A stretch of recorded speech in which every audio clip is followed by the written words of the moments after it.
tryna get high till I can't feel nothing. I'm tryna get high till I can't feel nothing. I can fall out the sky and I still won't feel nothing. I can fall out the sky and I still won't feel nothing. I'm way too high. Whoa, whoa, I'm way too high. Whoa, whoa, I'm way too high. Whoa, whoa, I'm way too high. Wake up. Well, yeah, it's chopped. Nope, it's chopped. Not gonna lie, kinda chopped it. I missed the cue that's negative aura. Yikes. Well, since I kinda missed the point on Cardi, guess we gotta listen to Anthony's playlist. Shout out Anthony. Love Anthony's playlist. Ooh. Bad stutters today. Bad stutters. My bad. Got off my shift at work, came home, decided to get on the grind to stream. A lot planned today, chat. A lot planned. So much stuff planned today, chat. A lot of good reacts. We're starting off with reacts. The first video we're going to be reacting to is the dead internet theory. Very big. I feel like a lot of people have heard about the dead internet theory and just like how artificial intelligence is everywhere. You go into your favorite YouTubers comment section, it's probably going to be AI, straight AI bot comments. So the big theory is most of the internet just AIs now? Is it just like a wasteland? Is there no actual souls on the internet anymore? I don't know. We're going to find out. Because to be completely honest with you, I don't actually know a whole lot about the dead internet theory. Let's go ahead and get Anthony's playlist started here. Shout out to Anthony _ for creating the non-copyright music for YouTube playlist. Shout out to Anthony. Love Anthony. We're going to start off with Chill Day. It's a little loud. Let's turn it down. But yes, we do love Anthony. Thank you so much, Anthony, for creating such an amazing playlist for all of people like me can use. So I'm not getting DMCA'd and copyright striked by Playboy Cardi. But it's okay. But yeah, we're going to be starting off strong with reacts, and then I do have a lot planned. We're not doing just reacts today. We're going to be doing the human benchmark test. We're going to be seeing if I'm smarter than a chimp, smarter than a monkey, you know? If I'm not smarter than a chimp, it's not good looks. It's very bad looks. Because that means a literal chimpanzee is smarter than me. That would not be good. But I'm going to lock in. I would say I'm pretty smart. I'd say I'm pretty okay with the old brain of mine. And then the next thing we're gonna do is we're gonna play Family Feud. Dude, I love Family Feud. I found like a very crappy version of Family Feud online. The reason I say it's crappy is because it's on the Washington Post. Yeah, you know, the people that make all of the news articles? Well, apparently they have Family Feud as well. Pretty cool. And then like the last thing that I really had planned, and then like depending on where we're at on stream time, I might just improvise, which is always fun. Love improvising. Just coming up with stuff out of nowhere. That's what I'm doing right now. No script. Love to talk. Absolutely love it. Love to talk. But we're going to be ending off the planned part of my stream with some Instagram blackout bingo, which was fun. I enjoyed it. Basically, I give myself about 30 minutes. Scroll through reels, try to get blackout on a bingo card. Pretty fun. Pretty fun. And once the community grows, once we get some more people, once we finally get to the point, you guys could probably play too. And it'll be even more fun. But yeah, we're going to be starting off strong with the dead internet theory. So without further ado, where's my camera? There it is. Let's jump into it. This video is called The Dead Internet Theory. Pretty straightforward. The video is by Redline. We'll drop a like. Go subscribe to Redline. Cool video. Alright, without further ado, let's get into it. Thank you, Anthony, for opening up the stream. Let's do this. Lock in. Artificial Lock in. In our everyday lives has given rise to an online conspiracy. With every Love this guy's voice already. Wonderful accent. Really got me immersed here, thinking this is like some really professional business we're getting into. passing moment, more of the internet becomes artificial. The content you watch isn't Yo, what is this slop, dude? What is this? Ugh. real. The comments you read aren't real. Yeah, that's like the biggest thing. I feel like the biggest thing is the comment section. Like almost every single comment section you go on, that's like a decently sized YouTuber, straight AI. Straight AI. The people you talk to Who is that? are real. Nothing you say. Oh no. The people I don't talk to is real? Yikes. Talk to a lot of people online. This is the dead internet theory. Hmm.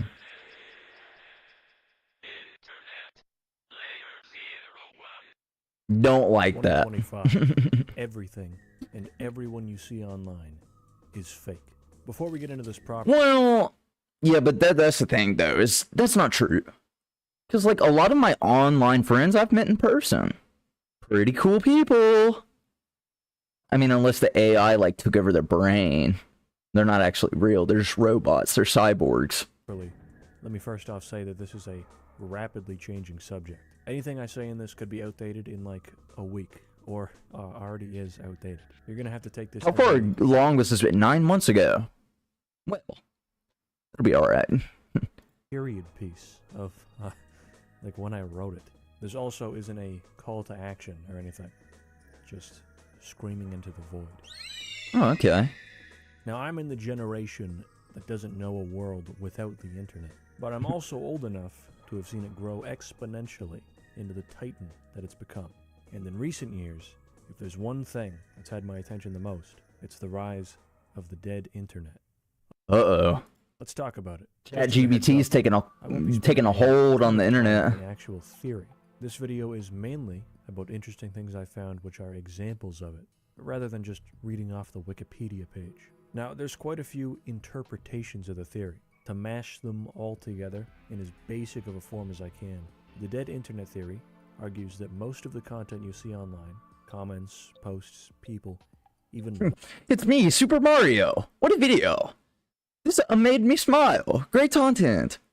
I hope you continue making videos. Thank you, Super Mario. It's pretty motivational. I feel like that's not a bad thing. If Super Mario commented on my video and was like, "Hey man, keep up the good work. It's a me, Mario." I'd be like, heck yeah, man. Thank you. Is almost entirely created by or manipulated by bots. Other interpretations are similar. Well, I mean, yeah, but like, how deep do you kind of go into that though? Because you could say like like getting recommended and stuff is like by an AI. So does that mean like every time I show up in somebody's For You page that I'm AI? Am I not real? Am I not real? I would sure hope that I'm real. Go to the I feel pretty real. Of everyone is a bot. Nothing is real. Yeah, it's, I love listening to these videos, like the Magic School Bus theory. It's like I'm listening to a schizophrenic kind of, put something out there so I can listen to it. Love the schizophrenics on YouTube. Seems to be a lot of them. But for the purposes of this video, I'm not actually going to be sticking with any one interpretation of the theory. Okay. I'm pretty flexible with it. Some of the theories also give different proposed groups behind these bots, such as the government, big tech, the government, the shadow government. Oh, the shadow government. Whoa. Get the drill. Normal conspiracy stuff. Oh no. Yes, this is a conspiracy theory. Take everything. Okay. Schizophrenics talking. Everybody listen. Here entirely with a grain of salt. At the Okay. same time, have an open mind. I feel like we should take it with a little more of a grain of salt. I feel like a lot of this could just be very disproven. And come to your own conclusions.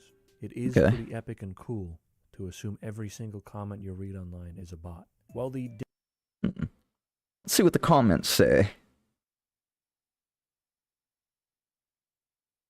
He's got 136 subscribers. YouTube AI adding a banner under the video. Or destroyed his entire algorithm for the foreseeable future just to entertain us. This might be a bot.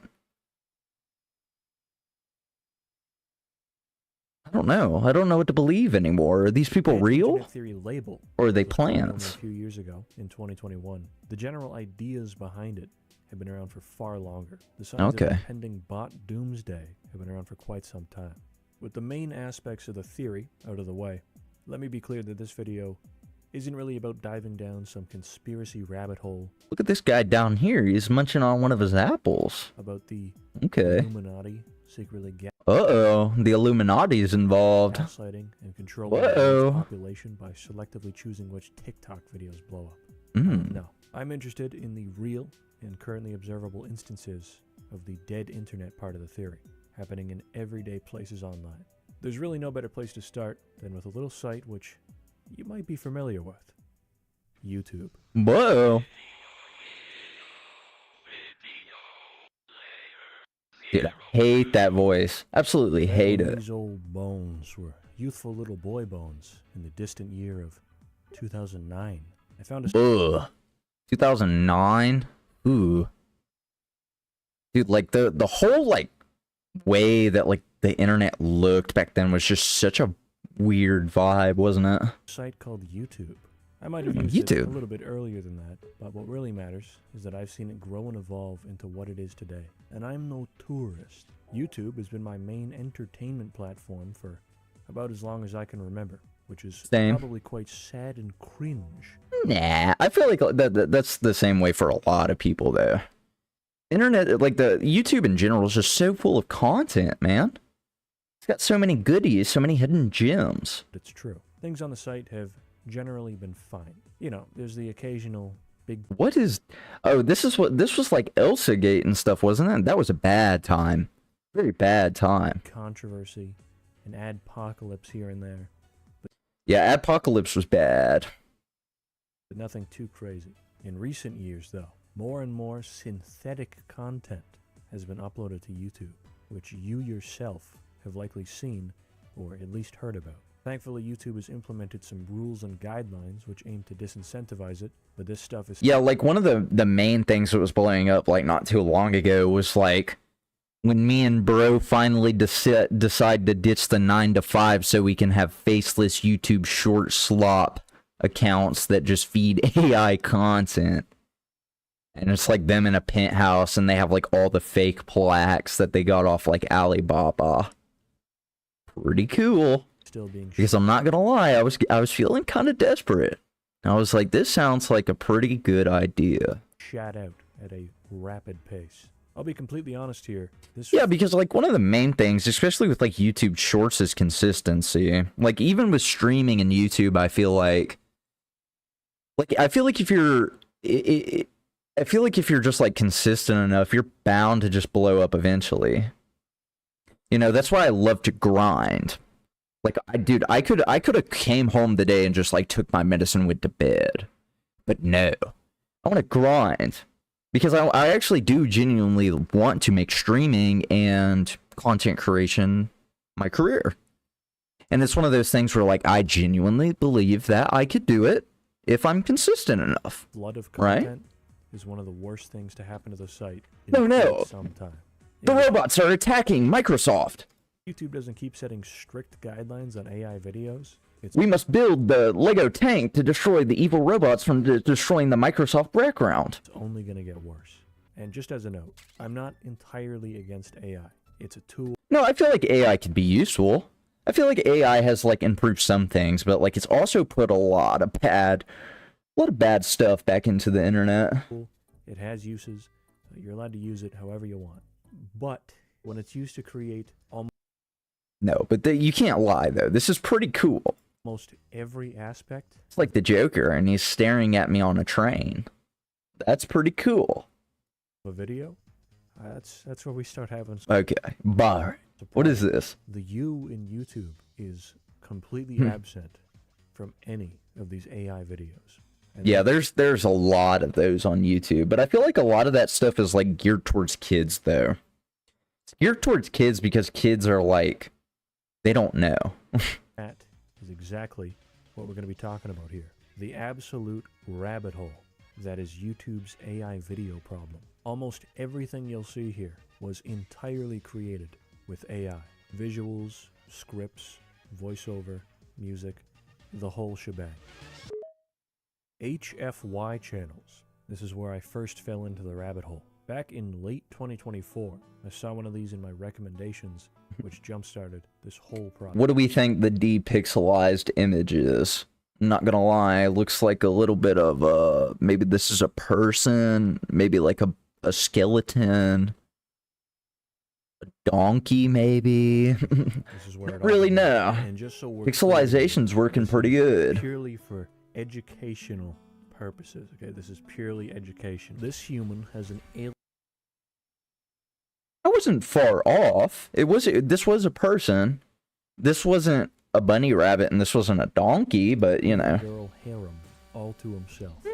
All Okay. pregnant. Me and the fellas were absolutely taken aback by what an insane title that was, and looked into the channel, which had hundreds of videos just like that.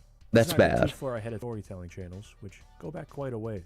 They're usually stories about human ingenuity, space exploration, that kind of stuff. There's a good Sounds pretty cool. amount of legit channels reading these stories, so if you go looking, don't assume This is sick. This is pretty cool. I'm already loving this. that every single one of them is AI. With that said, a lot of them are AI. HFY stands for humanity, fuck yeah, and an instant Oh. Definitely didn't think that's what it meant. or if one of these is being run by a bot, is when they describe it as something like HFY, humanity, heck yeah, or humans are special, HFY, Oh, HFY, humans are special. which is clearly the bots not being able to say naughty words. The second Okay. tell, which also goes for pretty much everything we're going to Pretty look at cool. afterwards, is that they don't even try to hide that it is very obviously entirely AI generated. You know, this could be real, though. These people look pretty decently real. Like, this looks like it could have happened, right? I was initially just going to look at the all pregnant channel, but after doing some digging, I just kept on finding more. It was non-stop. Every time I thought I found the last of them, 5 more popped up. Some of these had thousands of videos, tens of thousands of subscribers, and pretty much all of them were making the exact same type of video. Pretty A cool. generic AI Like this.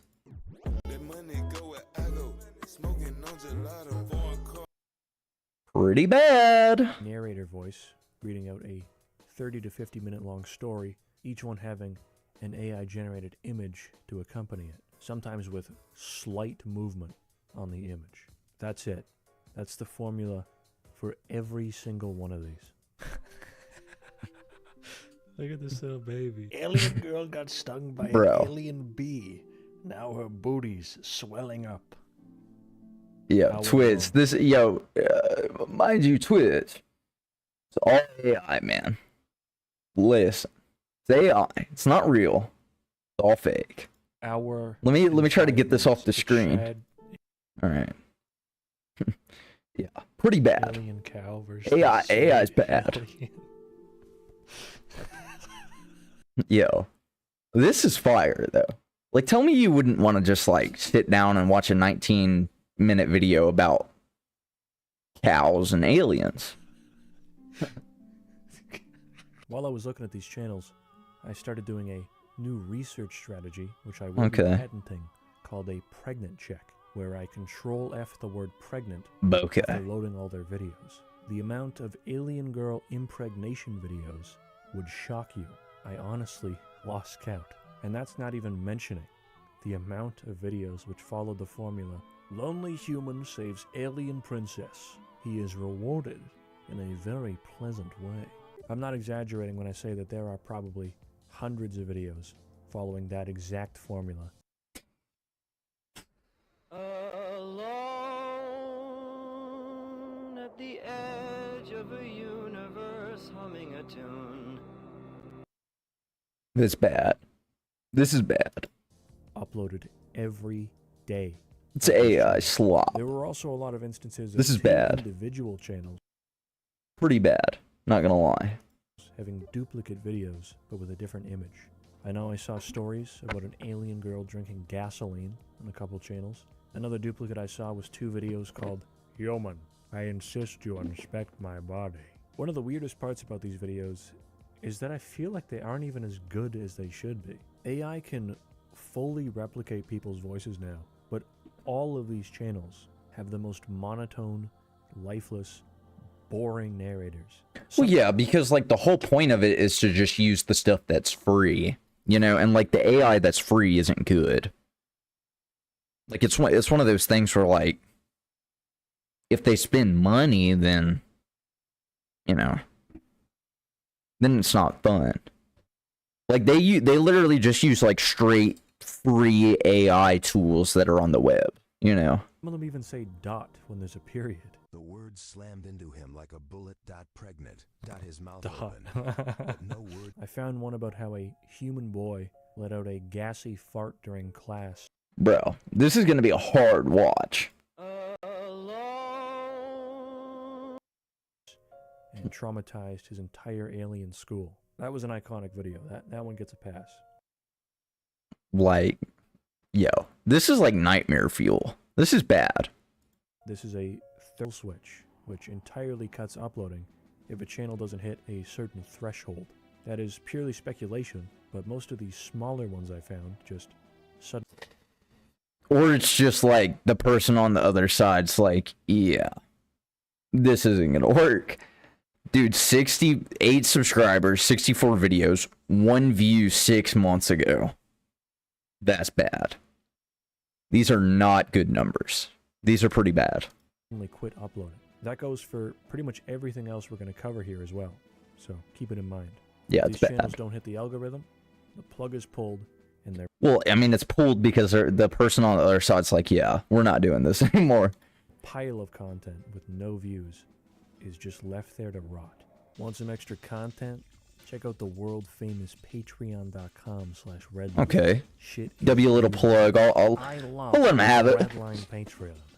Oh, Wow. the bottom of my foot Second itches. Life, not the game. This one is a specific channel I found, which has some greasy uploads. Definitely one of the greasiest things we'll be looking at today. They are honestly kind of gross. Their most popular upload is titled 14-Year-Old Girl Dies, and what Jesus revealed about social media will shock you. It's both hilarious and also kind of shitty. Pretty much their entire channel. Yeah, like I did see like a lot of these. Like I remember when these channels were really going around. There was a lot of people that were covering this because, like, basically this is like straight up just like faking stuff that, you know, faking really bad events and just trying to monetize off of it. That's like really like a really crappy thing to do. And you know, it's like one of those things where there's like 24,000 views on these videos. You know, and like the people clicking on these videos genuinely think this stuff is happening. Revolves around So it's bad. people dying and having secrets revealed to them by God or Jesus about random shit. When I found it, I really only noticed the generic ones, but this channel takes advantage of current events and exploits real-world tragedies in a really fucked up way. Yeah. Texas flood victim dies, and Jesus shows her exactly what's coming next to America. This was 2 days after the floods, by the way. That's bad. Because like you genuinely do know like there is a human like somewhere in the chain that is like profiting off of it. So like you genuinely have to be like, dude, that's like such a messed up thing. Because instead of like actually like putting time and effort into content, they're just like, you know what?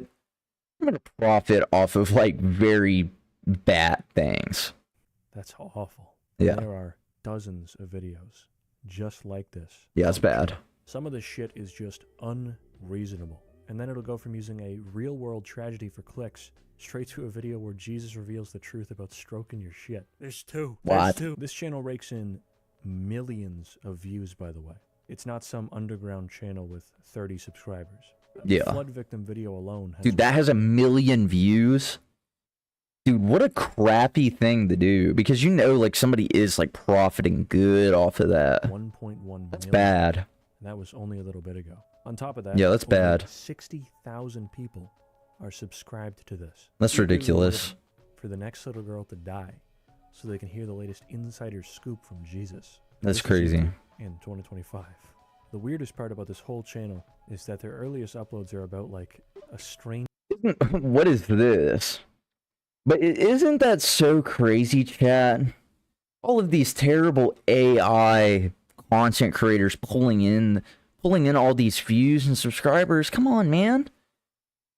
You know, this is a great time. Drop subscribe, man. Subscribe to me.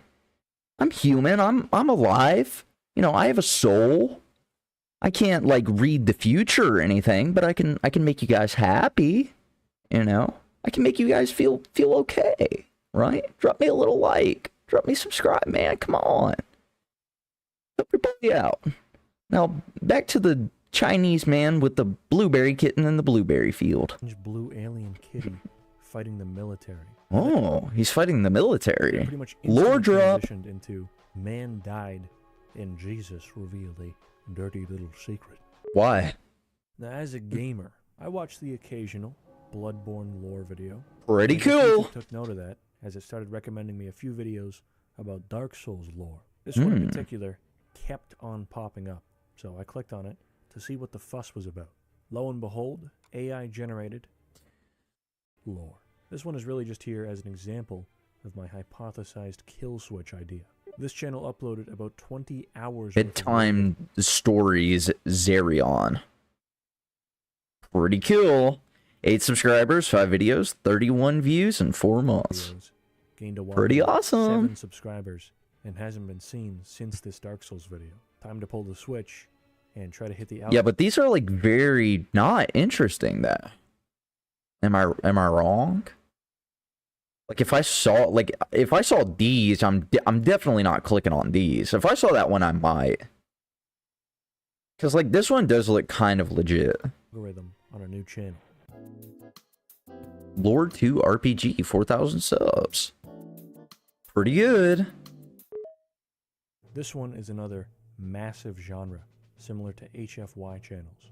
Go ahead and look up the phrase boring history for sleep on YouTube, and you will be met with an outrageous amount of channels posting multi-hour long AI videos on just that. This is another example I just happened to stumble into as it appeared on my recommended feed a few months back. It had an obviously AI thumbnail, so I took a look, and yeah, it was pretty clearly auto-generated, just posting hours upon hours of boring history for with I went most ahead. comments Hold on. I want to look at the every day. chud. That guy's a chud. read He's out got the by a chud wannabe build. British narrator. Its view counts were decent too. Some of these got a few 100,000 views, with most comments pretty saying crazy. how delightful it was. There was almost too many comments saying exactly that. A few days later, another one appeared in my feed by a different channel, and then another, and then another, and then another, and then another. All of which had these real free Yeah, I'm not gonna lie. Dude's whole algorithm is messed up now. RIP to my dude's algorithm. Not gonna lie. Redline. Sorry, man. freaky AI thumbnails. It was at this point Hungry. that I searched the phrase to see just how many of these I could find, and I genuinely lost count. I think my browser was going to crash if I opened any more up. That's the biggest of insane. these channels I found was one called Sleepless Historian, who I can only assume was the pioneer of this, with the others parasiting off of its success. This AI channel has over 600,000 subscribers. That is like genuinely insane. 622,000 subscribers for straight AI. As of writing, churning out That's bad. 2-hour videos near daily. Some of the That's videos insane. have view counts in the millions. They've even got a business email up for sponsorships. Yeah, let's get a Blue Chew ad. Let's get a Blue Chew ad on the AI YouTube channel. A little Blue Chew ad, maybe some factor in there. AI produced be said. content. Good. The comments on these videos are the most interesting part by far. First off, Get a fume a ad. solid fucking chunk of these have to be bots. There is not a single human being on Earth that talks like these people. Almost every one of these videos has a number of comments saying stuff like, I wanted to sleep, but these facts are just so interesting that I simply cannot. I stayed up all night and watched all of this. They're I believe him. saying this about videos which are just JPEGs with some No, I mean this was like, this isn't AI, man. This is like, you know, you have to think somebody like really spent time out of their day to put the prompt into the AI. That's hard work. auto-generated probably incorrect history facts. But I do find it like really crazy. Like there really is some dude out there that's just like, I gotta put a prompt into AI today. Like he's genuinely like bummed out because this is his job. Is to just put this slop on the internet and profit. I also saw one of these that was like humorous medieval stories to fall asleep to. And I swear to God, every single comment was, I can't sleep. It's too funny. The giggler. I believe him. How am I supposed to get a good night's rest when I end up giggling every 30 seconds? All the while the I believe video him. is the monotone British narrator going, in medieval times, the local farmers would fart, and it would stink up the whole barn, which the cows were not happy about. That's By a far, good one of my one. favorite things about these That's a channels good one. is their biggest and most vocal audience, Ukrainian Night Watch soldiers. I am a I don't know. You know, it's one of those things where maybe. The silence feel a little less heavy. For a moment, I feel less alone, less afraid. Thank you, from the bottom of my heart. You're welcome, soldier. Keep fighting the good fight. Let's get a moment of silence for this creator. Or can we get like a gun salute?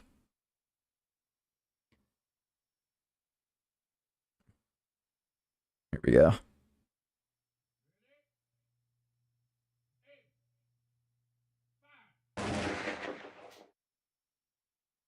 Not what I was going for, but you know. If you look closely there, the channel that left that comment is another one of these AI boring history channels. It's 4 a.m. in Kiev.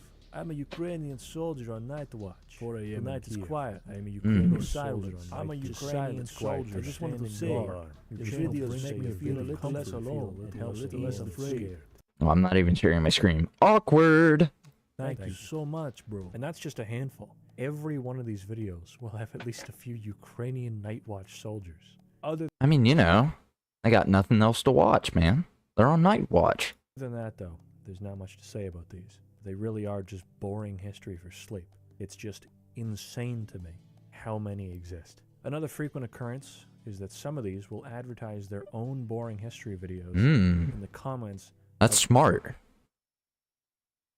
Sleepy time history for sleep.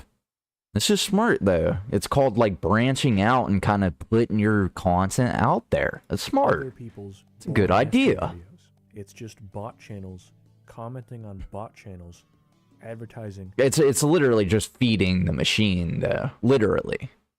Like, it's literally what it is. Like, they just feed into each other, which is kind of scary to think about. That's like a horror plot. That would be a very good horror story. Their own bot channels. And in the comments of those bot channels is more bot channels advertising their bot channels. Yeah. And in the comments of those bot channels is more bot So it's just like feeding. It's just like feeding into each other, which is pretty crazy. That's pretty that's lame.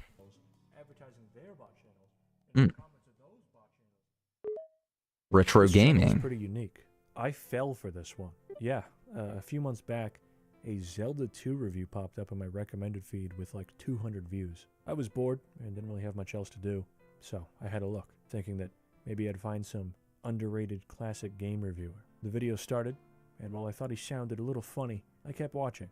It was a full minute or two in that I realized, holy shit, I think this is AI. If there's one thing players remember most about Zelda 2, the adventure of Link. Yeah, dude, that's scary. Like, it's AI has gotten me like a few times. Like, I can't sit here and be like, AI's never gotten me, because AI has like gotten me a few times. You know, like, dude, I genuinely probably would have clicked on this and watched the whole thing and not known it was AI. Well, that's not true. I feel like you could tell by the voice eventually. It's scary. Like, it genuinely is. It's like a skinwalker. It's literally just like replicating humans. Scary. That is a really scary thought. It's the difficulty. Looking at his channel, this dude had multiple, fully scripted, narrated, and edited 30-plus minute videos released only days apart. If you've ever done editing, that's not impossible, but it would be quite the grind. Yeah, even when I was like uploading like the Xbox 360 videos to my YouTube channel, it's difficult. It's very difficult. You have to go film 6 hours of gameplay. You film like I would for my Xbox 360 videos, I would spend 6-7 hours, 6-7 or hours just like filming the gameplay.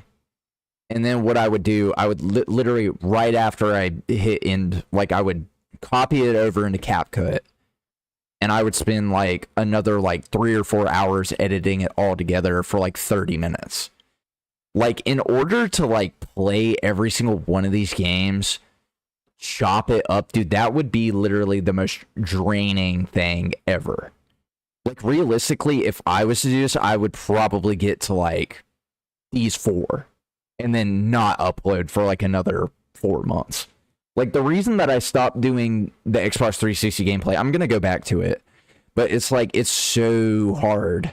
Dude, it's hard, it's tiring. It's very tiring to like play a game that long and then go in and edit it yourself.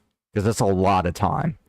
That's a lot of time. Likely, I'd say that this was mostly auto-generated. Yeah. At least the voice was. And with how robotic the script felt, I wouldn't be surprised if that was too. It got even stranger when I looked back at his old videos from a few years ago, and he sounded completely different. Kaboom is a classic video game for Atari 2600 console. So, like, he genuinely, like, just gave up. AI came out and he was like, yeah, money maker. Dude thought he was gonna print money. Like, and that's the sucky thing, man. Like, if I really wanted to be, like, sucky as crap, I could just, like, AI upload. You know, but that's lame. Do you know how lame that is? It's like, I don't know. And then you're forever known as, like, some dude that used AI. Buh. Lame. Like, dude, I would be such a cornball to just, like, constantly use AI. Like, I'm good at talking. I love to talk, you know? I feel like just, like, being an AI slot machine would suck. Comments on those are also calling out a ton of inaccuracies, accusing the guy of writing the scripts with AI. Another oddity was that... Oh, so, like, he's just been using AI from the start, though. Okay. So he never was a good... he was never good. Okay. dormant for like Makes 2 sense. years, only coming back a few months ago. He put out like 8 of these AI narrated videos, and then has since gone back into hibernation. This whole situation had me quite curious, and my suspicions were fully confirmed when he just straight up said in a comment that the voice was an AI replication trained off his own voice. He also Yeah, but that's smart there. Because it's him. It's just not him. plugged his other It's like same, but different, you know? socials in a different comment, and it turns out this was a tuber named Clash with Ash who has like 8 Yeah.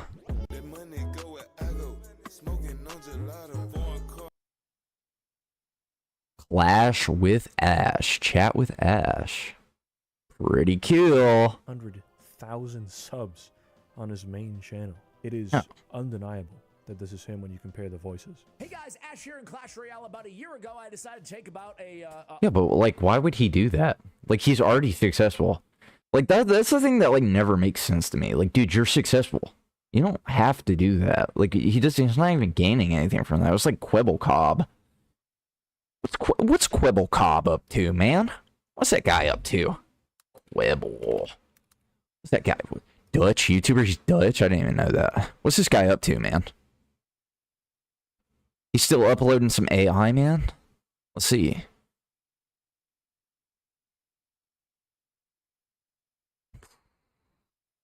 Yeah. Oh, yeah, he's still uploading AI. Love it.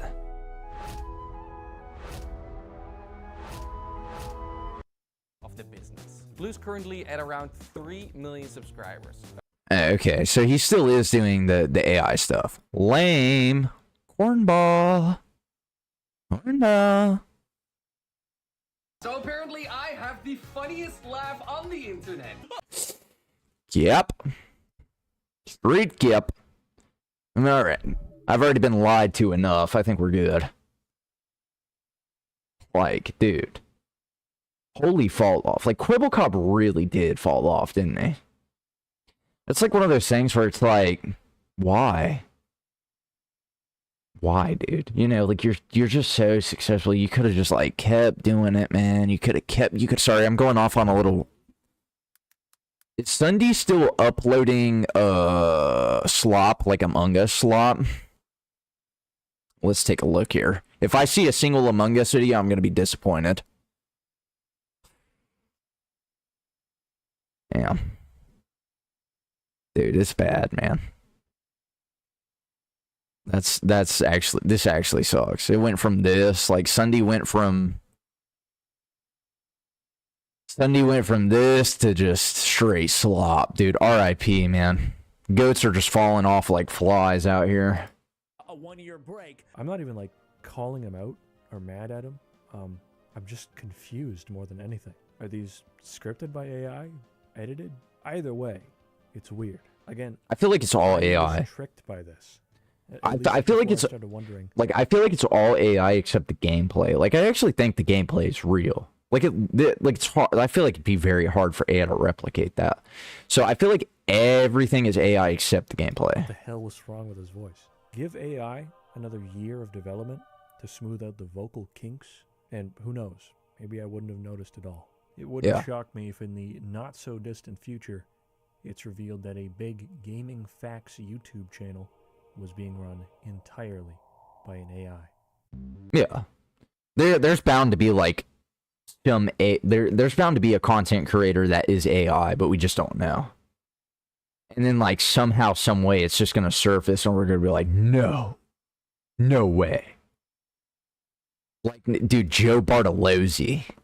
Could you imagine if Joe's AI?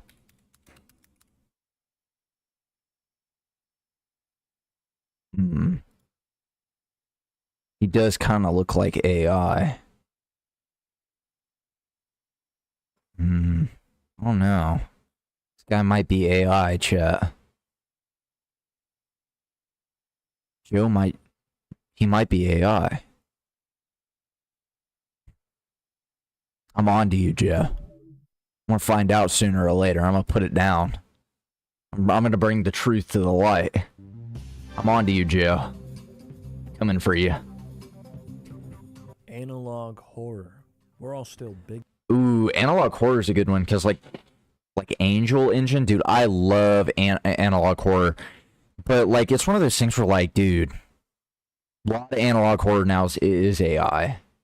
You know, like, Angel Engine would have been cool if it wasn't AI. Fans, right? Well, no genre is safe. We've got AI analog horror videos. That's bad. I don't even know why this channel has the analog parts of analog horror. I know this is a dead internet theory video, but I'm gonna criticize this. It genuinely adds nothing. Pretty much every video here is just a generic write a scary short story prompt, clocking in at 3 or 4 minutes long. They post, man. Hey, ChatGPT, make me an AI prompt for a super scary analog horror movie.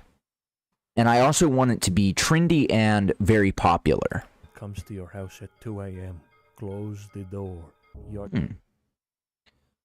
mean, this looks pretty fire. Your dog barks at the neighbor. Close the door immediately. Okay. Dog barks at the neighbor's house at 2 a.m. Close the door. If your cat is stand on the roof and meow. If your cat is stand on the roof, run. Run away. Analog horror. The only thing that makes these analog is that each one is supposed to be an emergency broadcast. And when I but like that's another thing I don't like, man, is because like they really are just like Gemini Home Entertainment, because they were like the main ones that did this. They were like the main ones that were like, it was like those emergency broadcasts and stuff. No AI was used, you know, and then like they become popular and people just start pumping them out, you know. All sorts of replicas. It's so lame. Each one.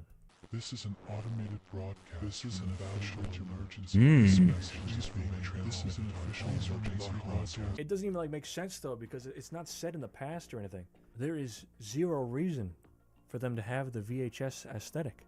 I don't get it. There was one called 2025 is fake. You are still in 2015. Mm. Analog horror. Just to give you an idea, Yeah, but that's not how analog horror works, because analog horror is going to be like VHS tapes. Nobody is using VHS tapes anymore. of who's actually watching this kind of AI shit. There's a few comments here saying that they were either born in 2015 or wouldn't I really never born. Pretty cool. even be alive yet. This is also another one that seems to have hit the kill switch and dipped after Yeah. it didn't make it big. This one in particular stopped uploading just 2 days before YouTube's AI regulations came into play, and also left an ominous comment saying, "My job cannot continue anymore." Based on that, I can only That's pretty eerie. Like, that might be the eeriest thing on that whole channel. That's ominous. assume that the new What an rules ominous thing to are say. actually work. My job is done. Thank you. Never come back. Nice. Eerie. I called the cat's name. The dog answered. Scary. AI children's content. Yeah, I think this is where AI slop peaks, because like most of it is just children's content. May just be #1 in terms of just how fucking much there is. Cartoons, learning videos, Christian Bible study. It's got everything. There's nothing quite like that sweet, sweet YouTube Kids money. My search in this field began when I found the channel called Bimu. Now, I'm not going to act like I found it. Bimu. It's almost certainly been covered elsewhere, but it popped up as I was researching these. Famous children's cartoon Bimu was entirely AI generated and not exactly subtle about it. Oh, I love when the sun comes through the curtain like that. What a positive feeling. Glitchy and globby animations, digital voice acting, and episodes only a few minutes long. Despite all that, this channel In Characters Bimo has claimed it isn't AI and gets mad at the audience for any AI accusations. Guys, this isn't AI. You gotta believe him. I'm gonna be honest. He's uploading the it's almost content, and he certainly knows. just the creator baiting people into commenting and getting mad at it. Mm. There's even a guy who claims to be the creator who said, that's exactly what it is. I stand before you today, not as an animator, but as a rage-bait genius. It's kind of funny that they are still hitting their target audience, as a lot of the hate comments can't be from people older than like 11. I think a tuber or a TikTok. If Bimo had... Love how he censored the I in Bimo. Like it's like a slur. Bimo had a boxing match with Gumball. Bimo would definitely lose. He's not wrong. Told them to raid. He's not wrong. Just to be clear, don't go doing that for anything I show today. Don't do. Yeah, that. don't go harassing people. That's lame. That's actually some cornball stuff. If you go harass people off of like videos, you're actually the loser. Through Bimu, That's some loser stuff to do. Abyss of AI children's content through the recommended feed. If you told me to find every AI children's channel on YouTube, I'd keel over and die of old age before I found even half of them. My search started off with some pretty basic stuff. First off was Baby Shark, Kids A Lots of Songs. Portugal. This channel had over 5,500 songs when I found it, all of which being AI, of course. Just a few weeks later, that number has gone up a teensy tiny little My back bit, hurts. now sitting at over 7,000 songs. By the time you see this, it will probably be 7,000 videos? Oh my gosh. Dude, that is insane. 7,000 videos? Let me compare that to like... Because Vanoss has a lot, doesn't he? Vanoss has 2,000 videos. Vanoss has 2,000 videos, and he's been uploading for like decades. Right? That's insane. a few thousand more. I scrolled for minutes on end and only managed to see the previous few weeks worth of their videos. This is one That's crazy. individual channel, not a network, not a collective. That's one insane. Channel. Oh, and they've also got language support for about every language ever created. Next up, Pretty is a cool. real classic for the kids: ABC Fruit Songs by Happy Tummy Show. I started these off with Freddy the Fig. F is for Dude, it's sad because like kids are growing up and watching this stuff, dude. This stuff's like not cool. Yeah, they gotta grow up and watch like some cool stuff like I did, like Sunday and Sky Does Minecraft and Dan TDM and like who else did I watch growing up? Like Markiplier, Jacksepticeye. Like, but instead like I slop like nostalgic. That's sad. Fig. Hi, I'm Freddie. I'm a fig so sweet with What is that down there?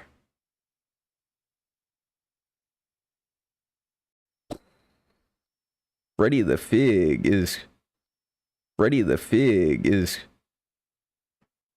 I ain't gonna say too much now. skin and time. What is that? Watching these AI kids channels made me feel like I was dying. It was on C is for corn that I noticed a suspicious blur in the bottom of each video, which was almost definitely to cover up the watermark for whatever program. For whatever AI they're using. I don't even know That's why crazy. they bothered. I don't think the 3-year-olds watching this will care. These ABC videos led me into a whole other genre. There are a shitload of good and bad habits for kids type videos. Good habit. Brushing your teeth twice a day. Keeps your teeth clean. I pretty much instantly That is a good habit. went from learn your ABCs to keep your nails clean. And from there, things went right into Jesus is real and he's gonna fucking kill you, little boy. A lot of these children's AI Christianity videos feel like satire. Some shit you'd see in a dystopian cyberpunk movie. There was Dude. a boatload of this kind of shit. Like a whole arc worth. And a lot of it was uploaded to the same channels that did those personal hygiene and good habit videos. Now, I don't want to be throwing around the word indoctrination all willy-nilly. Drink plenty of water. Lion Lion secrets you never knew. secrets you never knew. Baby lions can't roar when they're born. Okay. Thanks for watching. Oh, okay, pretty cool. Love that. That was awesome. Yeah, that You was- lead into Jesus things very easily. I was on a private tab during this, and at this point, my recommended feed was beyond fucked. A good 50% of it Pretty was bad. just the AI Jesus stuff. Most of it being very creepy and lifeless songs. During the Jesus stuff, for some reason, my feed was filled with about 10 The Lion and the Brave Mouse storytime videos. These channels are all just pumping out the exact same shit. It is a tsunami of near identical garbage content. After the Jesus stuff, I came across a true classic. Elsa from Frozen. Pregnant. Finally, that's what I've been looking for. This game bundled with some iconic Elsa giving birth videos as well. After this, I started up a new Dude, I'm actually having like PTSD flashbacks to LC8. Dude, it was bad. type of Dude, that whole thing was bad. tacking the word onto the end of various children's properties. Based on my research and analysis, this increased AI video likelihood by about 70%. As expected, there are hundreds, Dude. probably Yo. thousands of these.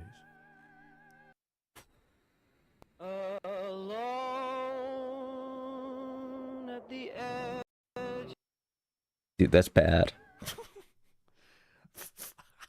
Yo. What is this? This is bad. Elsa's biggest glow up. From ice cream to ice queen. Catchy. What is she, Eddie from Silent Hill 2?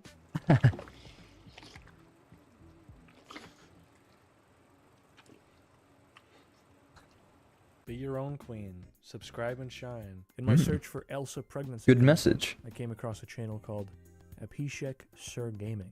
Their biggest video. I'm on had board. 19,000 views. Now I'm going to give you 4 numbers. One of them is this channel's subscriber count. If you guess correctly, you win nothing. Is it Okay. A, a million, B, 542,000, C, 19,000, D, 12. The answer What are we thinking here, man? 542,000 is very specific. Go with D. We'll go with 12. is A. And in case you thought we were getting off track, this right here is another prime example of dead internet theory. This wasn't AI content, but this dude is making his drawing videos for over 1 million fake subscribers. This channel's Oh. view count was half of their sub count. Bluey Binge. And like fake subscribers for like ever though. That's not like a new thing. A lot of people like ViewBot. Are a fucking huge thing in the baby content scene. I called up my guy and he confirmed this was indeed a massive trend. There were like 10 of these on just this one Bluey channel. The ones Yeah, because it's like literally just taking like characters that kids recognize and kind of, you know, just like mass producing them. Like kids are gonna click on this because they're like, I like Bluey. I love Bluey. I gotta watch this. They were all just 10 minutes of dancing, striking poses, and the characters actively burning alive, covered in scorch marks and shit. They are all the exact same video with very minor changes. They on fire? Holy shit. They're dancing too hard, man. They're starting to catch fire.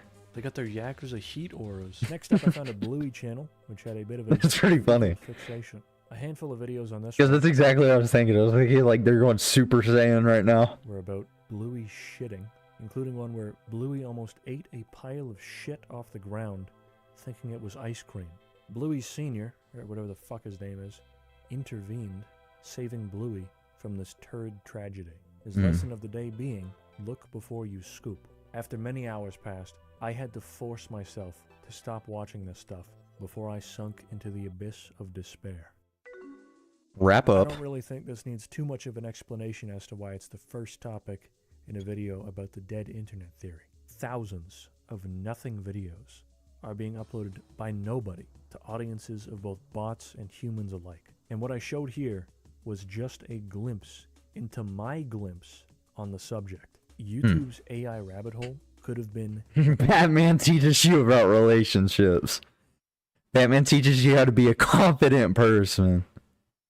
Batman teaches you how to deal with your addictions. Dude, I have to watch this. One. Batman teaches you how to deal with your addictions. Yeah. Dude, I'm watching this. Hold on.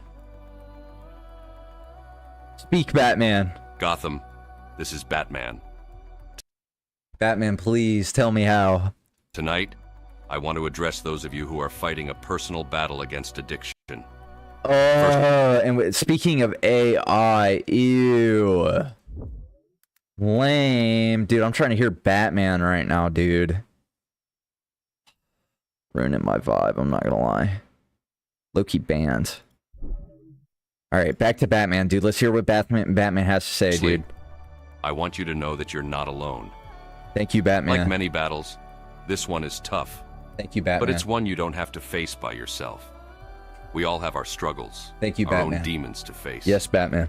Addiction is a foe that can be defeated, and there's no shame in reaching out for help. Thank you, Batman. Acknowledge the struggle. I acknowledge Just like the it, villains Batman. in our city, addiction thrives in the shadows. You're so right, It gains Batman. power when it's hidden, when it's denied. You're so right. Shine a light on it. Thank you, Batman. Accepting that you are dealing with addiction is the first step towards overcoming it. Thank you, Batman. Remember, this is not a battle of willpower. It's not about being strong enough or good enough. Thank you, Batman. Addiction is a complex enemy, one that affects both the mind and body. It's not a sign of weakness or a moral failing. It's a disease, and like any disease, it requires treatment. Thank you, Batman. So motivational. God. That's why he's the GOAT, man. Like, Batman's just, he speaks on, like, another plane, dude. Batman teaches you about how to choose a career. Batman teaches you how to deal with your finances. Batman teaches you how study is important.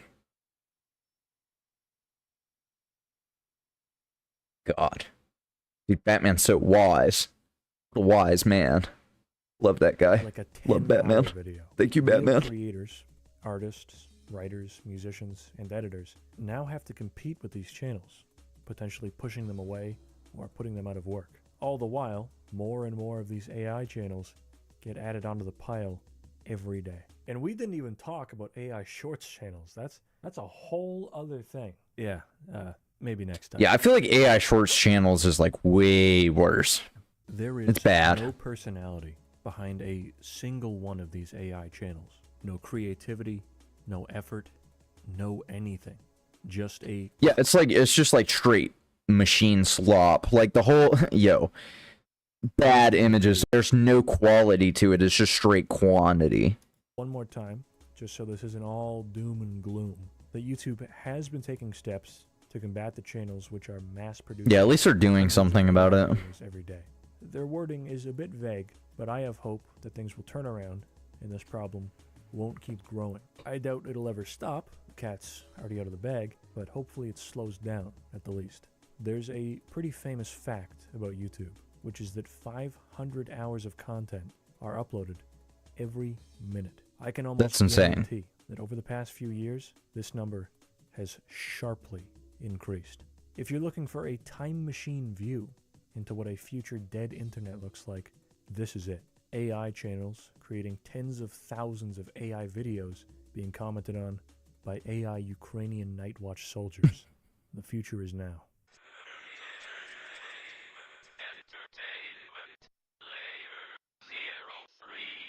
We're going down into layers, layer 3. Movies, television, music, or magazines that entertain you. The internet, as we've seen already, has something for everyone. Back a few years ago, a live stream Revolutionary. called Nothing Forever started gaining some traction online. This was basically a 24/7 computer-generated version of Seinfeld. Hey everyone, thanks for coming out tonight. It wasn't completely artificial. I think the models and the sets were handmade, but the scripts, voices, and I'm pretty sure even the music was all being automatically produced with no human input. This was back in That's early weird. 2023 when AI was really picking up steam, and it was a fun little time waster to pop. Dude, do y'all remember those like AI like Family Guy streams? Gosh, AI SpongeBob stream. Dude, do y'all remember these? Oh my gosh, dude. Dude, these were crazy. The AI sponge, dude. Yo, I remember that. It was like those live streams you'd see on Twitch and you could like pay money to get them to talk about stuff. That's crazy. I remember that. On for a few minutes. It actually ended up getting so big that Jerry Seinfeld himself commented on it at one of his shows. So did new things happen? Oh wow, do they make any sense? No, it's AI crap. AI can be definitely, they'll make it smarter and smarter, but to do this, you have to make it dumber. So true. Said some naughty things, got banned from Twitch. Uh-oh. By the time it came back, pretty much everyone had moved on. Yeah, it was bad because like, you know, like people were feeding like slurs and stuff to the AI sponge. It was bad. Pretty funny, but it was bad. In his wake, like AI SpongeBob, AI Family Guy. Yeah, dude, this is exactly what I was talking about. And a few others, but none had that same draw that Seinfeld did. They're pretty funny though. Taken down by the IP owners of those brands. As a whole, non-stop AI streams peaked in 2023. It was a fun, harmless little trend, but I think it's safe to say that their time in the sun is over.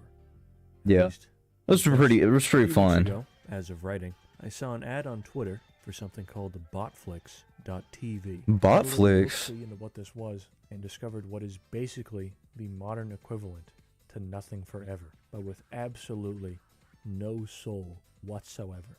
A purely AI 24/7 stream of automatically generated content straight to its 10 viewers. Oh, 10 viewers pulling in some major money. Twitch.tv. It's worth it. It's worth it. Garbage. Let's talk about it. The first thing you're going to notice is that this shit is weird. Plain and simple. These aren't like the broadcasts of years past, which had 3D models walk around and say random shit. This is entirely AI. It also doesn't actually show any shows, or anything really. It's only advertisements for stuff that they supposedly make, or ads for the site itself. Yo, that's sick though. You see that robot smoking a cigarette? Dude, that was pretty cool. That was so cool, man. He was like... That was pretty cool. All of it being the most generic sludge you've seen in your life. Twilight Code. 24/7 AI-generated ads for fake content that doesn't exist. This Dude, that it reminds me of like intergalactic TV from Rick and Morty. Like this is like something you would see on like intergalactic TV. This website is truly nothing forever. I was convinced that this was some kind of elaborate ARG or art project, but it's genuinely just a cash grab. It even has spin-offs. Like well, hey. Let's not get ahead of ourselves. We went from but it's genuinely hold on. We went from 10 viewers to 13 viewers. See? Consistency. a cash grab. It even has spin-offs like an AI influencer news site called .exe Weekly, as well as a page where you can buy full episodes with Ethereum. And all of it has been discussed. I might have to swing by and get me some of those episodes. But then I see shit like their merch page, where they have shirts branded with AI slop, and I go back to thinking that it's all a big shitpost. But then I see their gold check Twitter account, and go back to thinking it's entirely real. If this is a big art project, props. Yeah, it's like, it's got to be real, because at the same time, it's like, dude, you're spending $200 a month to have a gold check mark. Like, you have to be trying to get, like, profit out of that. Like, there's no way you're just setting $200 on fire every month. To you. It's not realistic. No matter what it is, I can confidently say that they are greasy. On July 23rd, 2025, the day after Ozzy Osbourne passed away, they had an AI video out on TikTok capitalizing on his death, making AI Ozzy a part of their streaming service lore. That's Probably insane. The worst part about this whole thing is that they don't even go all in on the 24/7 programming. It just loops and repeats shit after a while. And sometimes it is lame. Why even bother if it isn't 24/7 fresh content? That's Yeah, that'd be way cooler. You know, because then at least, like, it would be like, you know, there'd be some FOMO there. Like, oh, I gotta tune in and see what's going on, or else I'm gonna miss it. It's like the one draw this has. What is the point if it just loops? Yeah, that's lame. They could have at least went full-fledged with it. Reddit. Ooh, we love Reddit. I love me some Reddit. One of the We love Reddit. internet's Love greatest Reddit. sources of knowledge, a site for true intellectuals. For those unaware, I will very quickly go over the basics of the platform. To start, We really need to go over the basics of Reddit. Oh my gosh, I hate Reddit so much, but it's so lame. everyone on Reddit has an account which lists its creation date. Oh, lame. Your karma. Karma is quite literally just internet points based on how many likes and dislikes you've received. Shit. I'm sorry. Upvotes and downvotes. Other than that, it's really not too difficult to understand. There's r/all, which lists popular posts from across the entire site, as well as individual subreddits, which only allow posts on a specific topic. Shout out to r/redline, which has a single post. Pretty cool. He's on fire. Uh-oh. Didn't mean to do that. Holy flashbang. Went back in time, hit the rewind button. Oopsie daisies. Where were we at? Uh-oh. We'll start here. Karma. Karma is quite literally just internet points based on how many likes and dislikes you've received. Shit. I'm sorry. Upvotes and downvotes. Other than that, it's really not too difficult to understand. There's r/all, which lists popular posts from across the entire site, as well as individual. Dude, I'm not gonna lie. Yesterday, subreddits. When I cut my hand open with the tuna can, flashbang. Dude, I was so hyped for stream, but then like I cut my hand open. Ended stream like 20 minutes in. I'm not gonna lie, but we're back again today. On a specific topic. Shout out to r/redline, which has a single post actually about me.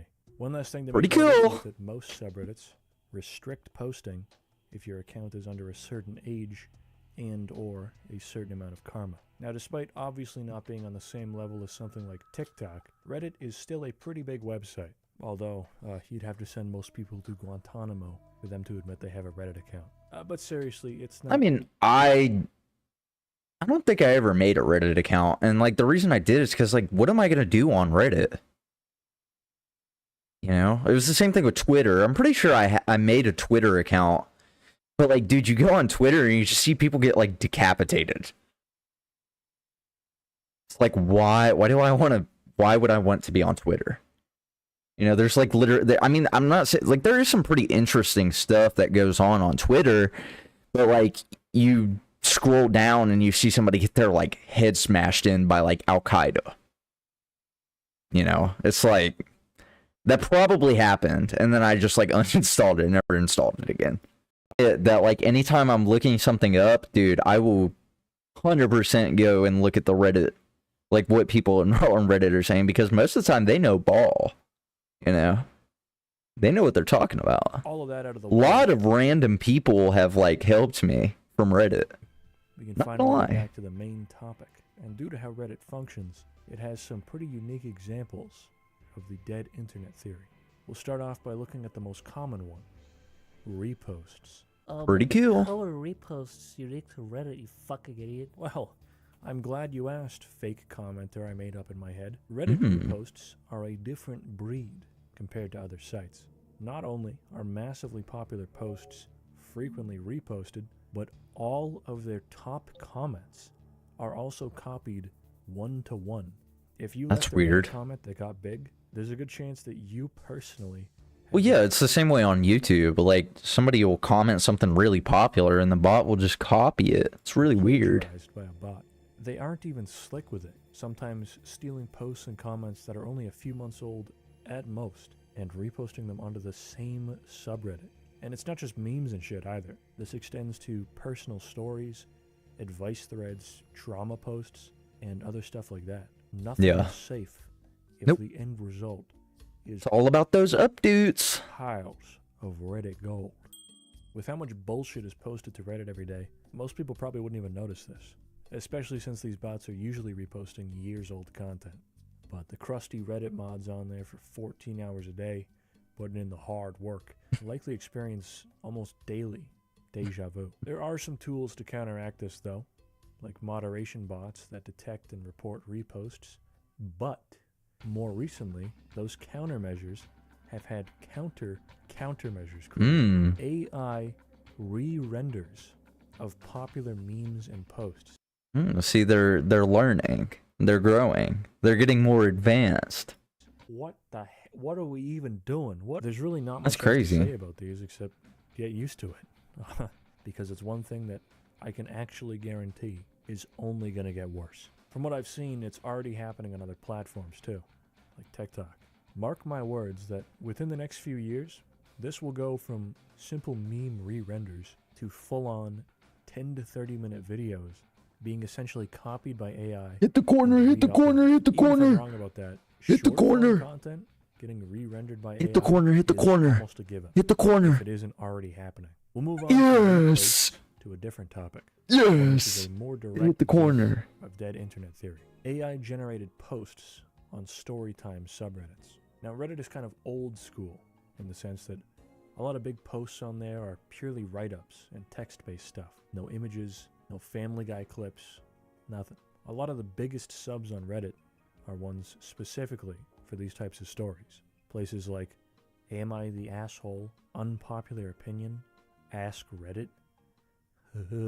These Ugh. places have been completely infiltrated by AI posts, and every day they get harder to differentiate. Sometimes it'll be obvious. Stories filled with M dashes, bullet point lists, Yeah, dude, it really is like the thing, dude. It's so weird. and perfect grammar. Other times, unless thoroughly analyzed, you wouldn't even be able to tell. Now, for the most part, a lot of these stories on these kinds of subs were all bullshit anyways, but you could at least put in the effort to write them yourself. I'd also wager that a few of the people generating these might be fueled purely by getting their name onto one of the quintillion videos that are like, I read Reddit stories and that's my entire YouTube channel. These damned Redditors aren't blind to this stuff though, and their famous investigatory branch is already on the case, having subreddits set up specifically to call out these bot accounts. If you're worried about the dead internet becoming a reality, the Reddit army has got your back. Well, I mean, let them do their thing, man. The big thing, which you might have been wondering this whole time, is why are they even doing this? Are they really that desperate to farm internet points? Yeah, that's what I was thinking. Like, what do updates and like karma really get you? Does that like get you like money or like something physical that you can actually use? Yes, actually. You see, clean Reddit accounts with high karma, a decent age, and no bans can be sold for anywhere from $10 to a few hundred. And when you've got 500 AI Reddit accounts running at once, that can add up pretty quickly. Yeah, but like, who's gonna do that? Who cares? You know, like genuinely, who's spending $1,000 for a Reddit account with like 10K upvotes? Like a lot of karma. Like, who cares? The second question that Like- pops up though is, who the fuck is buying used Yeah, that's exactly what I asked. Like, who cares? accounts? And why? Well, there's Yeah. actually a good number of reasons. This shit is a whole industry. Companies stealth advertising products by posing as normal people posting about them. This makes the discussion seem organic rather than just being an ad. Comment and vote count manipulation through mass upvoting or downvoting. This most frequently happens in Reddit's various political subs as well as naughty subs. Okay. Trolling. And of course, one of the oldest reasons in the book, scamming. Malware, phishing links, viruses, Okay. fake products, all that good stuff. There's also bots that skip all the sneaky stuff and just spam promote various crypto pump and dump schemes 24/7. That's smart There's a there. handful of other reasons old Reddit accounts are purchased, but those are the main ones. You may It's like, buy. You gotta invest in like Soda Coin. It's gonna be the next big thing. Think of all the money you could make. also be wondering why Reddit, the company, hasn't really stepped in here. Money. I've had just about enough of money. Reddit for my entire life. Yeah, I feel like if you spend more than like 30 minutes on Reddit, your brain just starts to... It's like you're being like exposed to like black mold. Your brain just starts to rot. The spores. The Reddit spores. Gaming. Gaming, gamers, gaming, games, gaming, gaming, gaming. If you've seen this channel before, Games. you would know I'm a bit of a gamer. The king of gaming. Okay. Smokes. Well, we got a good setup here. Crazy Frog Racer, Family Guy video game, and Crazy Frog Racer 2. Oh yeah, it's gonna be a good night. This section is almost entirely about stuff I've seen firsthand over the past few years. A lot of it is also only tangentially related to dead internet theory, but I find these stories interesting nonetheless. You have officially been warned. Let's Okay, start thank you things for the off with a warning. pretty well-known example that made the rounds across the internet. Team Fortress 2's bot crisis. Oh yeah, like you couldn't even play TF2. You can play TF2 because a lot of these are straight bots that would one-shot you.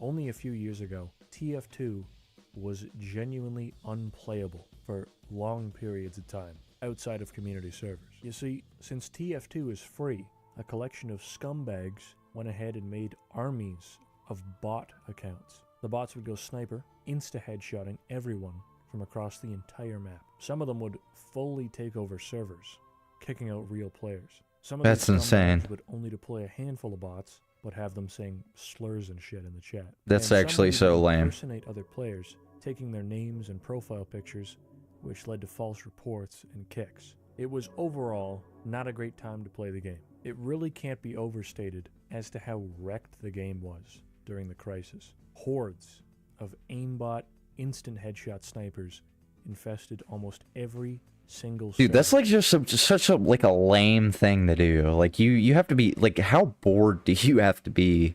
The game had running. And if you somehow managed to luck your way into a real match, usually within a map or two, they'd slowly start flooding in until things became unplayable. There were occasional updates or fixes that looked like they might have finally solved it, but each and every time, without fail, the bots were back in a matter of weeks at most. I started to kind of get back into It's so TF2 lame. around this time and wanted to introduce it to a friend who had never played it before. It was kind of a mood killer, when I had to tell him, oh yeah, the game's main servers are infested with bots and completely unplayable. I forgot to tell you that. Yeah, like it's funny because like I was gonna play TF2 because like I had never played TF2 before because like I never had a PC. And like right around the time that I got my PC and downloaded TF2, this was going on, and I was like, wow. Bad time to start playing TF2. Real bad time. He hasn't played TF2 a single time since then. If Yeah. you were curious as to what the why behind these bots was, it's actually quite simple. In this case, it wasn't for financial gain or to spread some kind of agenda. It was merely a bunch of no-life nerds who wanted to piss off people for their own enjoyment. That's Yeah. it. Their campaigns were started to get Valve to, at the very least, acknowledge the issue, but things were looking pretty dire. The biggest of the aforementioned campaigns, Save TF2, even trended on Twitter and had a bunch of huge names, some not even connected to TF2. We got Charlie and Muda.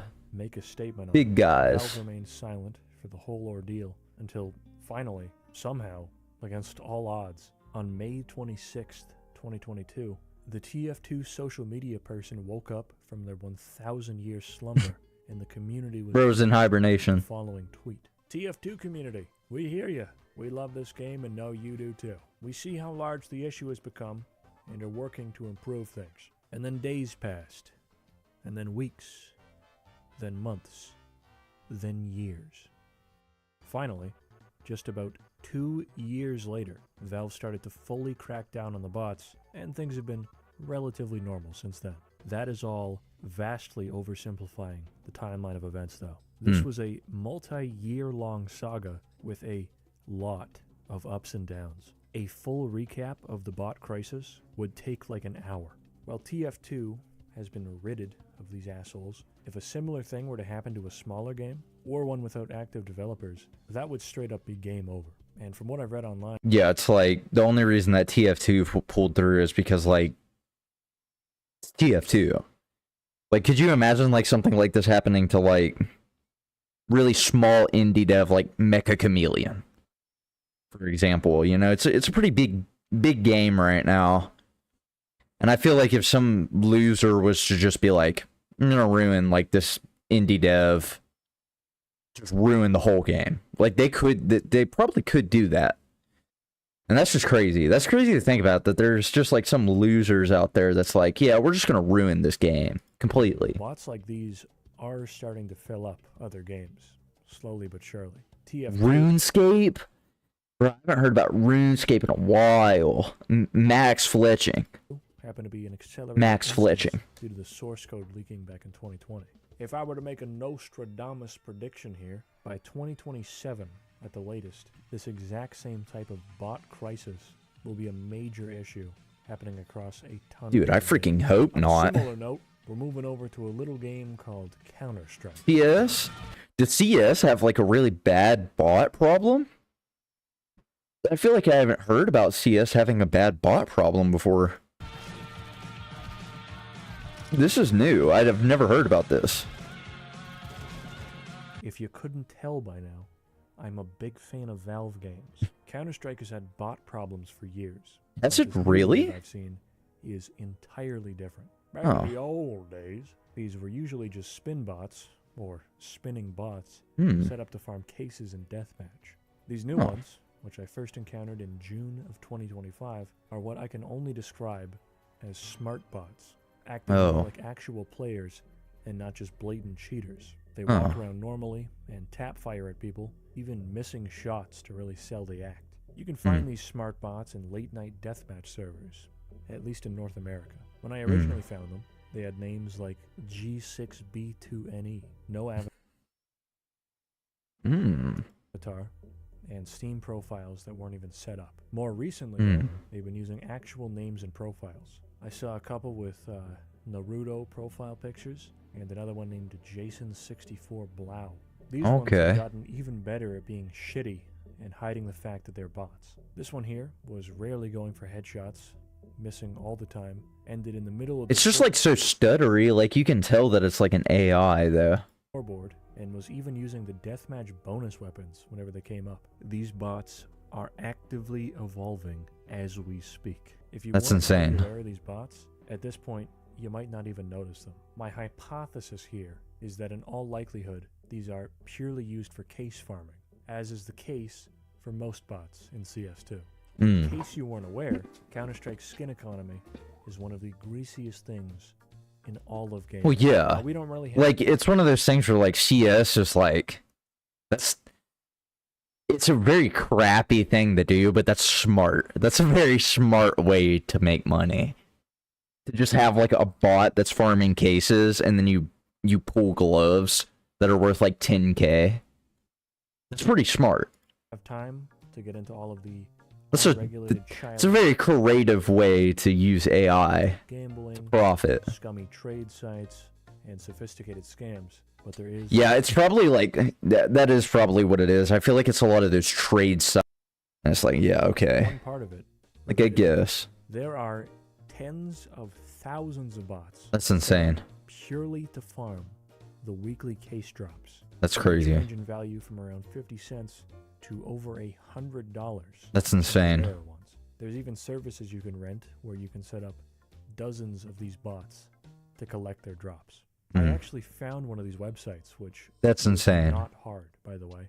And for a monthly fee, you can run like 4 goddamn 100 bots. That's to find insane. cases for you. They also aren't just using hacks. Instead, having AI essentially play the game itself, scanning for people using visuals and audio. I'm fairly certain that these are what I was finding in deathmatch servers. That's so They crazy. really are smart bots, and I can only hope that Valve wakes up and finds a way to consistently ban these accounts. Now, if you're thinking, so fucking what? Who gives a shit about bots in games? That's nothing new. Well, just look at the trends here. These bots are going beyond just playing the game. They're filling up servers, they're impersonating people, they're even acting like real players in Counter-Strike. Give it a year, maybe 2, and these types of... Yeah, it's like one of those things where I remember, like, Call of Duty. Like, you could pay for, like, bot lobbies. Like, I feel like every time that I click on, like, a weapon loadout build for Call of Duty, it's like somebody that's like, you can get, like, unlimited bot lobbies, farm camos, just use my referral. It's like the same thing. Like, it's like Parasites, dude. It's like all these games. The bot lobby is just full of them. So, like, yeah, I feel like...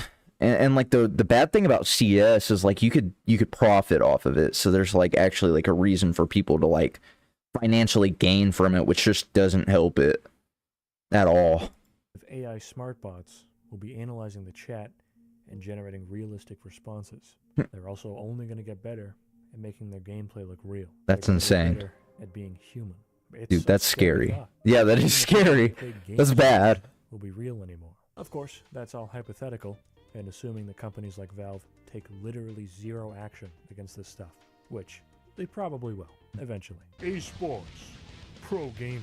For anyone unaware, the professional gaming scene has grown pretty substantially over the past 10 or so years. Nowadays, there's tournaments for various games with prize pools well over $1 million. Dude, this looks Some of the hype. Esports-heavy games, the pro players... You know what's crazy is I've never actually watched like an esports game. Dude, this looks hype. This looks funner than watching like a baseball game, dude. There's so much stimulation going on here. Almost Do love baseball though. some even Big becoming baseball fan. Love the Dodgers. Now, you might be saying, okay, dude, how the F word is this related to dead internet theory? Yeah, how is it? Just give me a minute here, okay? It all comes together. We're going to focus on Counter-Strike's esports scene just to keep things consistent. I want to remind you that, again, Great. skin This economy guy's hacking, right? is ridiculous.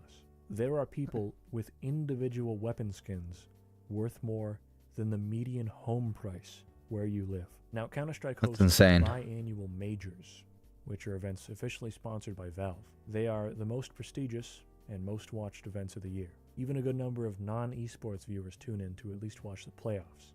You don't even have to watch these in-game or anything, as they're all hosted on YouTube, which is Pretty when we cool. finally get back to the main topic. Ads. Who doesn't love advertisements? Yeah, for What I real. don't like is ads promoting scam websites using deepfake videos of famous Counter-Strike pros being played specifically on live streams of majors. This here is Nico, one of the most talented and famous players to ever touch the game. Never won a major, by the way. It sounds like he's got a great opportunity for us. Let's hear him out. Now, this is our way to give back to the CS community, the players, the fans, the grinders. To participate, you need to visit the website. You'll find a link in the description below this video.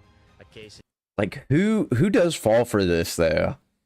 Like, is it, like, to me, like, if I saw this, like, I'd just skip it. You know, like, anytime, dude, if this was unskippable and I had to watch it, probably just gonna close YouTube out and reopen it. Like, I don't think, like, for me especially, like, if a company, like, I have YouTube Premium now, but, like, when I didn't have YouTube Premium and I would get an ad like this, I hate your company. I'm not gonna lie. Like, I understand you have to make money, but I don't like your company because I can't watch Joe Bartolozzi play Minecraft or react to some funny videos and make me laugh. So, love Joe Bartolozzi. I forgot what I said or what this video was about, and this isn't the only one. They even add little fuck-ups in the speech every now and then to make them sound more natural. Our bot will send you a price within 48 hours, so you'll just need Dude, that is like really realistic though. That sounds real. to wait a little bit. Well, I can't tell you what the actual scam here was. I have a pretty good guess. Usually, scams like these will have you log into the site and open up one of those free cases mentioned in the deepfake. Definitely completely by chance, you'll end up pulling something worth a ton of money. The catch here being that you can't withdraw anything until you've put in a minimum deposit on the site, usually in the form of weapon skins. You send the deposit, and then bam, they've got you. There was no prize, it was all bullshit, and you've been had. Gee, thanks, Nico. This is just speculation, but about a month after these ads came out, Valve introduced an update letting you reverse any trade within 7 days, which essentially... W Valve, W Steam. God, what a goated company. They genuinely just like know what to do in times of crisis. God, there genuinely is no company like Valve, man. They're just so wonderful. This kind of scam. I can only assume this update was a response to this and similar types of scams. Just to add on to how elaborate this operation was, if you clicked on the ads, which took you to the original posts of them on YouTube, the people behind this fully replicated the channels of the esports teams the players belong to. The Nico one was posted by Team Falcons, his current team, which had the exact number of subs their real channel had. Yo, that's insane. Of course. This led to a massive goof on YouTube's part, where upon being informed of these deepfake ads, YouTube took down the official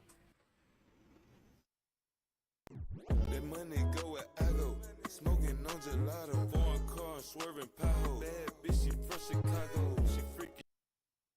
Yikes. That's bad. Yo, YouTube taking down the legitimate channels is insane work. How do you mess that up, dude? Like, YouTube had to have, like, analytics of, like, dude, are we serious? Dude, that is bad. They terminated the real channels instead of fake ones. Straight bricks, dude. That's bad. That's real bad. Team Falcon's YouTube page. What a blunder. This is a pretty wild example of the dead internet theory. A sub-botted imposter account using deepfake videos pretending to be a real organization, likely tricking a ton of people into believing it was real, all in order to steal a few people's $7 op skins. That is enough gaming. We are done with gaming. You have been banned. That is all in order. You know what's crazy is I have that exact op skin. Love it. It's the coolest thing I've ever gotten. It's not worth any money, but it's pretty cool. It's like the only skin that I have, but it's really cool. I put it on and I was like, yeah, I'm like a pro now. Few people's $7 op skins. That is... Mine's not even $7, dude. It's probably like $3. Banned from every game.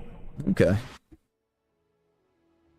We've been through a lot today, you and me. Yeah, we have. I guess if there's one message to take away from all this, is that it's over, we are doomed, everything is terrible. Nah. The internet is no, but for real. While bots are becoming a problem, I really don't think this is going to end in some internet takeover by No. Steam. The theory itself is quite interesting, though. I might come back to this in the future to look at how this is impacting other places online. If you know of any interesting examples, I'd love to hear them. With that said, I really don't know how much more I can say. This account is a bot, and this post was by a bot, and this account had botted likes, and this, unless there's some I believe him. unique stuff. I'm subscribing. Guy's pretty interesting. Like him. Like this guy. Pretty good video. Dead internet theory. Go show him some support, guys. Redline. Pretty cool video. Very interesting. Liked it. Alright, so the next one we're doing. The satisfying death of hype beast culture. Hype beast culture. Who remembers hype beast, dude? I feel like hype beast was like such a... It was like a 2018. Was it 2018? I feel it was more 2016, wasn't it? I genuinely can't remember. But like, dude, Hypebeast was such a huge thing. I remember wanting one of those like box Supreme shirts so bad. I was Clout era of like rap and stuff with the white Clout glasses. Like, dude, Hypebeast was like such a phase.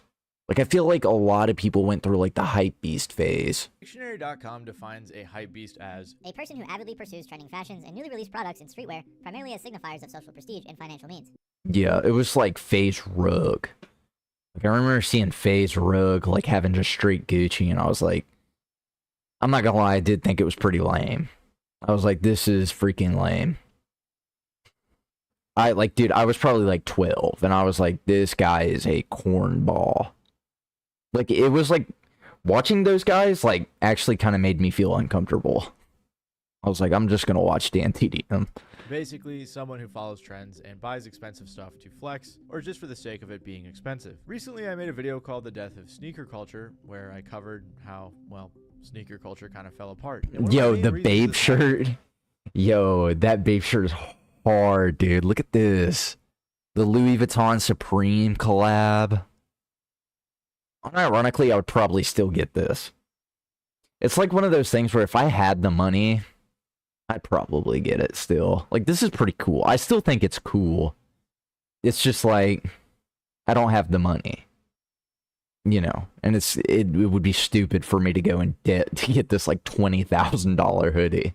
Was because Hypebeast infiltrated the market, jacked up the prices, and kind of ruined it for everyone. $8,000 Nikes. Aside from a few references, I didn't really dive into the overarching Hypebeast culture. I see this guy on Instagram all the time. Like the blind boxes and stuff he buys. That went hand in hand with sneaker culture, because trust me, it was about more than just sneakers. Yeah, Supreme really made a f***ing brick. Look at this shit.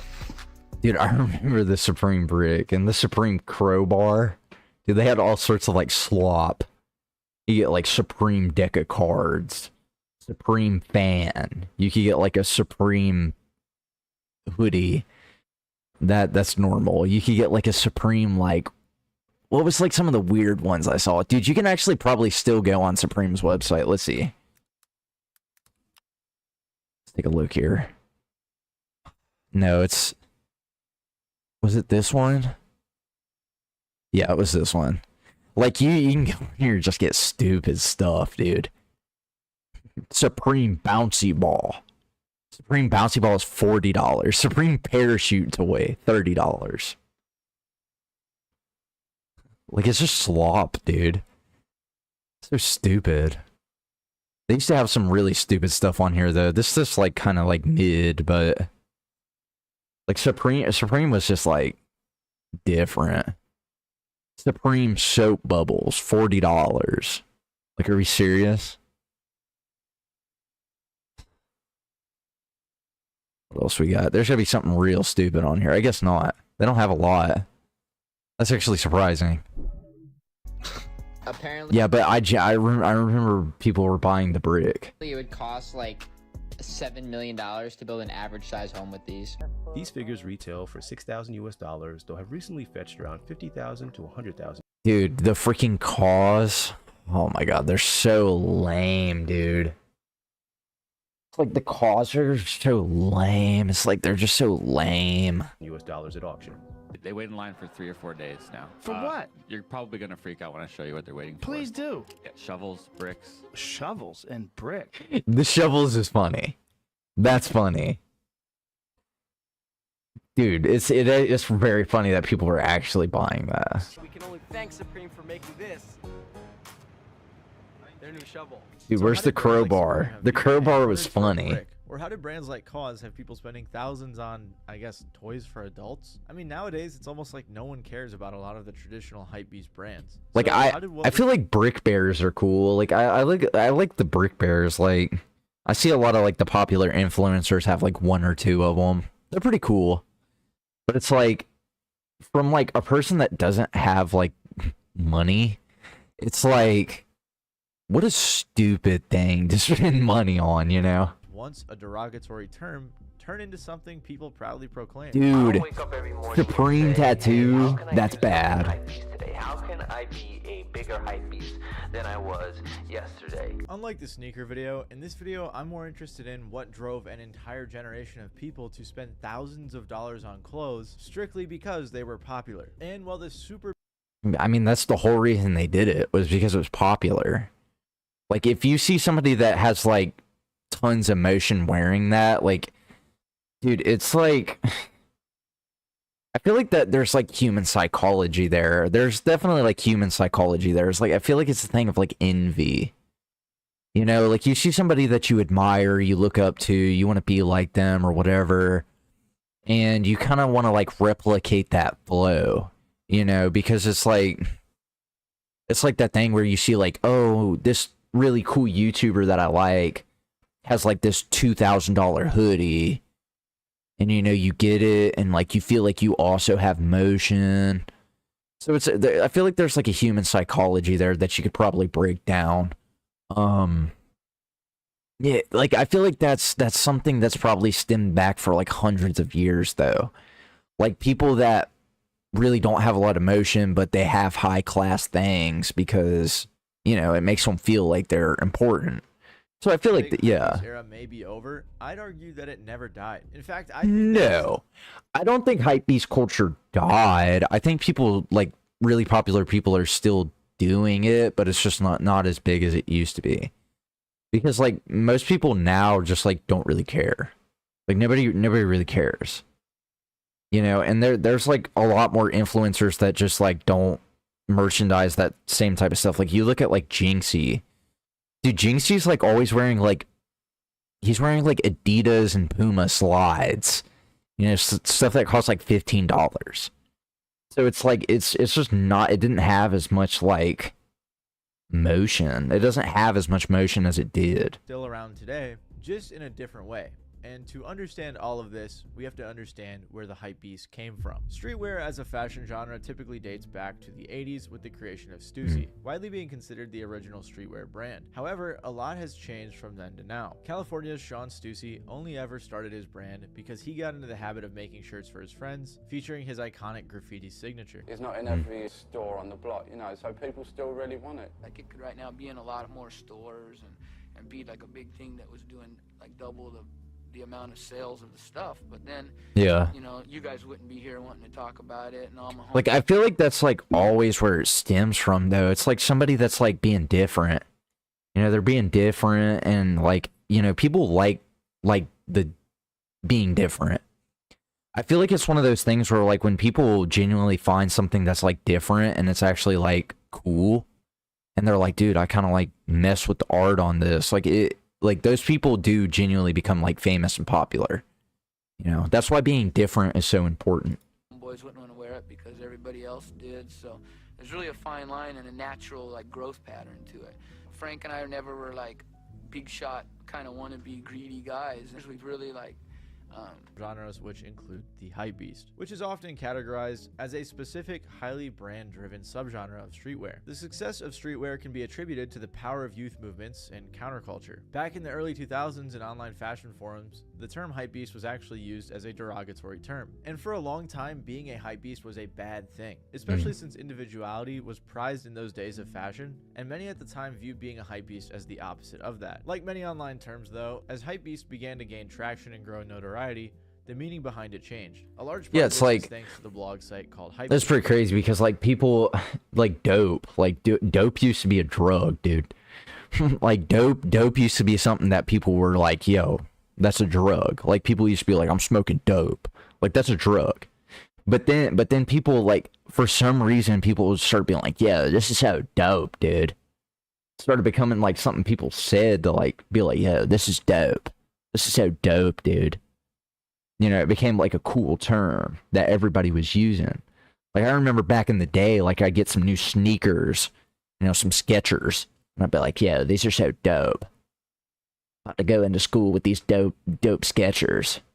Really impress the huzz. We weren't saying huzz back then. Probably saying like the ladies. I don't even know. I don't know. Who started the brand said the term hypebeast had a negative connotation when we first used it because it meant that you were just following hype. And I thought it was funny to use this name. It's like you're a clout chaser. Nowadays, hypebeast can mean a lot of different things for different people, but this would continue to evolve. Remember, yo, Stussy? Well, chat. I'm not gonna lie. No viewers right now. Not a single viewer is coming to watch my stream. You want to know why? Guys, and that's live. Guys, and that's live. Dude, oh no. No! God, please, Guy. Yo, Guy, please send me. Yo, Guy, please just send me like 10K.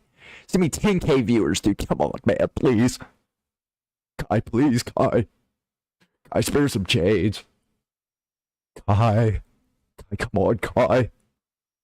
No, I'm not gonna lie, dude. Yo, I'm cooked. Nobody's pulling through to watch my stream. I might as well pack it up and leave. Might as well just pack it up and go home. This is bad. Yo. Bad day to be me. Not gonna lie. Dude, oh my gosh. 381,000 people are watching right now. Yikes. Big yikes. Wow. That's bad. This is bad. W Kai, but at the same time, this is bad. That's okay. We'll keep trucking along. Maybe some of them will dribble down in. You know, get tired of it. Well, they're not only one of the first. Please, Kai, spare some brands, but change. They also played a major role in spawning some of the big brands we know. Please, guys, spare some change to me. Inspiration here. James Jebbia, the founder of Supreme, worked closely with. So this is the guy that had to do with the bricks and the crowbars. Stussy before launching his own brand. Pretty cool. From 1991 to 1994, James partnered with Sean Stussy to help run and establish the first Stussy store in New York City. He applied the tribe mentality and drop model learned at Stussy to build Supreme. When a lot of people think of the That's like the really big one though, isn't it? The Supreme store in New York. Like that's where Tyler and stuff was for like a while. That's crazy. Supreme is often the first and most iconic brand that comes to mind. What started as a small skate shop in New York became one of the most famous clothing brands in the world. However, at first it wasn't even a fashion label. It was a simple store made for skaters with a big open space in the middle so people could skate inside. The first collection stuck to the basics, including t-shirts, hoodies, and hats. It was nothing fancy. Yeah, like I feel like that's where a lot of streetwear like kind of began though, was like skating. Like I love skateboarding. Skateboarding's fun. Like I feel like skateboarding is like a very social thing too. Like going out to like a skate park and just vibing with people, talking. It's fun. It's a very social thing. Like skating is fun. It's social. You know, you kind of wear like baggier clothes. Like, dude, like Primitive.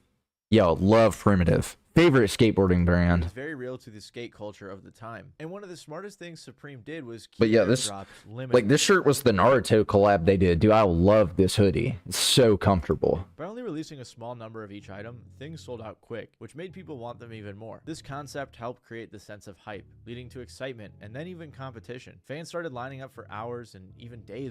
Yeah, it literally became like, Supreme made shopping feel like a game. You had to be quick, lucky, and dedicated. And that Yeah. made every single would line up for hours and hours ahead of time in hopes of getting their hands on some Supreme gear from the new release. Mm. Sometimes there would be some genuine shoppers who wanted a piece or two for themselves, but other times you'd have resellers going in to grab up as much as they could. The internet side of things works similarly. Sometimes there were online queues with, again, a mix of personal shoppers and resellers. However, the online dude, that's like the worst feeling. Like, I remember when I was like buying stuff off Primitive, dude, they would drop like their Naruto collab. Dude, I got so lucky. I bought the Itachi board, like the Itachi Fool. Dude, that skate deck, the Itachi skate deck, because Itachi is like my favorite, dude, he's my favorite anime character. So when the Itachi skate deck dropped, dude, I bought that, dude, I bought it so quick. Dude, it was sold out in like the next day. Like, they'll drop collabs like that, and dude, genuinely, like, it sucks, because you'll go to buy, like, your size, and all they have is, like, an extra small.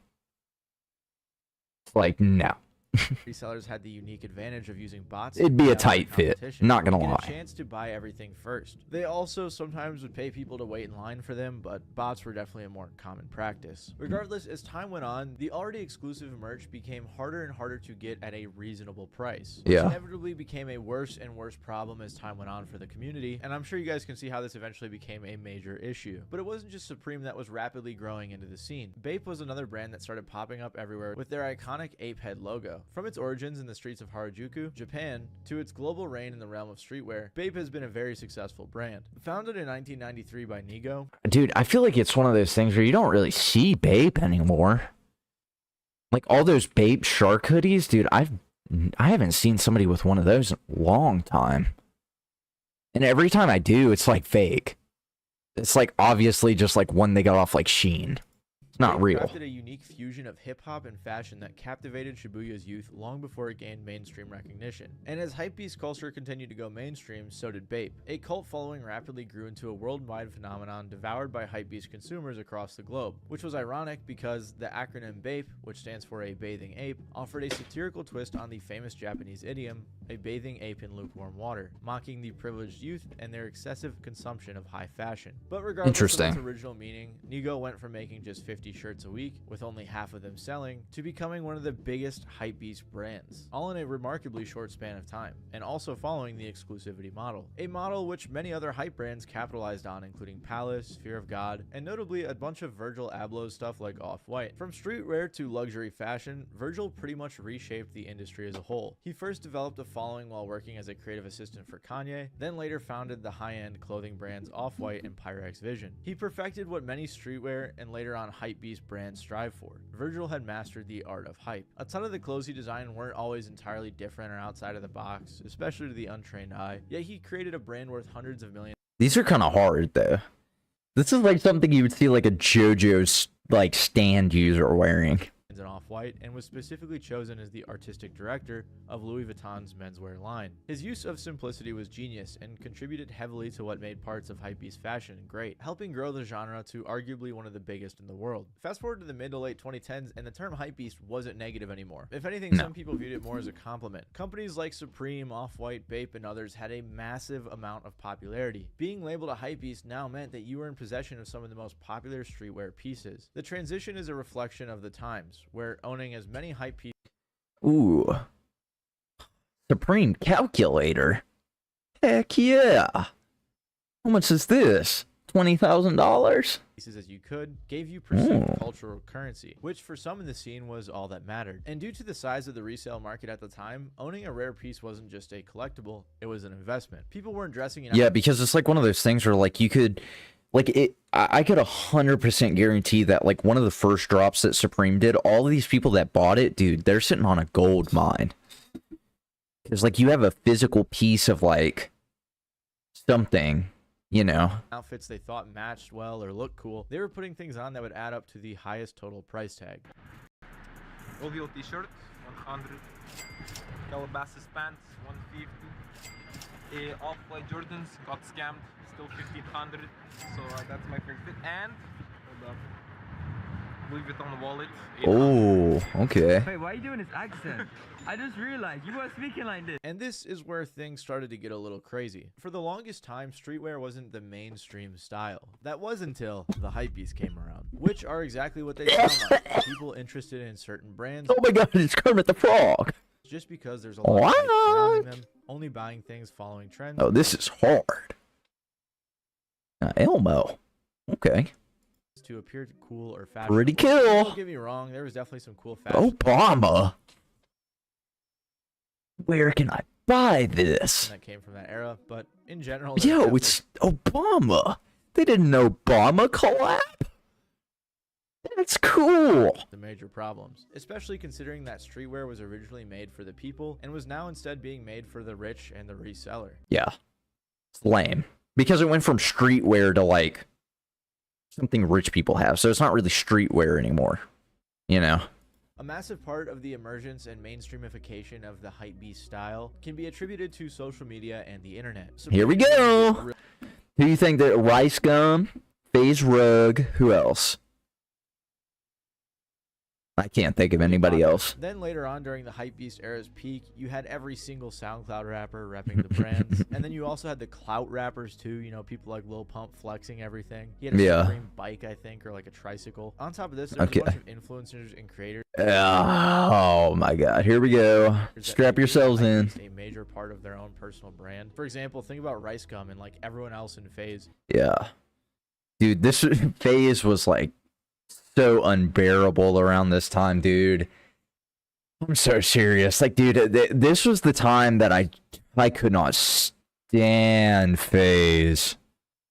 Dude, I hated FaZe during this whole era, dude. I like modern FaZe, like with FaZe Adapt and Lacey, Ron. Those guys are funny. Those guys are good. But dude, this whole era was bad, dude. I hated this era. Who would, at the time would be seen in something Supreme, Bape, or Off-White, or just hypebeast merch in general. Nike collab, I think these are pretty. I think it's one of those things where, like, when I was younger, I it was probably just jealousy. I probably felt like jealous, because I was like, why did these guys like have all this money for? I was like, and I'm mowing lawns. We are here in my closet and I have some explaining to do. As you guys all know, I live in like a $15 million house. All my clothes keep. Yeah, it's like, dude, stuff like that is just so unbearable to me. It's like, dude, I hate it. It's like, yes, we know you're successful. $800. I'll just start from top to bottom. Yeezy Red Octobers, Fragment 1, Off-White Nike. White Yeezys that are actually dirty because I actually wear them. Yeezys, more Yeezys, more Yeezys, more Yeezys. Off-White Air Maxes. Dude, Yeezys are like worth like $50 now. And more Yeezys. Even holy fall off. Car wrapped in an Off-White. yo, I forgot this is what that looked like. Ooh. Oh yeah. Mr. Rich Millionaire. Branding. And there was even more direct people. Mr. Rich Millionaire. Who honestly might not have been the best representative for the brand, but regardless, he made it a part of his name and even tattooed it on his stomach. Yeah. I looked up on like the internet, like Instagram name generator. Dude, he is like staring into my soul.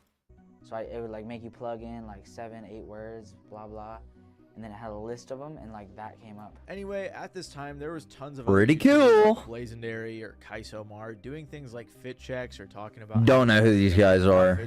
And people like Kaisomar, for example. Don't know who this is.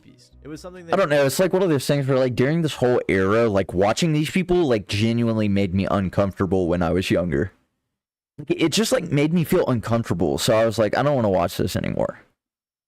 And I would go watch like Sunday or Dan TDM. Proudly admitted and represented. I don't wake up every morning and say, hey, how can I do something hypebeast today? Like the only vloggers that I actually watched. Let me open this in another tab. Was I don't know if anybody really knew about them. I feel like they did. Ireland boys.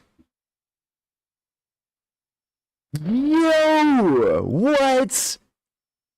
These guys are still doing this? No way.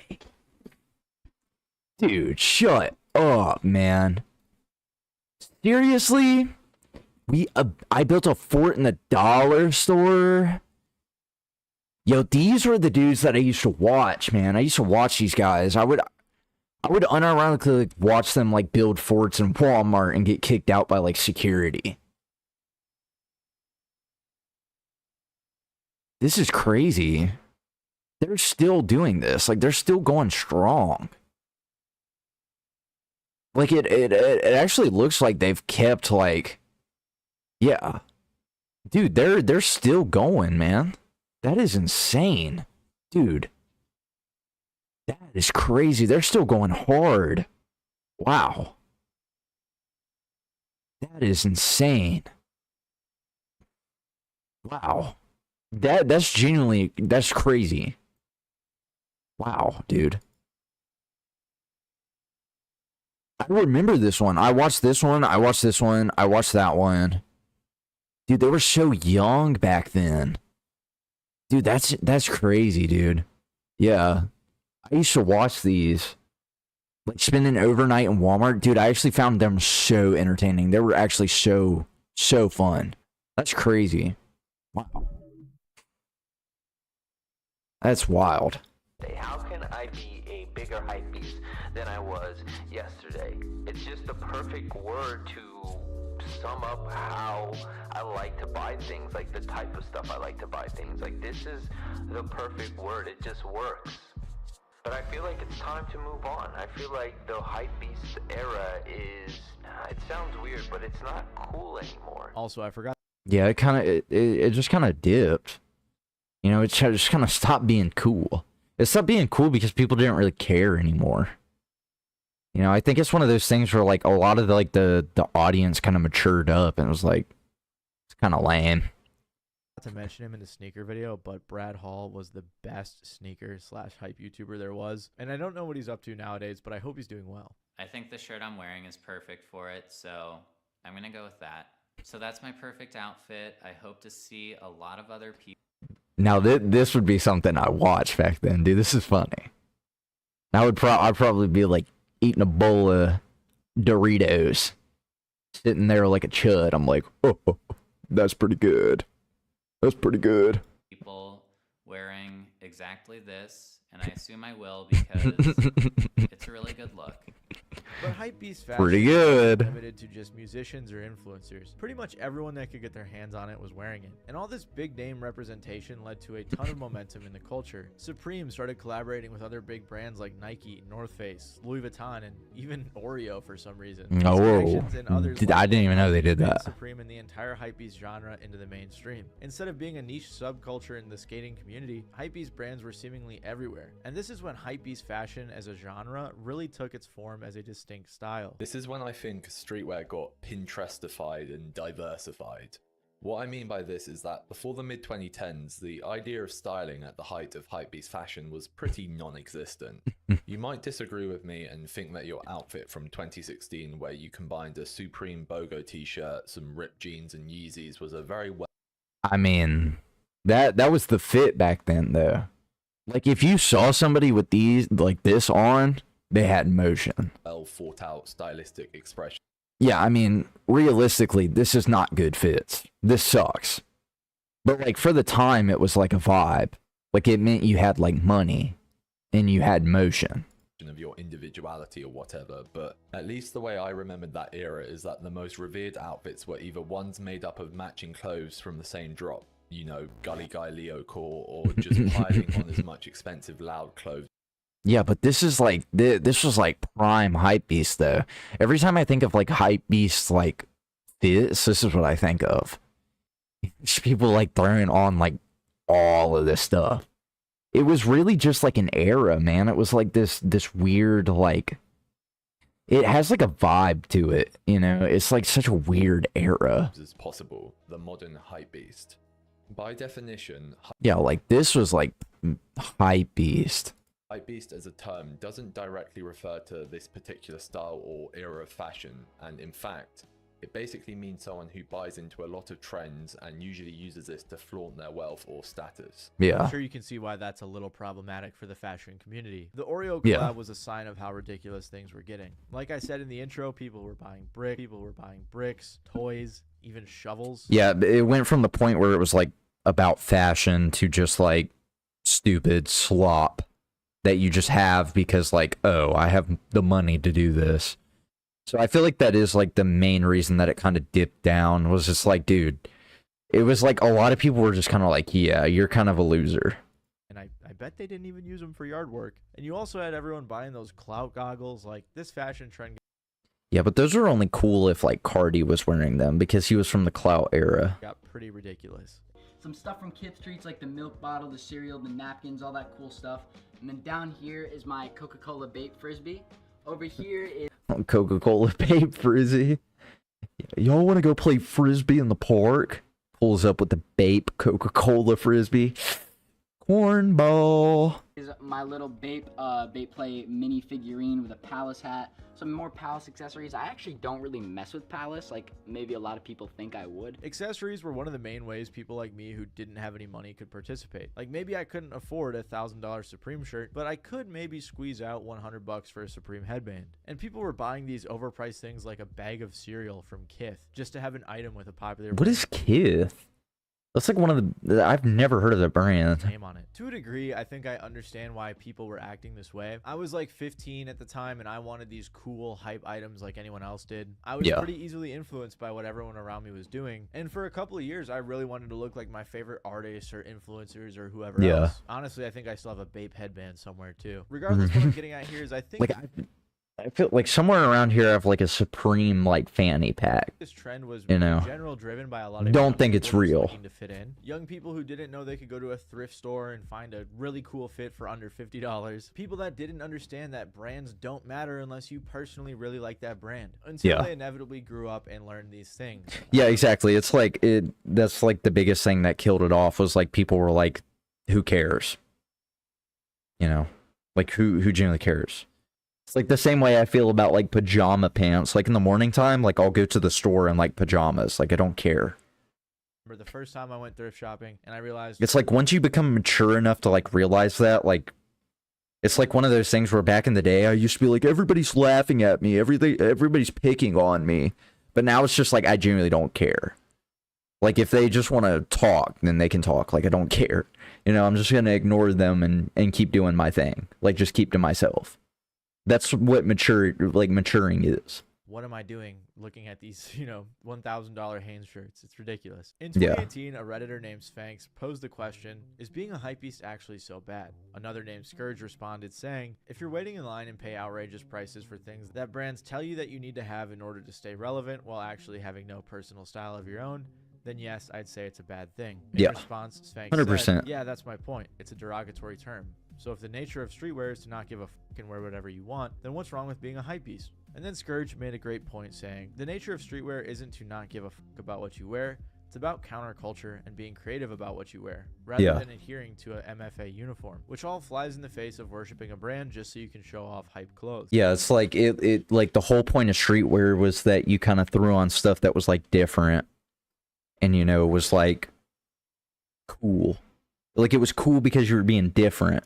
This back and forth really explains the mindset that a lot of hypebeasts had and the mindset that a lot of anti-hypebeasts had. For example, remember the original meaning of Bape that I mentioned earlier, which mocks the privileged youth and their excessive consumption of high fashion? While this may not apply 100% to every streetwear / hypebeast brand, in general, I think it encompasses the counterculture vibes that a ton of these brands were built on. And it's hard to be counterculture when you've now become the mainstream culture. But it's not like becoming popular in itself ruined the booming fashion subgenre. It's like it went from something that was niche to like something that was mainstream.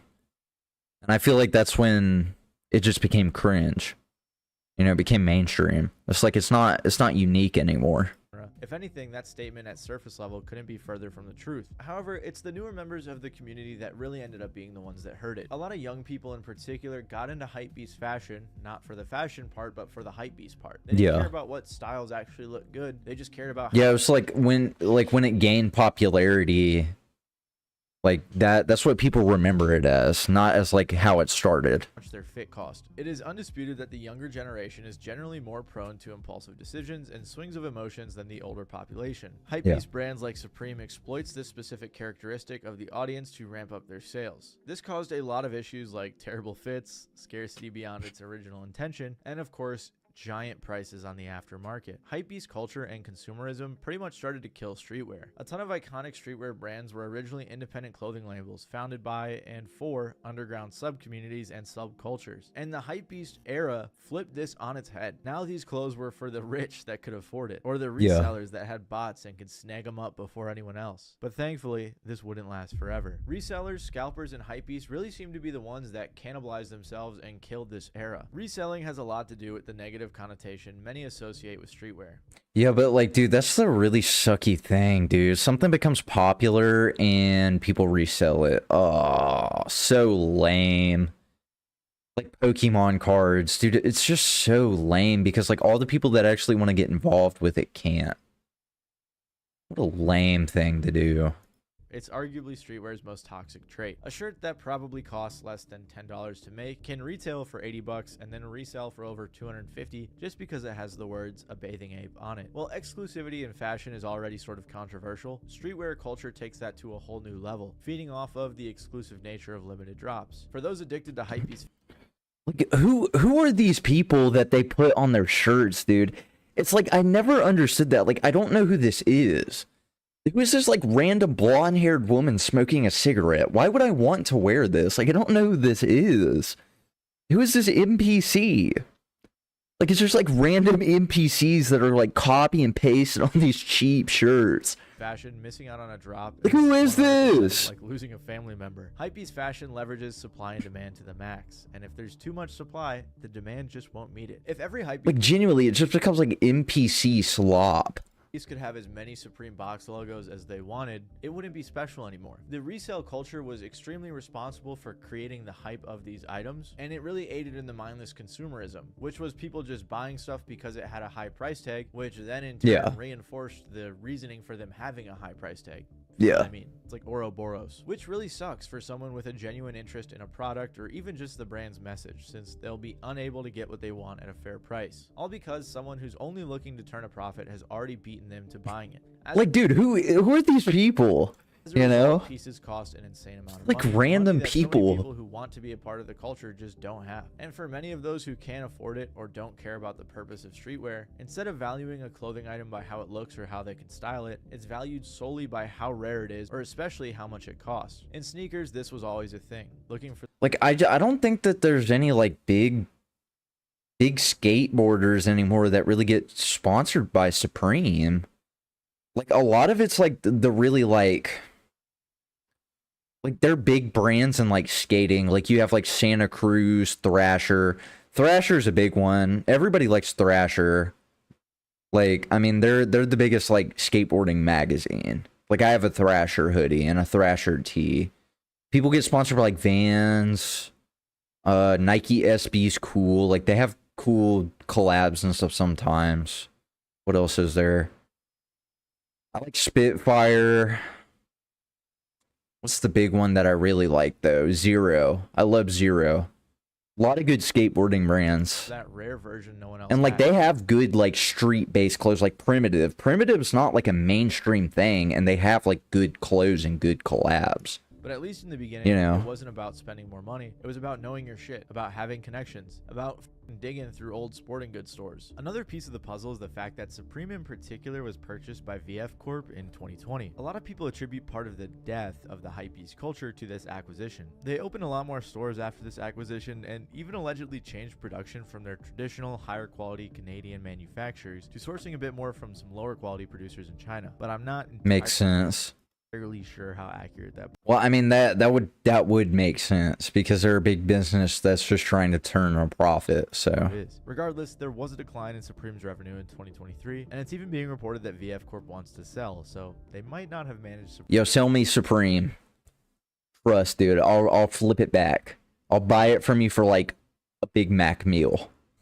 Supreme the best. I'll And while flip it, many trust. argue that the Hypebeast era is dead, like I sort of suggested earlier, I don't think that's entirely the case. The Hypebeast era, trend, and fashion style of the mid to late 2010s is dead for sure. But the general sentiment of being a hypebeast, in my opinion, is far from gone. In fact, it's always been here, and I think it always will be. Many fans of fashion seem to have grown out of certain brands like Supreme, Bape, and Off-White. Although don't get me wrong, it may not be their mainstay anymore, but a ton of yesterday's hypebeasts will still get stirred up over a new or interesting Supreme collab, like that Spider-Man one I just saw floating around. By the start of the 2020s, Lame. I think people got a bit sick of just having all the gear and no idea, and wanted their outfits to say a little more than just I have something you don't, or I have more money than you. Yeah. This is around the time I think hypebeasts started to diversify into different areas of fashion. Some people switched out the Bape hoodies for Stussy 8-ball fleeces and started to favour Birkenstock Bostons over Yeezys, and essentially began TikTok micro trend hopping. But now at least there was some attempt to style an outfit, even if it was just the sound. Yeah, see, this is what a good fit looks like, dude. Like the color combinations, you know, it doesn't have like these are the fits that I like to wear. You know, because these are like, this is a good fit. Like if I saw somebody walking down, I'd be like, dude, that's fresh. You know, they got a good cologne on. They kind of walk past me, like mog me a little. I'm like, that guy has aura. Like, you know, working in retail, there's like this one dude that comes in there, dude, he's swagger, man. He walks past me, I'm like, dude, I would like to be that guy's friend. Like, that guy's pretty cool. That's a cool guy. Exclusively wearing earth tone. See, it's like very minimalistic, like kind of like, I like However, that. Nowadays, it seems popular streetwear fashion has shifted away from super flamboyant colors to more minimalistic and neutral tones. And a big thanks for that goes to Kanye, amongst others, like Cardi, who have popularized the Rick Owens and Chrome Hearts almost modern gothic type style. These are kind of what you could call today's hypebeast brands. Obviously, though, it's a significantly different industry around. Yeah, and it's like the thing about Chrome Hearts, dude, $28,000 now. Chris Black, a brand consultant and co-host of the podcast How Long Gone, says, I think that streetwear being a relatively affordable way to participate in consumerism as a young person is kind of what will keep it alive. He added on explaining that the community, well, different from the hypebeast era, continues to rally shoppers. That sense of belonging guarantees that brands like Supreme and other newcomers like Fear of God Essentials will continue to succeed regardless of the era that we're in. I mean, even Labubus could be considered a hypebeast item since 100%. Dude, Hypebeast is Labubus was 100% a Hypebeast thing. everyone was buying them pretty much just because they were popular. The Hypebeast in its truest sense will never die, as there will always be people who want to dress like, look like. Yeah, and there's always going to be some like really stupid trend. 100%. Flex like everyone else on the internet. A lot of people force it instead of just being themselves, and that's just the way life goes. If you're curious what happened to the sneaker industry in specific, and a few of the attributes that aided in killing hypebeast culture, Like I don't really give a crap about sneakers, but you know, this was a very good video. A lot of good points there. Now the next one is also a very good topic. NFTs, the internet's dumbest era. Ooh boy, the NFT phase was bad. Straight just like, dude, it was bad. NFTs was so stupid. Like, dude, who like genuinely? It just was like one of those things that nobody was like, this is cool. Because it didn't make sense. It was stupid. Recently, I've seen a few tweets looking back on the NFT era, comparing prices of celebrities' NFTs when they bought them to now. Like this one that says, fun fact, Justin Bieber paid $1.3 million for this Bored Ape NFT. Now, Ooh, that sucks. You know, but it's Justin Bieber though. I think he'll be all right. But that does suck. He paid $1 million for that. Terrible financial investment. worth $12,000. That's bad. Or this one that says YouTuber Logan Paul purchased this NFT for $635 Yeah, it was bad. in 2021. Today, it's worth $155. It was like, dude, like it was one of those things where you could just go screenshot. I don't know if it showed up on screen, but I just screenshotted it. But this left me wondering, why were people really going this crazy for pixels on a screen? What made Paris Hilton and Jimmy Fallon shill them on live TV? What made celebrities like Madonna? That is a good question. Why did they gain traction? Because, like, during this time, like, I was watching, like, Mudahar, like, some ordinary gamers just, like, make fun of him and laugh the whole time. I was like, yeah, this is very stupid. Post Malone, Eminem, Tom Brady, and more spent hundreds of thousands to sometimes millions of dollars on these pixels. Why did the NBA come out with their own NFTs? Why were people going so crazy for something that was so obviously going to fail and is now worth nothing? And what even are NFTs? It's been like 5 years and Yeah, it's like, what did they expect was going to happen, though? It's like, I don't know. I feel like NFTs was like a very, like, it was like a thing that was kind of like doomed to fail. Like, it was one of those things where I kind of looked at it, I was like, dude, this is not going to happen. still don't fully understand. Well, to really understand the NFT craze of the early 2020s, we have to go back to its inception. Also, let me know what you guys think of the camera.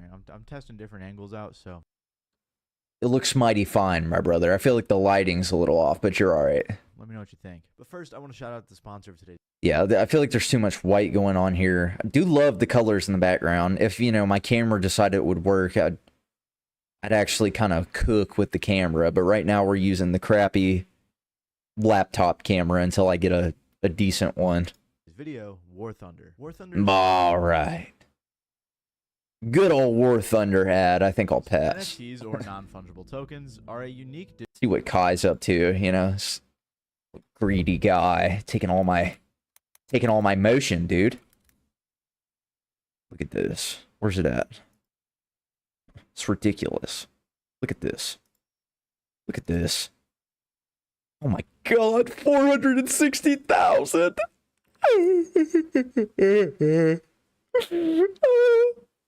Kai, please. Kai.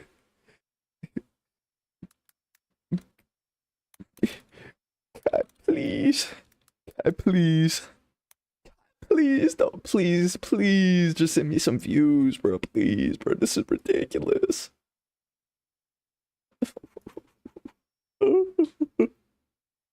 Kai. Kai, just like, please. Oh my god. Oh my god. Dude, it's actually crazy. Nobody else wants to go live, dude.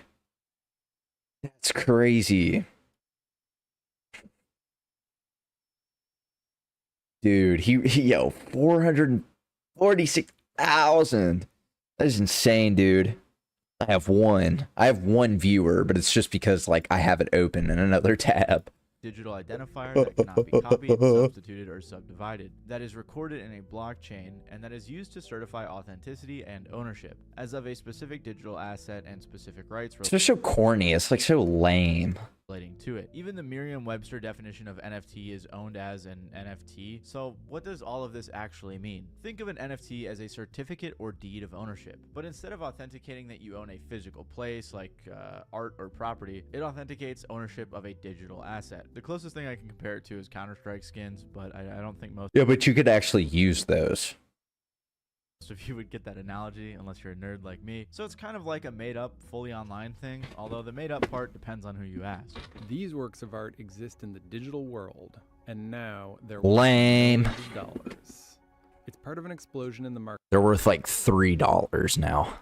For NFTs, digital tokens that prove ownership of things like digital art that you can't even touch.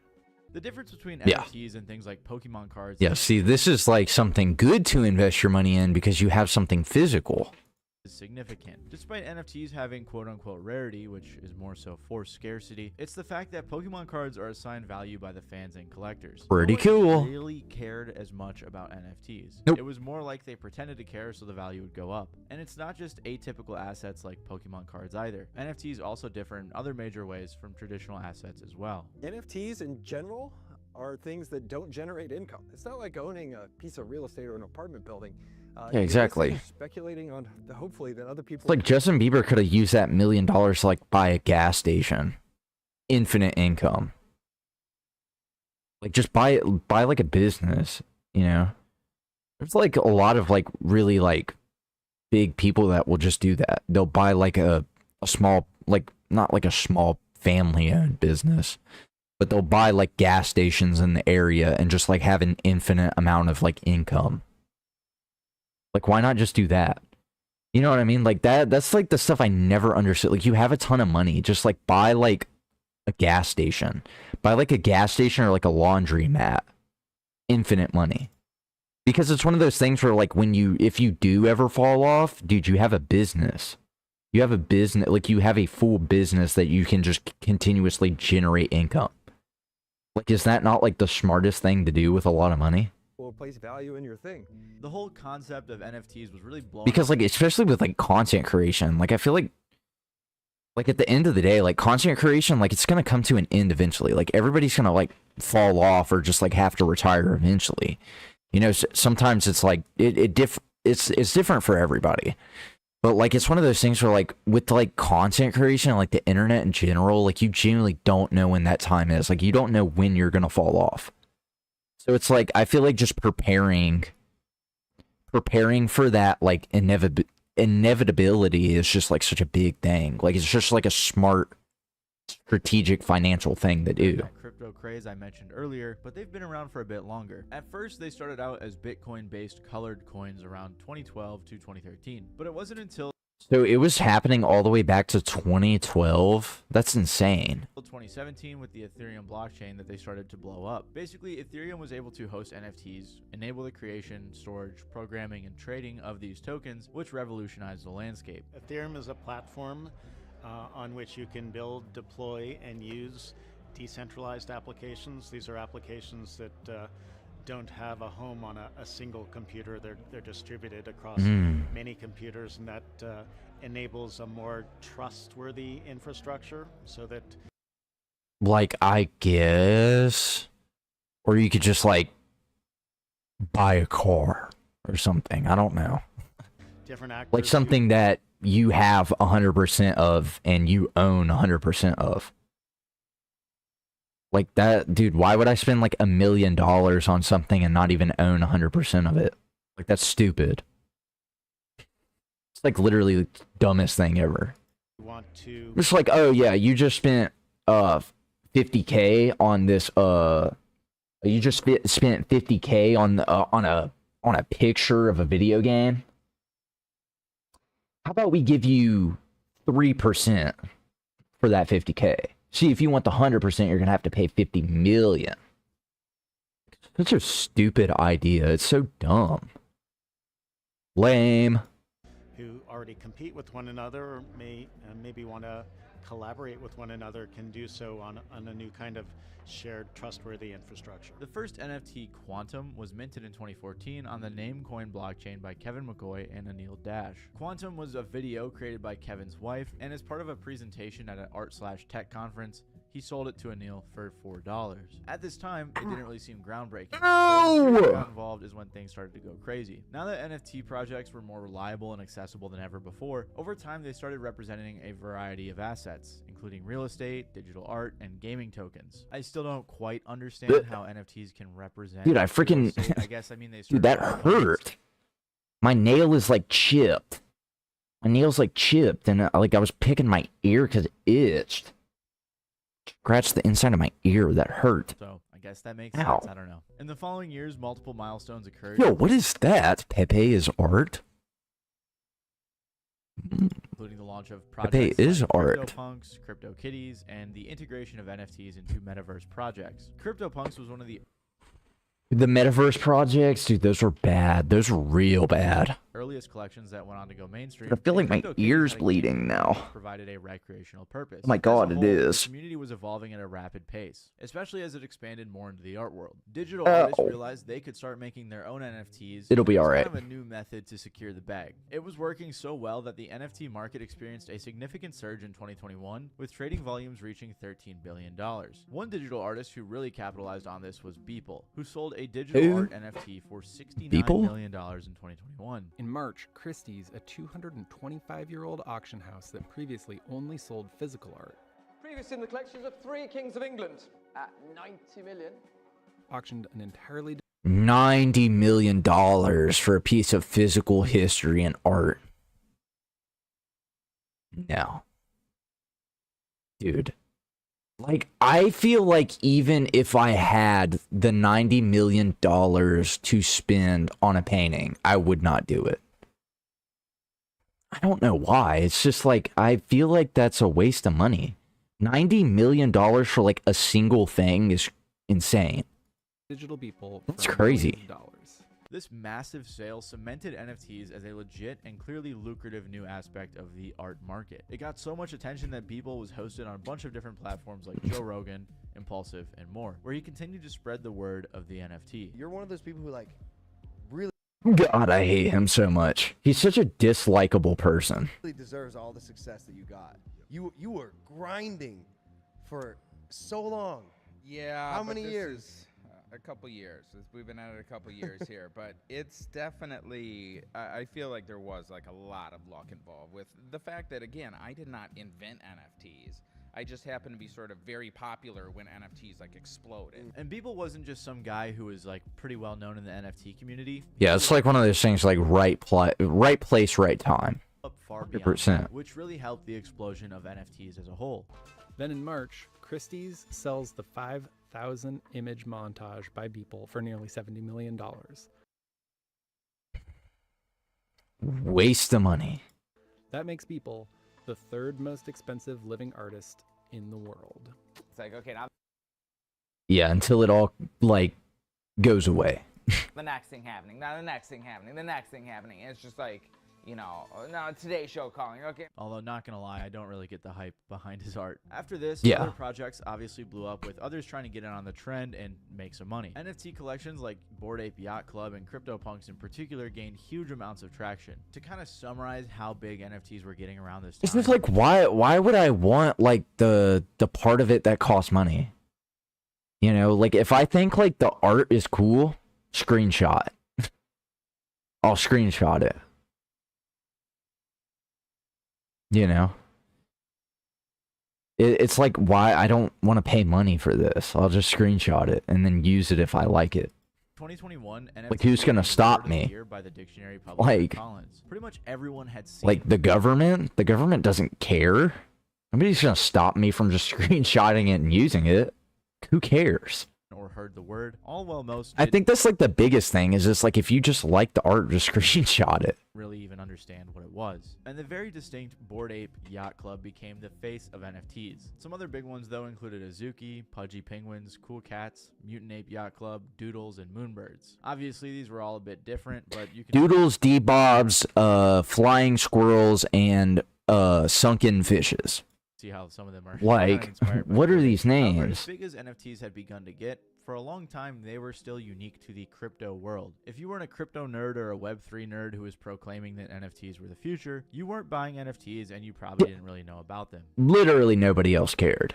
Until things got crazy. I think one moment that's Like, the only experience I ever had with Bitcoin is I tried to invest in Bitcoin.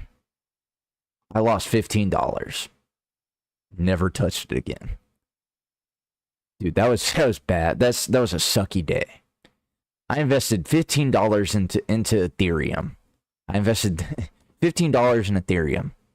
Tanked. Lost my money. I was like, well, never doing this again. summarizes So I just started like doing ETFs and stuff with my bank. You know, stuff that actually works.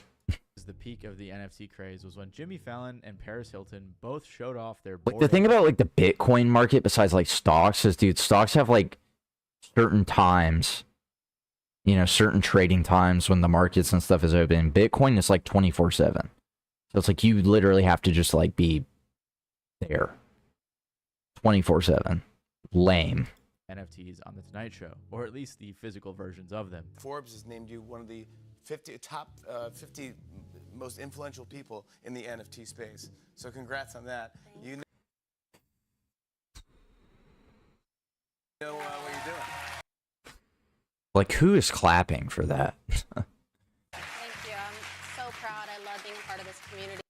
I'm so proud. I love being part of this community. So many good people. You know, definitely not doing it because it's a profitable source that my PR team came to me with. Love the community. I'm so involved. And being a voice and sharing my platform and just getting the word out there because I think it's just such an incredible thing to be a part of. You taught me. Yeah.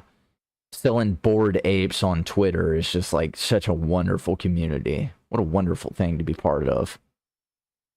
Like, what do you want to be known for in the history books, Max? Well, to be quite honest with you, I would like to use my social status to promote the NFTs. I believe that I could really help the community out, you know, such good people here in the NFT community doing a wonderful thing, helping so many lives. Like what? What are we talking I about? got an ape too because I saw you on the show with Beeple and you said you got a MoonPay, so I went and I copied you and did the same thing. You did? Yeah. Yeah. Mm-hmm. This is your mine. ape. Are we debuting It's really cool. Lame. Cornball, cornball, cornball, cornball, cornball. It's just so corny, dude, because it's like, you know, they just don't care.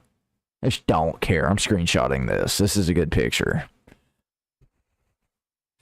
Might use that as my PFP on Discord. Like the hat, the shades. Stupid. Lame. I have no clue if this comment is true, but the top comment on this video is, the audience clapping, cheering, and laughing was all added in for this post. I was there. It was sheer silence. It's probably true.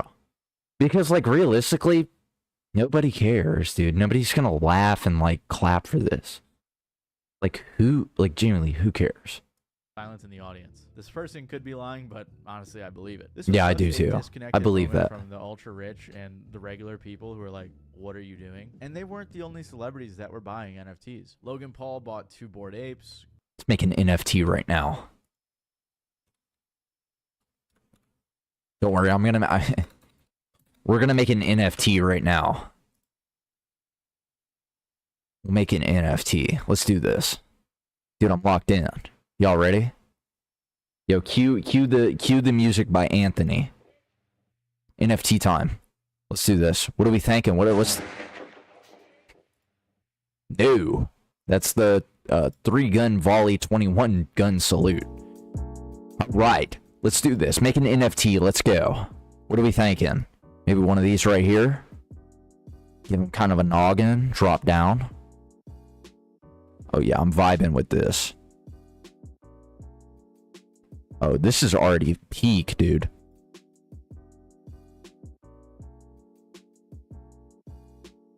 Oh yeah, this is sick.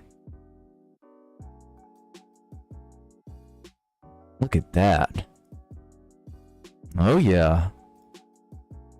Fire. Yo, this is peak. One of these right here.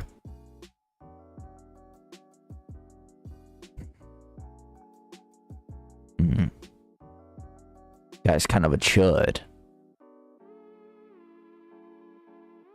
Oh, fucking with this. Looks like Joe Bartolozzi. This is the vision. Why is it not working?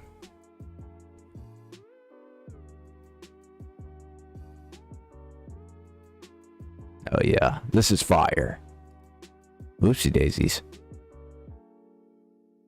Oh yeah. One of these right here.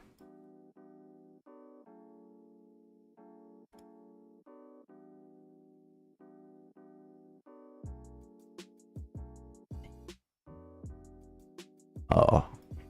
Yeah, I'm feeling it. This is gonna be good. We'll sell this for a lot of money. Where does it open at? Well, yeah, that would make sense. We gotta cut it off, like right here. Low key. Dropping one of these. I'm liking this. Give him some blue eyes. Maybe blue over here. This is pretty good. Low key. Get one of these. Kind of like add in some details here. Let some people get their money. It's all about the details. Oh, dude, this is fire. Dude, I love this. Had one of these over here. Feeling it. I'm seeing the vision here. We'll give him a black shirt. Yeah, that's a good contrast. That's good contrast. One of these.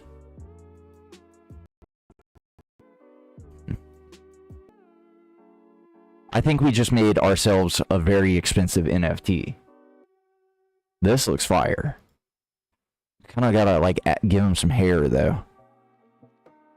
No, I know it would be super cool. We give him, like, a beanie. Oh, yeah. Dude, this guy looks like a thug.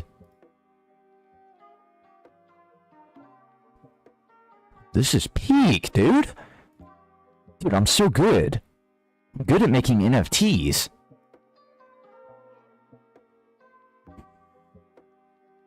These right here.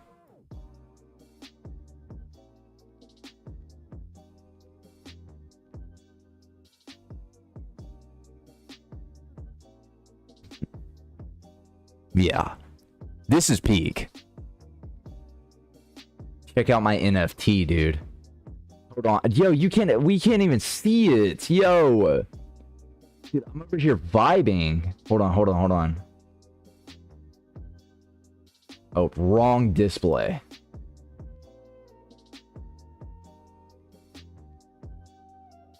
Where's it at? No. Can't even see it. Hold on. I have to show my curation.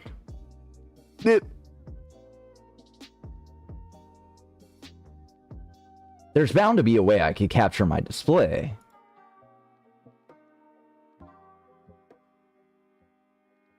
No. Maybe if I, like... Hold on. Let me hide this. And then maybe if I do this. Going. Not working.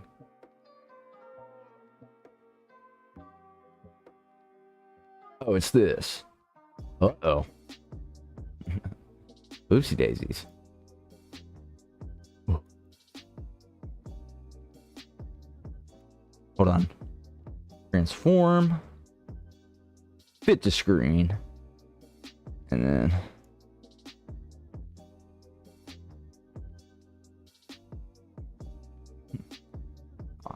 Yo. Hello? We gotta put it down, dude. Oh, yeah, that's what it is. There we go. Yeah, look at the NFT I made. Pretty cool. Such an artist, dude. Look at that. Gwyneth Paltrow ball. No. I'm not done. We gotta make him cool, though. How do we make this guy cool? Oh, I know. He's smoking a cigarette. No, a backwood. Dude, this NFT is fire. Give him like a leaf roll. Bam. This is hard. One of these right here. It's like fire. Check it. And then a little bit of this. I do say that is pretty cool. This is my NFT. Let me screenshot. If you want to buy this NFT, I'm starting bids at $15,000. $15,000, and I also want quarter pounder meal from McDonald's. We'll start bids there. Pretty cool. Yeah, that's fine. I have a screenshot. W. Anthony with the playlist. Love that guy. This is what I'm talking about. Non-copyright music for YouTube. Love Anthony. Bought one. FaZe Banks annoying ass bought one. Yikes. Straight call out from left field, eh? FaZe Banks annoying ass. Pretty funny. Got one. Shaq. Yeah, a lot of like very like scummy people got them. Mike Shinoda from Except Shaq. Shaq's cool. Lincoln Park. Steve Aoki. Steph Curry. Mark Cuban. Marsh. Steph Curry. Madonna. Marshmello? The DJ? Yo, y'all remember Marshmello? Oh yeah. Dude, let's... Marshmello. Dude, y'all mess with Marshmello, man. Alone. Dude, I used to listen to this song all the time.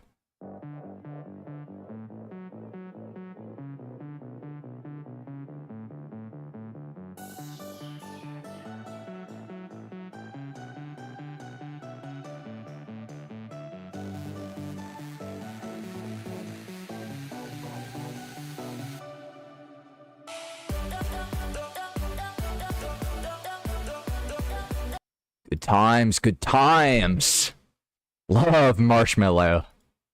Marshmello, Big. Rich the Kid, Eminem, Snoop Dogg, Madonna, Serena Love Williams, Ozzy Marshmello. Osbourne, and many more. Even my goat Future bought one. And my goat No! Martha Stewart. Like, what were we doing?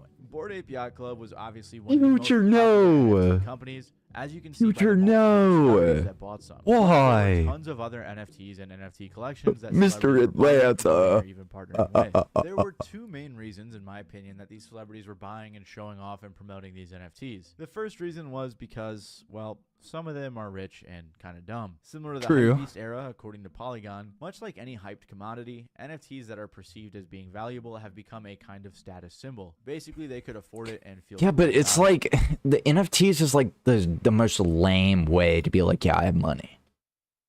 Like, dude, it's so lame. Like, dude, if you have a ton of money, just like deck out a room. Like, I'm talking like big room full of like really random and cool stuff. You know, that'd be cool. Or if they were really dumb, maybe they thought that they could make some profit on them. But the second 100%. probably primary reason is that they were paid by these NFT companies. And a lot of them probably didn't even pay for the NFTs at all, but were instead gifted them along with cash to inflate the artificial value. Paid partnerships with NFT companies that were often not disclosed became a big thing around this time with celebrities. Through these partnerships, the celebrities would either promote an existing NFT or Yeah, but it's like one of those things where like if you saw a celebrity promoting this, you're like, these people.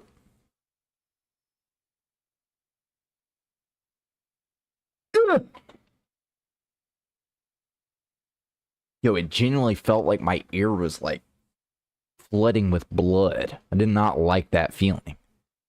But yeah, it was like one of those things. If you saw a celebrity posting this, you're like, yeah, how much are you getting paid?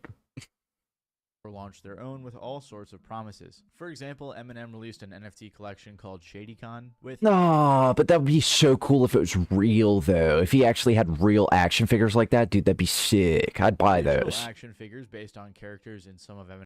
Like, it's so lame because it's digital. Like, you don't actually have it. Like, I can't, like, mess around with it. Like, I can't, like, set them up on a shelf and, like, you know? Eminem's best known music Lame. videos, original instrumental beats created by him, and more. When he released it, he said, "I've been collecting since I was a kid. Everything from comic books to baseball cards to toys. I've attempted to recreate some of those collections from that time in my life, and I know So you decided to do, like, digital, like, action figures? Lame.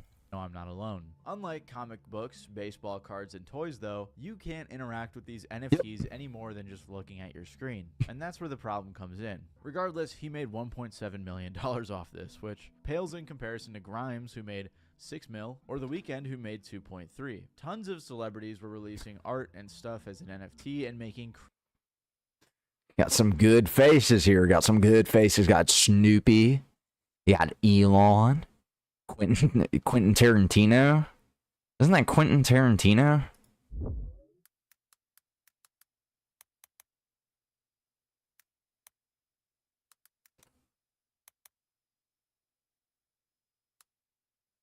Yeah.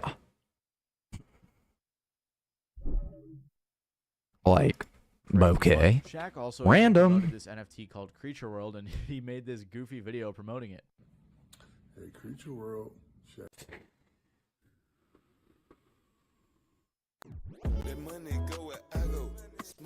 Yeah, it's bad. It's pretty funny, though. Is in your community. That's right. I love you. We got some stuff coming for you. Shh, don't tell anybody. Creature. I wish I could be mad at this, but it is just way too funny. That's pretty Shaq funny. His promo in mind for later in the Made me video. feel a little Really uncomfortable, value though. Came from people like The Weeknd, for example, who released some previously unreleased songs as NFTs, because at least you can get something out of that. Regardless, though, things were getting pretty crazy. The current bid on Jack. You know, like the way they should have went was like you pay like a monthly subscription for like the battle pass. That's the way they should have went. Like you get the battle pass, but it's like the NFT pass. You pay like $25 like every month to get like unique NFTs for that month. Little battle pass action. His first tweet is 2.5 million. You had to like play Subway Surfers to get XP. That'd be fire. This cat meme recently sold for $600,000. $1,000 for Neon Cat? No. We can watch Neon Cat right now. Yeah.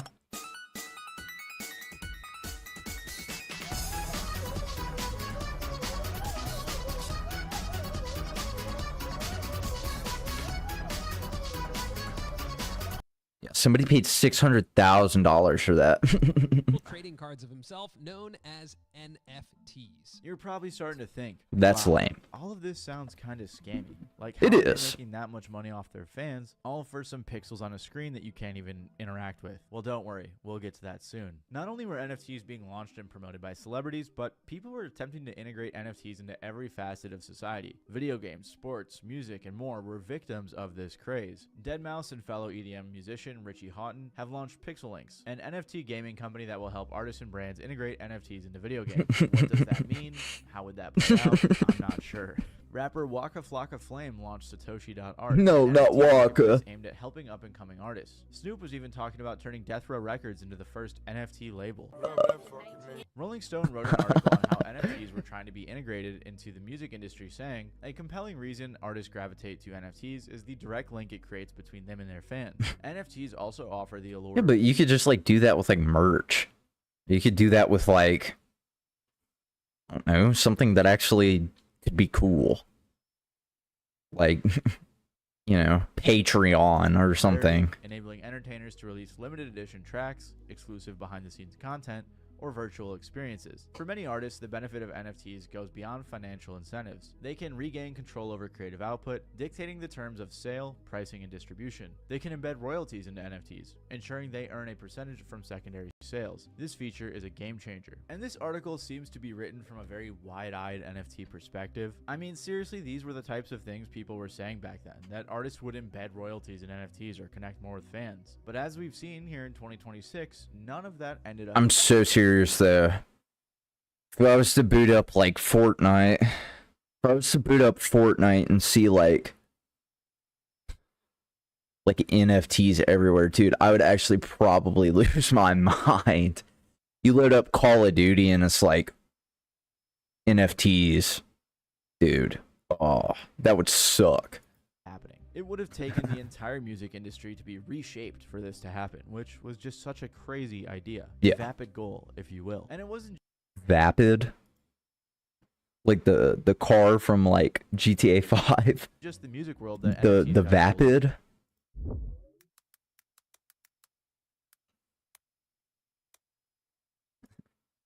Yeah. Thick cars, dude. I love Vapid. Used to buy so many. About the Bullet.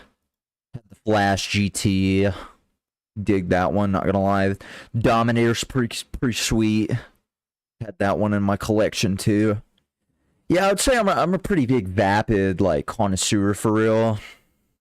Good car brand. Bought a lot of good cars. Took me distances, point A, point B type stuff. Pretty cool. of either. Even Big the fan of sports world tried Vapid. to get in on the action, most notably with NBA Top Shot. Around peak pandemic, the NFT project that allowed Yeah, that's another thing. Like this is like peaking in the pandemic, wasn't it? People were just bored and they're like, stimulus check. people to buy and sell NBA highlights for as much as 6 figures took the crypto world by storm. In 2021, a 5-second video of LeBron dunking in a random regular season game sold for $208,000 through Top Shot. That is absurdly crazy. While it was obviously the highest sale made that day, it was only one of many that contributed to a daily It's total of crazy. $6 million worth of trades made. And that LeBron Dude, that's clip wasn't some wild. insane outlier either. It was common for moments to sell for tens and sometimes Oh hundreds my of thousands of gosh. dollars. And don't get it twisted, you might think that owning these clips means you have the rights to profit from it if you repost it somewhere, but you can't. The way they Yeah, that would be giving you like financially something. But like NBA's like, no. Dude, could you imagine being that person spending like $230,000 on a LeBron clip? And you're like, dude, I'm gonna make so much money. The TikToks are gonna be crazy. And then you get a cease and desist from NBA, like, no. You can't do that. marketed buying the highlights might make you think that, well, you own the highlight. However, you only actually own the NFT to the highlight, meaning you spent all this money but didn't actually get any intellectual property rights. You don't own the copyright or the content and are forbidden from using the art for your purchase moment for your or any third party's commercial benefit. That's Basically, insane. It's just a digital trading card of the moment, which who cares? And the way Yeah. they marketed it was a little bit deceptive and not as obvious as I'm making it seem. Fans rushed in. It was something licensed by the NBA, and in February through March 2021, they sold over $200 million of these digital collectibles. The NFT era was full of celebrities, companies, and everyone else We got Dolly Parton.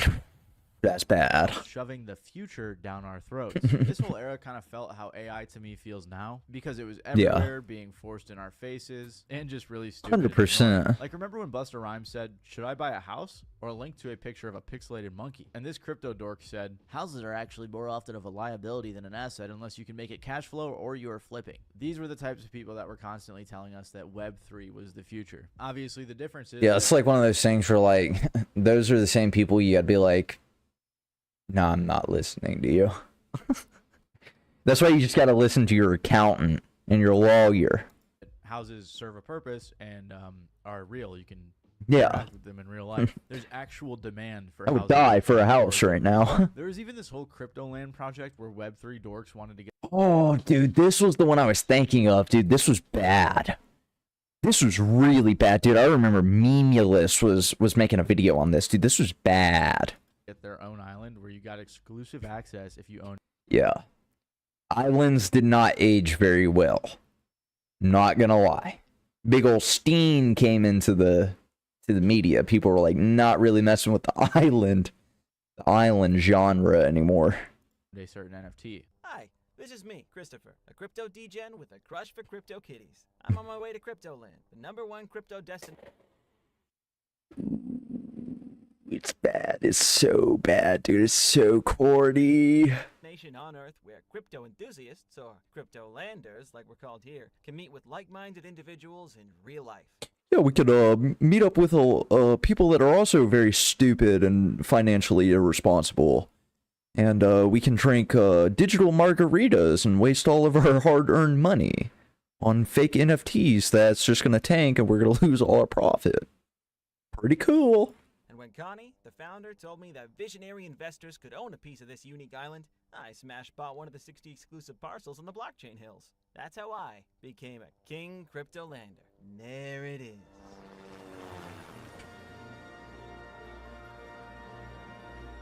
Well, actually, it might not have been an NFT thing. I think it might have been a crypto thing. Regardless, the push for that stuff Yeah, was it's like the same unreal. thing, though. Of course, it never actually launched as they weren't able to buy the island they wanted, and many accused this of being a scam. The point is... Yeah, 100% it was a scam. It was like it was like a pump it up scam, basically. It was like, yeah, you guys are going to get to come to an island. The whole Uh-oh, not again. NFT part was ridiculous. But for a little bit... Like it was everything that has to do with like privately owned islands is always really, really shady for some reason. At its peak in January of 2022, NFTs on OpenSea topped $4 billion in trading volume. This was thanks to constant promotion from celebrities, companies, and everyone else I mentioned. But as high as the peaks were, many once popular NFT collections fell off while the hype began to die off. According to the CryptoPunks website, the highest price paid for a CryptoPunk was $23.7 million for a CryptoPunk 5822, a rare alien punk sold on February 12, 2022. Now That's the floor insane. for CryptoPunks sits around 76,000, experiencing a plunge of 99% from its peak Wow. to the current floor price. That's For Bored bad. Ape, the highest paid price occurred in September of 2021, when a gold Bored Ape was auctioned for $3.4 million. Now the price floor is around $25,000, with Bored Apes also losing 99% of their value. And these major dips didn't just occur with big NFT projects either. It was a plague that swept across the entire market. Pudgy Penguin dropped by over 97%, Taproot Wizard by just under 69%, Mad Lad by 91%, and so on. The NFT market looks nothing like it did at its peak, where a bunch of celebrities were seen with some form of an NFT as their profile picture on Twitter. Even Yuga Labs, the creator of Bored Ape Yacht Club, has been forced to make multiple rounds of layoffs. On top of this, they also faced a class action lawsuit for their use of celebrities in marketing, which they might have won, but still, the state of the industry doesn't really look like winning. As big as the NFT boom may have gotten, its downfall seemed unavoidable, especially with the vast amount of scammers that got a hold of it, heavily leveraging the influence of celebrities to trick their fans into buying more and more useless stuff. Yeah, like once it became known as like, oh yeah, people are just taking advantage of you and trying to make money, people were like, yeah. Which is kind of what I figured from the beginning, to be It fair. wasn't just one or two celebrities that pushed NFT scams either. There was a surprising amount that conned their fans for a quick buck. If you've heard anything at all about NFTs, it's probably been the fact that they're almost all just scams. And one of the bigger ones was Logan Paul's crypto. Bad day. Zoo. The project was launched in 2021. Guys, everybody's gonna get their refund, guys. Guys, everybody's gonna get their refunds, I swear.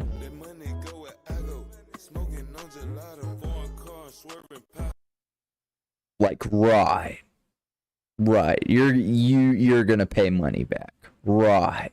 After first being mentioned on his podcast Impulsive, Logan talked a ton about how much he Dude, I really want to hear the audio to this clip. It's actually so funny. Every time I hear it, it's so funny. 20 million YouTube subscribers. He also talked about how there was supposedly a massive team behind the project. In a since deleted description, Please play the audio. Please play the audio. was defined as an autonomous ecosystem that allows zookeepers to buy, sell, and trade exotic animals and hybrids. Crypto Zoo incorporates cryptocurrency and NFTs into a simple, fun game with familiar mechanics. And if this at all sounds a little suspicious or scammy, He didn't play the audio, dude. It's so funny. NFT-based game features were announced but never came. And after fans spent millions of dollars on both NFTs and coins, Logan suddenly stopped talking about Crypto Zoo altogether. Yeah.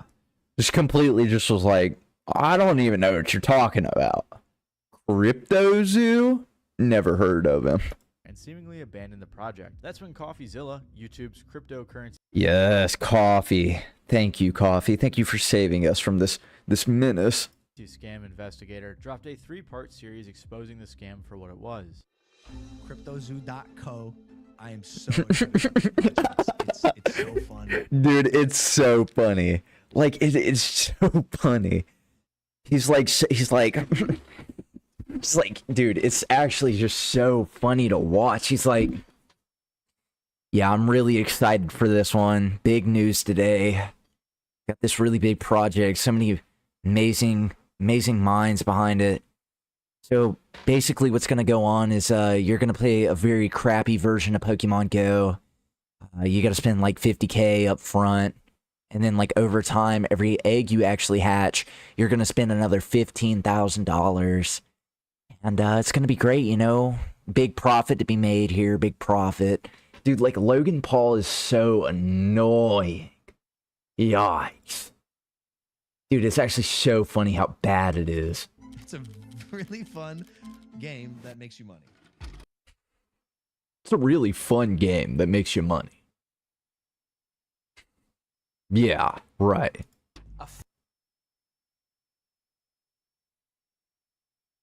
Where'd my audio go? Hello? Well, I can still hear Anthony. Must be a YouTube thing. Where's the audio? Where'd it go?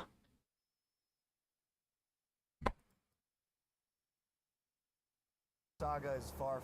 Okay, there's no audio for this. I don't even know. I thought it was going insane. I was like, did I hit my mute button or something? But it's okay. Anthony saved us. Thank you, Anthony. Dude, I gotta like go to this guy. Following this guy. This guy's sweet. He's following Tupac and Eazy-E. Dude, Anthony is like the coolest dude I've ever seen. He made this really sick, like, non-copyright playlist. Dude, this guy's awesome. I want to meet this guy. Dude, this guy is awesome. Yo. Genuinely. Shout out to Anthony, man. W. Anthony. Alexa, How many Anthonys are there in the world? I'm not quite sure how to help you with that. That's okay. We'll just estimate probably like 50,000. I don't know. Yeah, I don't know why there's no audio. That's okay. We'll listen to Anthony for the time. Oh, never mind. Tens of millions of views, forcing Logan to respond with multiple posts, including an angry rebuttal video where he admitted mistakes were made but took none of the fault. It got to the point where Logan sued CoffeeZilla for defamation. Yeah, and lost. A suit which he inevitably lost. The CryptoZoo saga is far from Yeah, it's like, how are you going to sue somebody for literally just being like, yeah, so it's a scam, which it is. Literally, like, it quite literally is. There's no proof that he's ever going to, like, actually give you anything. It's a scam. Like, you can't sue somebody for defamation of your character if, like, the guy's right. from over. To have made a mistake like Japan. That's crazy that he brought... Guys, I think there's somebody hanging there. Crazy. Crazy times. Guys, I think somebody's hanging there. Oh. To this? Look myself in the mirror to take the accountability for. It's like he doesn't care. Like, he acts like he cares so much. He's like, dude, I'm so sorry. Like, no, you're not. Like, dude, he's trying to be like all like, guys, I didn't mean to scam you for all your money. It's like and pivot and become a person who he's trying to be so genuine, but it's like you're not. who I do love. Oh yeah, do love, right? Because that's what Logan Paul is known for. He's about doing love. Great guy. And then to have all that stripped away by one person who told a one-sided. Dude, it was stripped. You were the cause of this. Am I wrong? You're gonna scam people out of their hard-earned money. And then some guy is like, yeah, this guy's scamming you. He's taking advantage of you.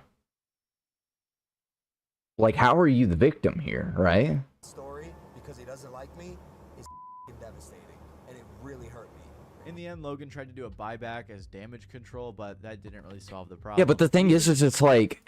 resulted in a pretty funny back and forth between Logan and Twitter's community notes, which made him look even worse. And this isn't even the only scammy NFT/crypto thing he's been connected to, proving he probably didn't learn much from all of the controversy. Another big one was... Yeah, I think, like, the biggest thing with CoffeeZilla is, dude, it's not personal. Like, I don't think CoffeeZilla goes for anybody out of, like, a personal grudge. It's always like, dude, you're financially, like, hurting other people to, like, gain. Like CoffeeZilla is going after people that are quite literally scamming people. Right? It's, like, straight business. Former corn star Lana Rhoades' NFT project called CryptoSys. Funnily enough, my first million-view video was on the guy who helped her with this, who was Juice WRLD's girlfriend's boyfriend. The NFT project was first announced back in 2021 and featured a collection of 6,069 cartoon illustrations of Lana. As part of the announcement, the project was pitched as an NFT franchise with other notable... Lana Rhoades. Why does that sound so familiar to me? I don't know. Creators sounds a little familiar. Through social media, she promoted it. I don't even know where. Heavily emphasizing her long-term commitment to the project. And she said on IG Live, "This is not a one-time thing. We have other models signed to create their own CryptoSys NFT collections next. The brand and value of CryptoSys' NFTs make it a lucrative investment for holders that they can sell for more than they paid to mint." She promised 2 to 5x gains. Along with this, she also promised other perks like... Yeah, and it's like, dude... It's such a bad look, man, because like you genuinely have to like have like the financial like stability in your business to like promise something like that, or else you're literally just scamming people, and you're going to get called out for it. You know, like there's these people like don't know anything about like running of like a successful business. You know, because, like, it's one of those things where, like corporations and stuff, like, dude, if, like, your image is literally everything. You know what I mean? So it's one of those things where, like, dude, if you do something like this, gets proven as a scam, nobody's going to trust you, like, business-wise, ever again. You become untrustworthy. Because, like, it basically shows that you're scummy and you're willing to take advantage of the consumer, which is bad business. Whitelist for drops and collaborations. Very bad Blank, business. Lana Rhodes. Future CryptoSys models in the metaverse. Inside metaverse clubhouses and communities are real-life tangible items and merchandise. However, as I'm sure you guys can imagine, none of this came to fruition. All right. Shortly after the project launched, Lana disappeared from the Discord channel and deleted all her promo. Those moves, along with the transfer of a bunch of Ethereum, attracted the attention of CoffeeZilla, who also made an investigation into the matter. So Lana Rhodes just rug pulled her NFT project and ran away with $1.5 million. Yeah. I mean, but to be fair, she's a corn star. What'd you think was going to happen? Right?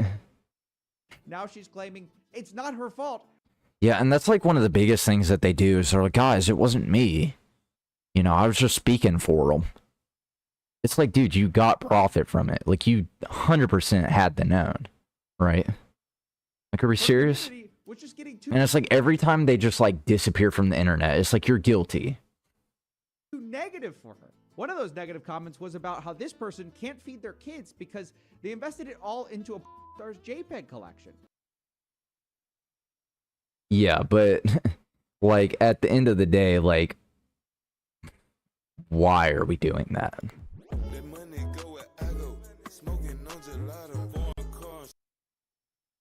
We're literally like just setting money on fire here.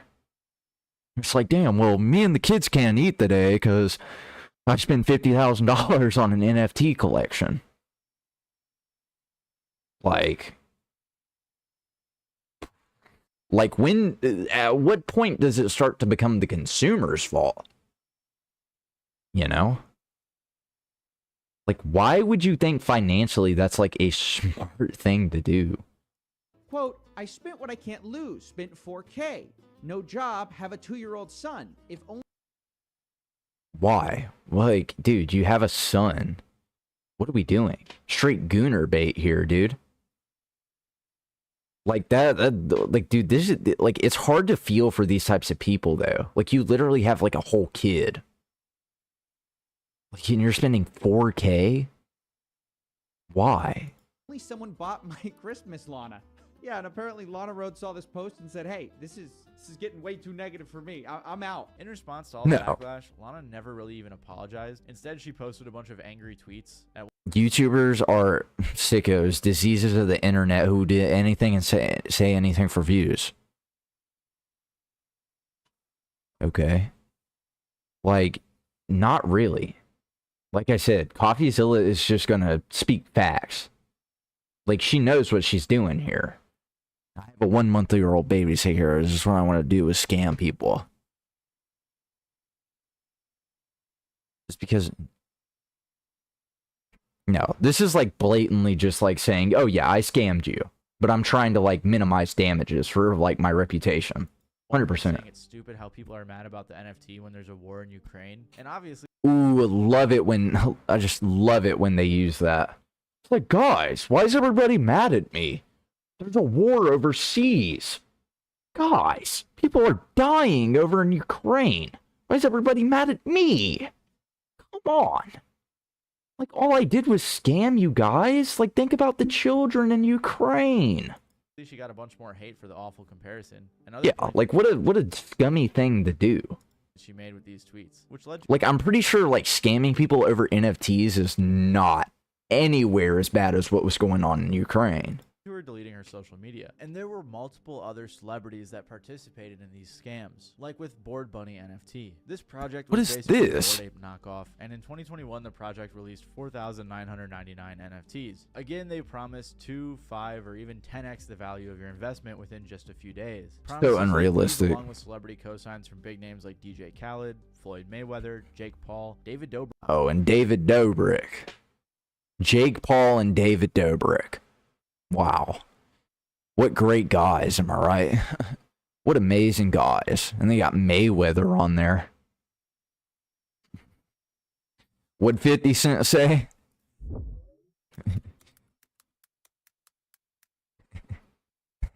What'd 50 Cent say? Hold on. What'd he say about Floyd? Woke up, I look at the computer say, Floyd said, fuck T.I., fuck Nelly, fuck 50. I'm like, what did he Say fuck me for? Nelly fucked your first baby mama, Melissa, then took your fucking fiance. Say fuck that nigga.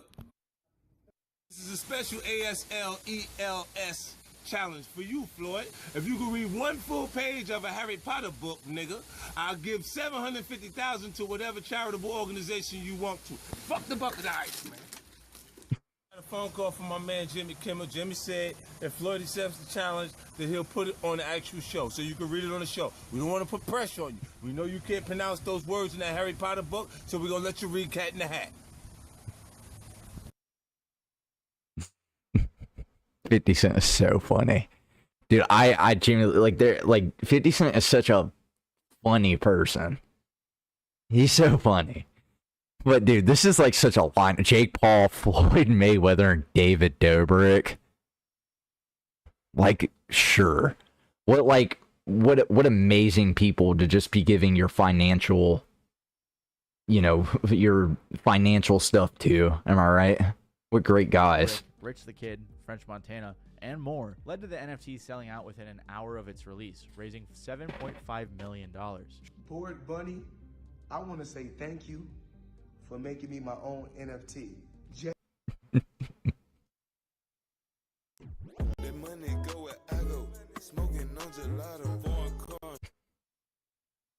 It's like, it's funny. It really is. It's pretty funny. He's like, just wanted to thank NFTs for giving me my personal NFT. Thank you. Dude's like staring into my soul, dude. It feels like my being is being like taken over. It's a hive mind. And Greg, we got a big surprise for you guys. Now, what I need everybody to do right now, go get a Bored Bunny NFT. We're gonna. What a great salesman. God. Sell me this pin. God, it's flawless. Dude, like he could... Sell me these nail clippers. Well, your nails are long. You're gonna need them. Supply and demand. That's how you... By the way, that is how you sell a pin. In business, that is how you sell a pin. If somebody says, like... if they... You know, if they're like, sell me this pin. You grab like a piece of paper and you're like, okay, well, write your name on this piece of paper. And it's like, well, look at that. Looks like you need a pin. Supply and demand. Instantly got the job. Love business. Choose two lucky winners. Good business. They will get tickets to my next exhibition. NFT. See, that's a what a great deal. Such a salesman. This guy is wonderful at marketing this product. Of course I'll listen to him. Money May. You hear it from the one and only. Floyd make that money Mayweather. Shortly after... You guys want to make some serious money? Dude, you would actually have, like, better chances of, like, going out and hitting slots. You know? Like, but here's the thing with hitting slots, though, is that's actually fun. That can be fun. Right? This is supposed to be not fun, and you're gambling. And literally 97% of the time, you're going to lose. The initial drop, they released It's another bad. collection, this time raising around $10 million. But what started to raise suspicion is when they announced another drop, including 3,000 more NFTs, and this time they didn't sell out. After some investigating from the crypto community, they found out that all the profits were moved around in suspicious ways, and after months of silence from the creators, which was broken with BS excuses and a promise to refund only $600,000, people realized they were again scammed. And this proved to be another case of the NFT. Yeah, it's like, dude, there's like countless cases now. And I'm so serious, if another one of those popped up, they're like, yeah, why not? Community deteriorating further and further. They're like, but this is the one. This is the money maker. Especially since this influencer-fueled NFT scam thing continued. Beloved artists like Lil Uzi got caught up with his eternal being. No, not Uzi. Not Uzi, please. Not Uzi. NFT resulting in fans losing. No, not Uzi. Not Uzi. He came out with this banger recently. Where's that? Where's the most recent banger? Dude, he came out with this. Dude, it's a banger. Love Uzi.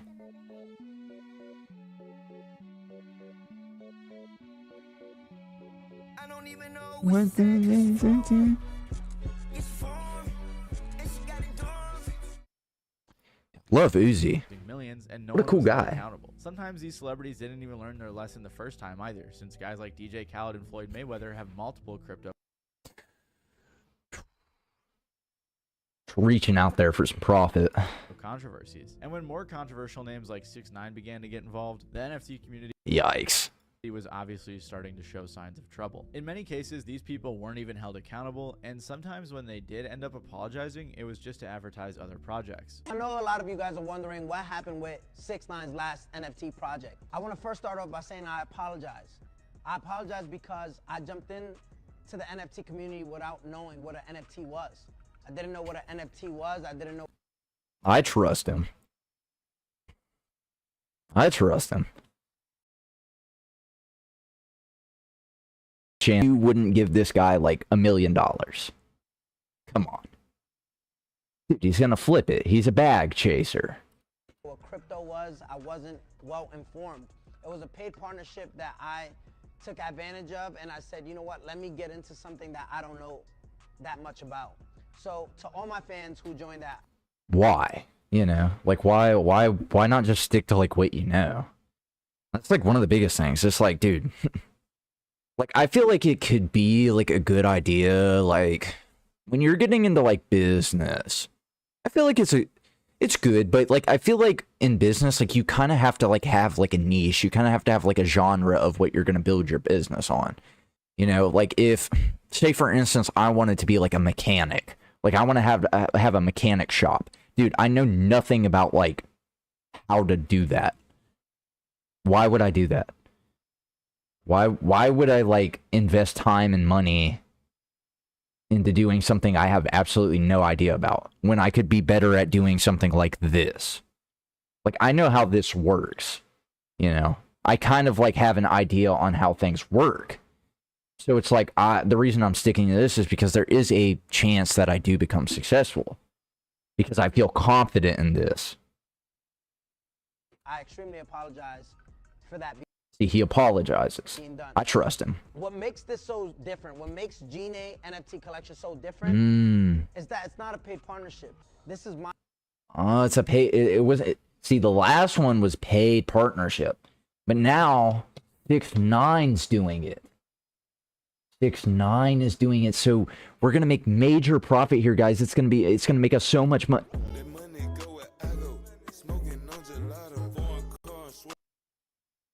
My brand. However, it wasn't always so obviously a scam, as even some more relatively trustworthy people got involved. Rich Dwarves Tribe. Like, where's the plot at? Like with Rich Dwarves Tribe NFT. Here, Bow Wow, Neo, Fred Durst, and Jason Derulo promoted the NFT, which inevitably turned out to be a scam. And again, fans lost Really? thousands, and no one who promoted it was held responsible. Some people were at least... Yeah, and that's like the really sucky things about like rug pools and like pump and dumps is there's really not a whole lot of laws around them right now because like it's such a new thing. So it's hard to really just like get people accountable by legal standards. For example, Shaq ended up having to pay out $1.8 million in a settlement for his promotion of FTX, then $11 million in another occasion. And other athletes like Tom Brady, Steph... You know, I saw Tom Brady on like a soccer display at work, and I was like, dude, what does a NFL quarterback have anything to do with soccer? Curry and David Ortiz were all involved in similar cases relating to FTX as well. But despite all of these artists, athletes, actors, and other celebrities being caught promoting scams or rug pulls or pump and dumps, sometimes even being fined, I feel like the fans and the common folk like us sort of seem to forget that this all happened. Like, I'm very... Yeah, it's a very forgettable thing because like I didn't care and I was like not stupid enough to spend money on it. Surprised how little impact on any of these people's careers. It's like I feel like if you want to like financially gain stuff, like you're not going to be able to do it quickly. It's not realistic. Like building like financial wealth like from like nothing, you have to do it over time. There's no such thing as get money rich like right now. That's not happening. because like that doesn't happen. careers the NFT scams had. You'd think that promoting something that caused your fans to lose a shit ton of money would have had a little more negative impact on their professional careers, but No. it didn't. And I think because so many celebrities But it's like one of those things where like even when Kanye was going through his weird Twitter phase, they're like, but he made graduation though.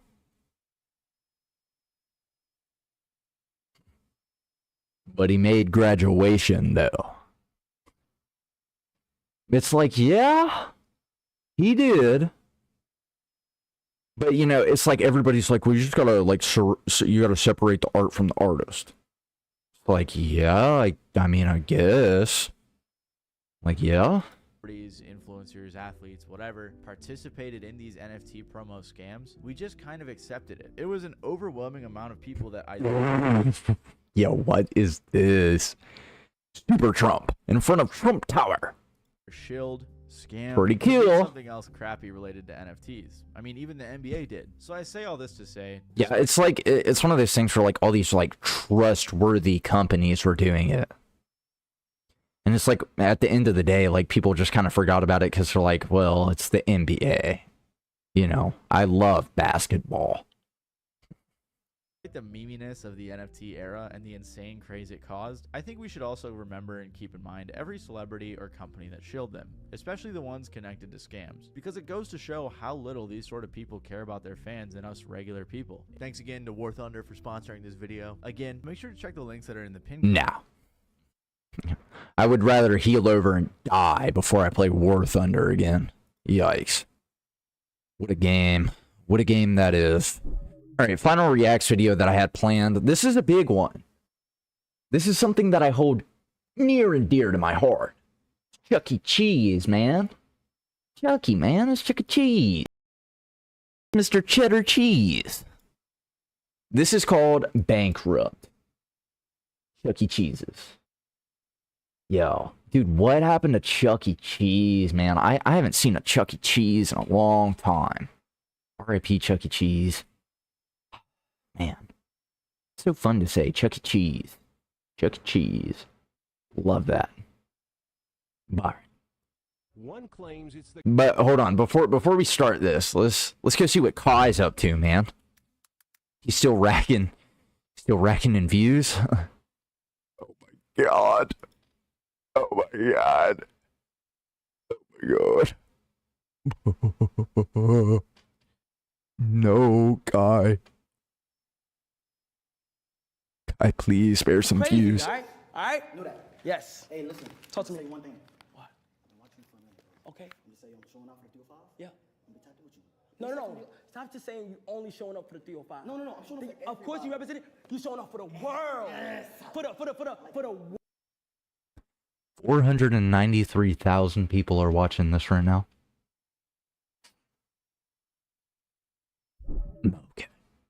Anyways, Chuck E. Cheese, how it went bankrupt. the company's only chance for survival. We'll make it there one day, hopefully. Oh, Atari. It's the Packer Man. Presents the difference. Kodak is filing for Chapter 11 bankruptcy protection.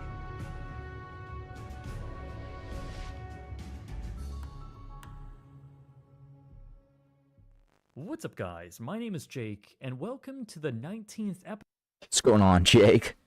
Yo, shout out Jake, everybody. episode of Bankrupt. For those who grew up over the last 20, 30, or 40 years, or those who were parents during that time, then you'll probably look back on the family entertainment giant Chuck E. Cheese with a rosy sense of nostalgia. It was the place where a Dude, this looks so hype. Dude, this looks hype. I never got a birthday like this. Dang. kid could be a kid with their endless games, sky tubes, pizza, and slightly off-putting Ooh. This one over here? Blech. animatronics. It was the quintessential indoor entertainment brand that reached across the world and occupied a presence in over 700. Dude, this looks just like the Chuck E. Cheese that's like the Chuck E. Cheese we went to when I was younger. Like they look just like this, dude. Locations. That's crazy. But it's also been a company that has struggled for decades, born from a love of themed entertainment. That's so interesting, though. I feel like kids really mess with Chuck E. Cheese, man. Yo, Chuck E. Cheese was the cool place to go, man.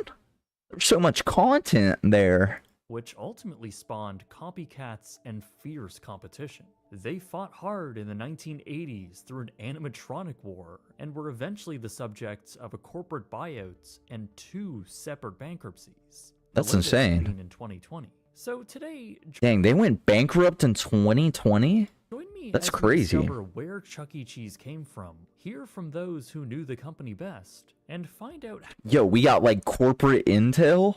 We got like moles and Chuck E. Cheese over here. Got rats and Chuck E. Cheese. Uh-oh. how, despite its very troubled past, it's still chugging along today. Is it really? Is Chuck E. Cheese still a thing? Dude, I would think Chuck E. Cheese is like gone. Like, I haven't heard anything about that, man. This episode of Bankrupt is sponsored by Nebula. Get 40% off an annual subscription Big ol' ad. Big ol' ad. by going to nebula.tv/brightsunfilms. It all started in the mid-1970s with a man Honk. Yeah. named Nolan Bushnell. He was the co-founder of the video game company Atari, which had seen a great deal of success in the early 70s. Nolan had a fascination in robotics and all things engineering. That's right cool. Alongside his obvious passion for video games. He saw the massive revenue video Dude, holy vibe. This dude's smoking a cigarette and they're playing like... I don't know what game that is, but yeah, this is so cool. You go in there with like a sack of quarters, flip them in, you're like... wetting. Straight muskiness from like cigarettes. Ugh. arcades were making during this time. What a vibe. A direct offshoot of how successful Atari had become. So, Bushnell came up with the idea to add in a restaurant go. element to the arcade formula, conceptualizing a pizza establishment that But that's like such a good idea, though. That's like an amazing idea. merges both a restaurant and an arcade. A Yeah. place where people can burn through quarters while they wait for their food. But Yeah, it won't like, just be any cool generic idea. arcade or pizza place. This would be a family-friendly dining experience, and it would Mm. be the instrument for Nolan to build out an amusement park-like atmosphere, harnessing the engineering magic of animatronics like he loved in Disneyland. Ugh. This was all essentially a passion project Guy kind of looks like an animatronic, doesn't he? for him. A little Something he freaky. kept on the sidelines while waiting for the right time to execute his vision. That time came when the Atari company was purchased by Warner Communications in 1976. In that acquisition, they also purchased the restaurant concept Nolan had been developing. Warner ultimately agreed to build out this restaurant The concept. Big Cheese. Oh, yeah. Dude, it was called the Big Cheese. Nolan had been developing. The Big Cheese. The Big Cheese. Dude, I would unironically go to it if it was called the Big Cheese. Hey, where you taking the missus and the kids tonight? The Big Cheese. Ultimately agreed to build out this restaurant concept.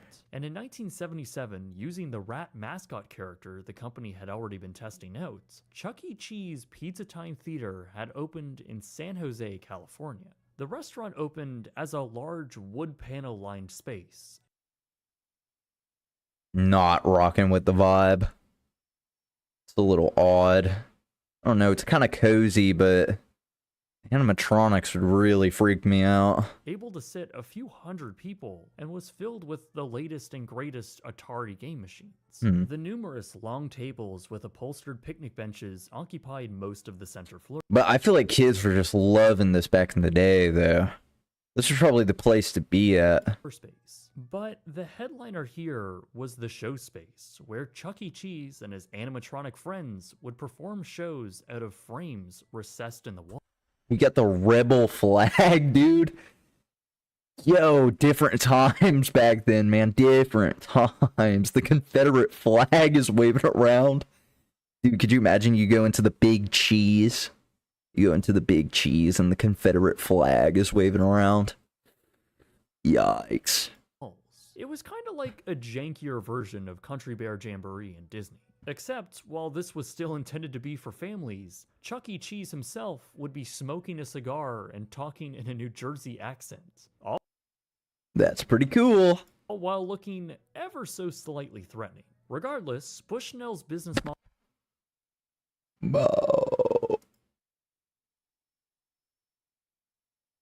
I don't know if I'm really digging the old Big Cheese. I'm not gonna lie. It's a little freaky. Dude, that is horrifying. model paid off. Children loved the space and families packed in the large That's crazy. Kids were like, this is kill. restaurants, using the 20 minutes it took for pizzas to be made by spending the tokens at the many arcade machines. Ultimately, a year after opening, Bushnell would leave Atari, but he still saw a ton of promise in the Pizza Time brand, especially given its early success just a year in. He believed in it so much that he bought the name and the rights from Warner Communications for $500,000. Nolan then set his sights on expansion, and he figured he can do that by franchising the restaurant formula. 100%. A few people were already interested. Robert Brock was one of them. He was the owner Snazzy of the looking Brock guy. Hotel Corporation, a successful hospitality management company which was also looking to expand. Chuck E. Cheese Pizza Time Theater was Brock's perfect business venture to pursue, and he became very interested in building out these restaurants all across. Dude, that's insane. Just straight Confederate flag is wild work. That is wild. Across the markets he was familiar with. Chucky smoking like a Cuban cigar. He's like, so what you kids want? Some pizza? So the two men signed a co-development agreement to build over 200 Pizza Time restaurants across the country. At this point, the restaurant chain only occupied... Dude, that is an eerie photo. Confederate flags, California flags, and then these two guys. Dude, this is freaking me out. 6 locations in California and 1 in Nevada. But Robert Brock's enthusiasm for the company began to wane, as he discovered what he thought was a better bet to hedge his money on. In late 1979, he was introduced to an engineer named Aaron Fetchter, who had just displayed his animatronic character show at IAAPA. Brock was now thinking that Fetchter's work in animatronics was far more advanced than Bushnell's. Fetchter was also working on something that he called the Rockafire Explosion, a fully life-sized animatronic character band. Brock was so impressed by this that he envisioned his own family entertainment restaurant, utilizing Fetchter's highly advanced animatronics. So, Brock wanted out of his Pizza Time contract. Following a 2-year-long legal battle, Dude, I feel like I've seen those animatronics, though. Brock eventually got his way, agreeing to breach their contract with the intent to build his own restaurants. The settlement they agreed on only stipulated that Brock would have to pay fees based on annual gross revenue for the use of the restaurant concept for a predetermined number of locations. So Brock and Fetchter... Showbiz Pizza Place. This is the one that I was always like really eerie. Like, this is such an eerie thing. Like, I remember this mascot, dude. This mascot freaked me out. Showbiz Pizza Place. Ugh. Went out and built their own restaurant in 1980 called Showbiz Pizza Place. Their mascot was named Bill.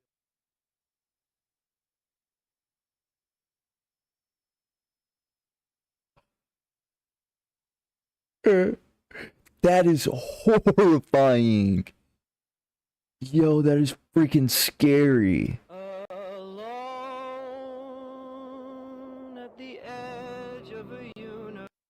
Dude, that is freaky. Billy Bob, a large country bear that I think is probably equally as threatening.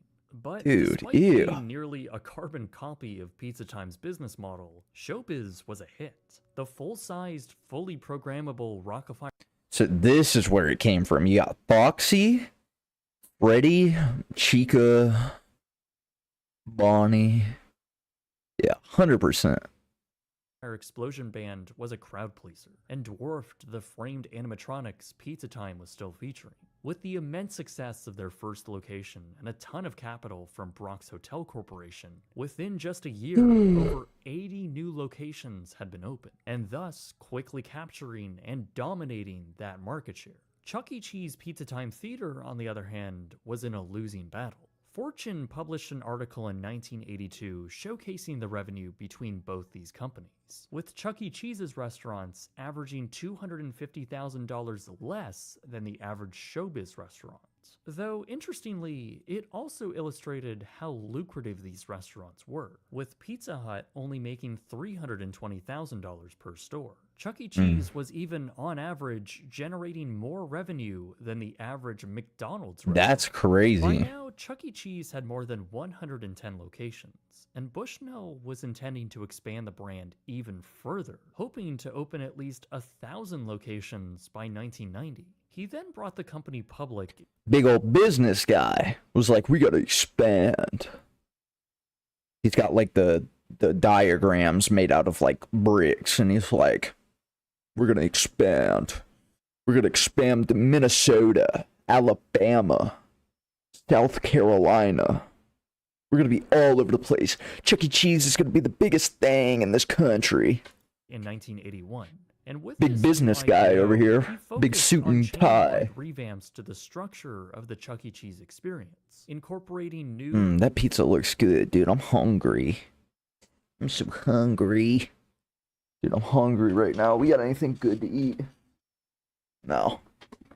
Nothing good in the vicinity. We'll just wait. modern arcade machines, building new play areas for children, and most importantly, revamping their animatronics to better compete with Showbiz. They did this by building new full-sized characters in a new stage environment. Dude, some like weirdo. Like, dude, could you imagine being like the weird dude that was like, we're gonna make like a bunny rabbit, and it's gonna steal the face of a badger, and it's gonna move around and play the drums. Kids are just gonna love this. It's like, dude, you're a weirdo. Growing because we've made it fun for the family to dine out together with wholesome food and entertainment in the most Wholesome food. Love me a good salad. Yummy. family to dine out together with wholesome food. Wholesome food. I think it was like 2 tomatoes, maybe some cabbage. Love the wholesome food. Wonderful. Yummy. Little side salad. And entertainment in the most unique format this side of Disney World. This stock offering generated around $36 million in new cash. Though, weirdly, the Chad, I'm not gonna lie. I think the cut might be getting infected. Uh-oh. It's okay. We'll be alright. that around 30% Don't of want to their lose my hand, though. stockholders This is were my clicking individual hand. parents Kind of who need purchased this. shares on behalf of their children. They even produced annual reports just for kids. I think I need to put a bandage on this. Hold on. Anyways, with new cash in hand, Chuck E. Cheese Pizza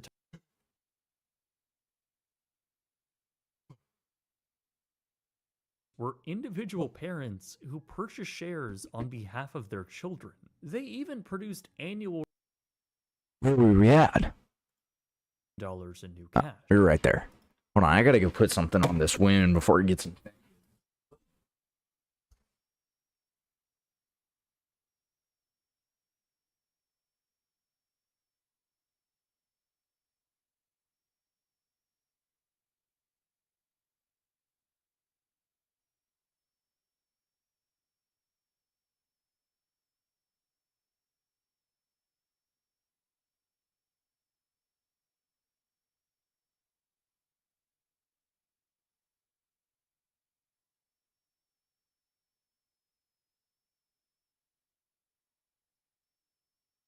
Good thing I have this liquid bandage. Well, this is huge. I didn't even know I had this in the first aid kit. Liquid bandage saves the day. Not gonna lie. W liquid bandage.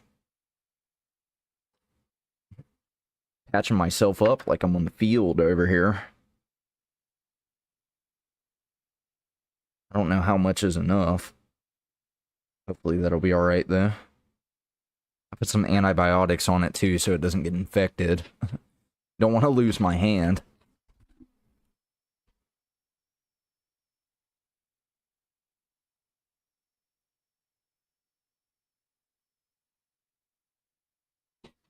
Not gonna lie, if I lost my hand, bad thing happened to me. I'd be like, Jimmy, listen.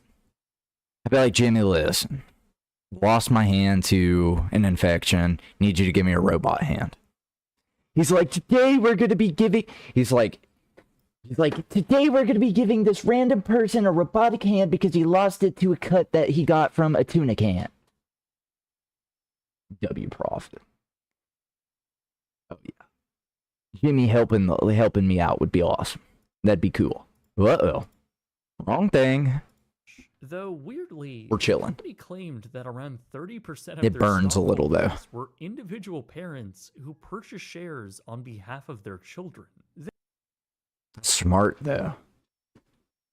Like that is like I feel like that's kind of like a smart thing to do. Like invest money for your kids for like their future. It's pretty smart. They even produced annual reports just for kids. Anyways, with new cash in hand, Chuck E. Cheese Pizza Time was in a rush to capture more market share before Showbiz could.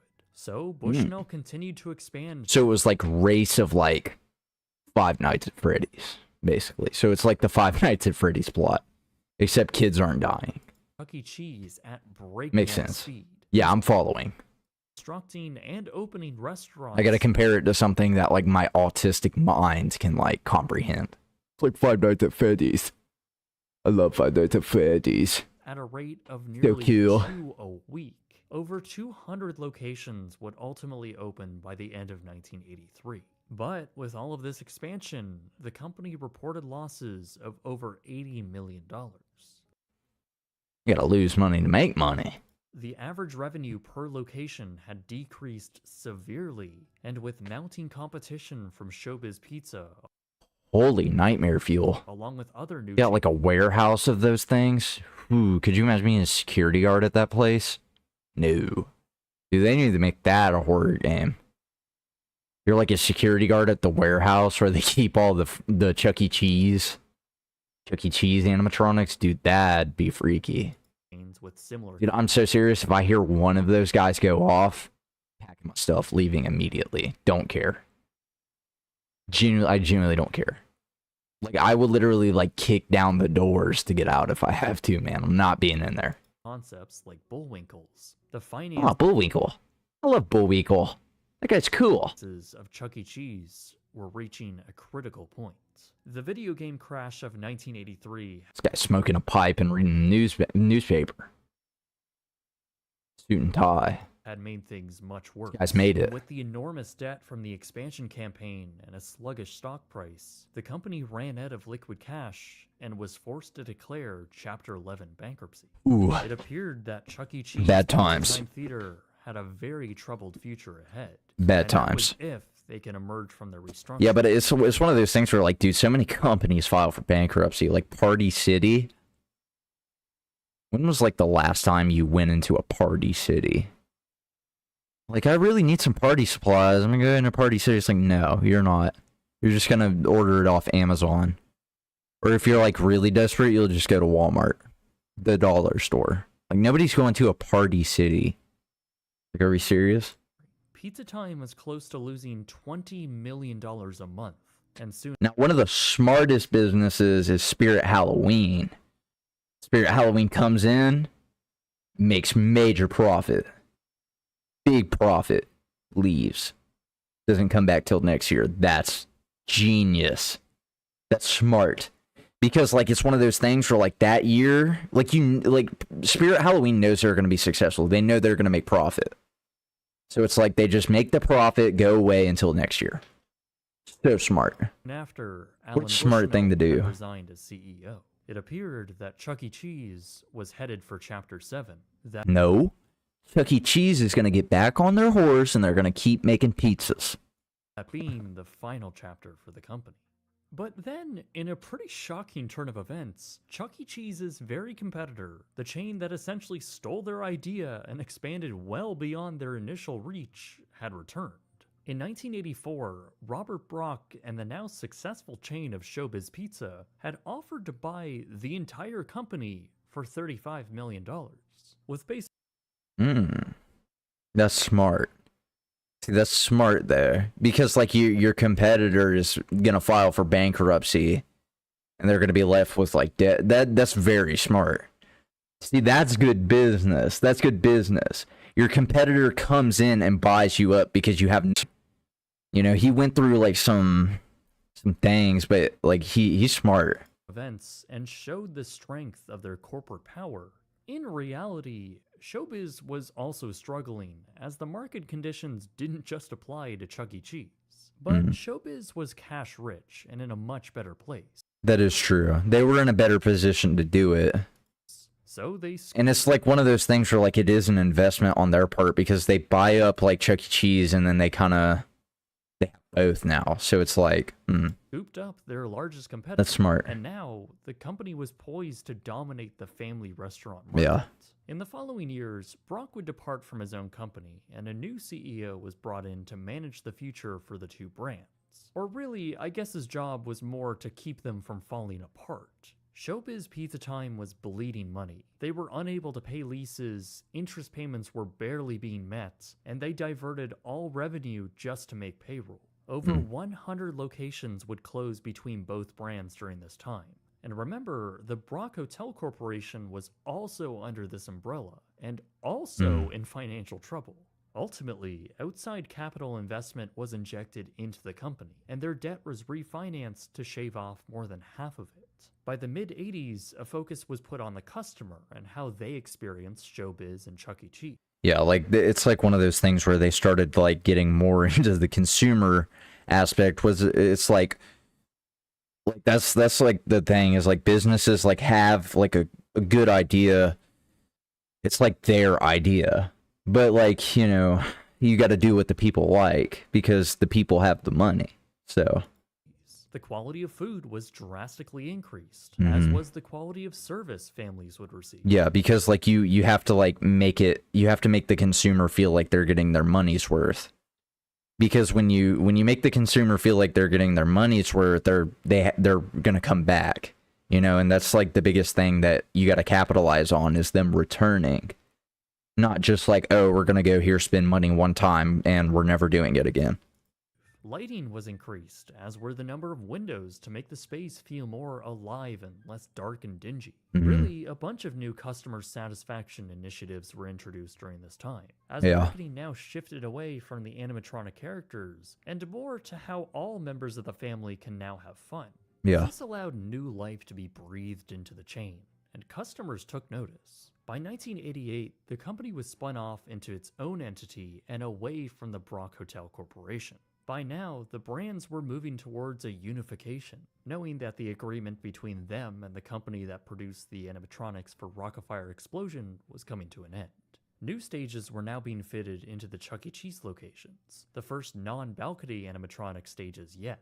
By 1990, the plan was coming together, and it made sense to pick one of the two brands to focus on for marketing and brand reach. Ultimately, Chuck E. Cheese was the stronger of the two brands. Yeah, it's because, like, Chuck E. Cheese is, like... I feel like it's more noticeable, man. Like, I feel like Chuck E. Cheese, like, big old cheese. You know, the big cheese was just more, like, appealing. You know? Like, big old cheddar cheese was just more of a recognizable character. And over the next 2 years, all of the existing Showbiz pizzas were rebranded into Chuck E. Cheese. This essentially marked the end for the Showbiz Pizza name. Yeah, but it's like one of those things where that was a very good idea. You know, it's a great idea. Because now you just have, like, one entity instead of two separate ones. Rock-afire Explosion animatronics were then reskinned to the characters of Chuck E. Cheese and Friends, many of them becoming the Munch's make-believe band. By the end of 1993, the corporation had over 325 locations across North America. And while revenue fell a bit this year compared to the resurgence it was seeing through the early 90s, it didn't deter the company from continuing to remodel their locations and focus on child safety policies, including the novel concept. Yeah, it's like, you know, like they focus so heavily. Like, it's one of those things where you have to, man. Like, you have to focus on making people feel safe and have a good time. Up to banning smoking in their family-oriented locations. Yeah. Wow. While this was a step in the right direction for cleaning up their in-store atmosphere, alcohol was still on the menu for adults. That's crazy. Alcohol was still, like, allowed in the Big Cheese. People were getting, like, blackout drunk at Chuck E. Cheese. That's crazy. Which probably fueled an uptick in violence at their location. That's crazy. Though on the upside, free attractions were also being added, like the Sky Tubes, an elaborate series of tunnels for kids to traverse through. Really, an addition that seemed necessary for all of their locations to better compete with rivals like Discovery Zone and McDonald's. Things were beginning to turn around in a very positive way for the corporation. By 1998, they had finally changed their name to better reflect their overall brand, now becoming CEC Entertainment. Revenue was on the rise, surpassing $370 million, and investors took notice of their long-term vision and the work that had been done to bring the company back. Yeah, it's like one of those things where, like, you do have to like be like, like we see a lot of that with, like, even modern day companies like Xbox. Dude, Xbox was doing bad until the new CEO came in and then just, like, flipped it, dude. Because, like, it's one of those things where, like, people and, like, consumers in general are gonna like a company that listens to them. Like, no, really. People like a company that actually listens to their ideas and cares about what they need and what they want. Really. You know? Yeah. On the verge of bankruptcy. Meanwhile, Discovery Zone had gone under, a story I've already covered in its own episode of Bankrupt, and CEC Entertainment swooped in and acquired a great deal of assets from them. CEC stock had... Dude, Chuck E. Cheese was just, like, consuming things, dude. Just, like, gobbling it up. Just consuming other companies. Now doubled. That's insane. On the consumer side, a new generation of kids absolutely loved this place. Through the early 2000s, Chuck E. Cheese had huge brand recognition across North America. Now with over Yeah, like, even when I was little, I saw Chuck E. Cheese ads, man. 400 total locations. Investments were being made all across the chain, from new attractions and games to a new toddler zone, along with constant improvements to the overall customer experience. It was the place to host your birthday party, and for me, as someone who grew up during this time, I remember my time here fondly. Hundreds of thousands, even millions of kids all across the continent also happened to agree. And I this do. all reflected in Chuck E. their Cheese was overall pretty sales. cool. By 2004, a new company logo Dude, yeah, dude, this was the logo, bro. This was sick. was introduced, while some locations began Yeah, this is what it looked like, man. That was cool. Chuck E. Cheese, man. The big cheese. receiving updates. However, not all of them, and cutbacks across the chain began to be noticed, primarily in the animatronics, which in some cases... Yeah, because, like, go figure, like, kids didn't really like uncanny animatronics. Being like, well, I'm trying to eat my slice of pizza and drink my Pepsi. had been scaled back with limited movement. Yeah. All new and updated stories. Yeah, see, this is what I remember. And they had, like, the ticket machine. Like, you go in there and, like, the tickets fly around you. You gotta catch them. But, like, the method was to, like, get them in your shirt. Like, to, like, open up your shirt and then, like, get them all. That was the method.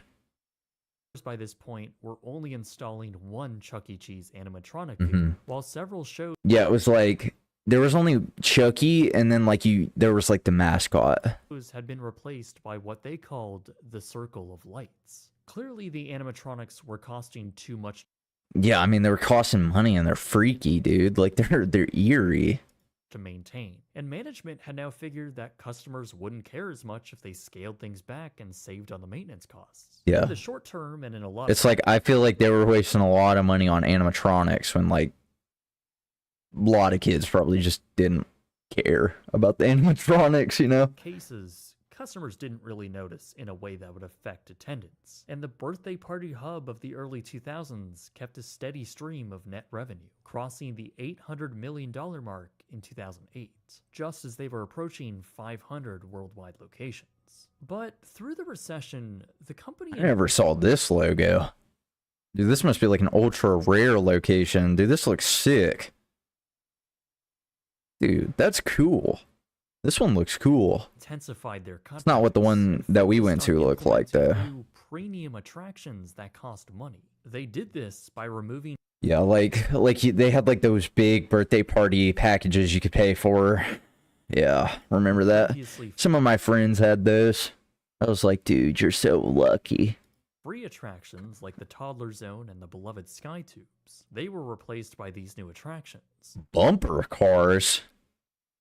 Dude, I never saw bumper cars. What?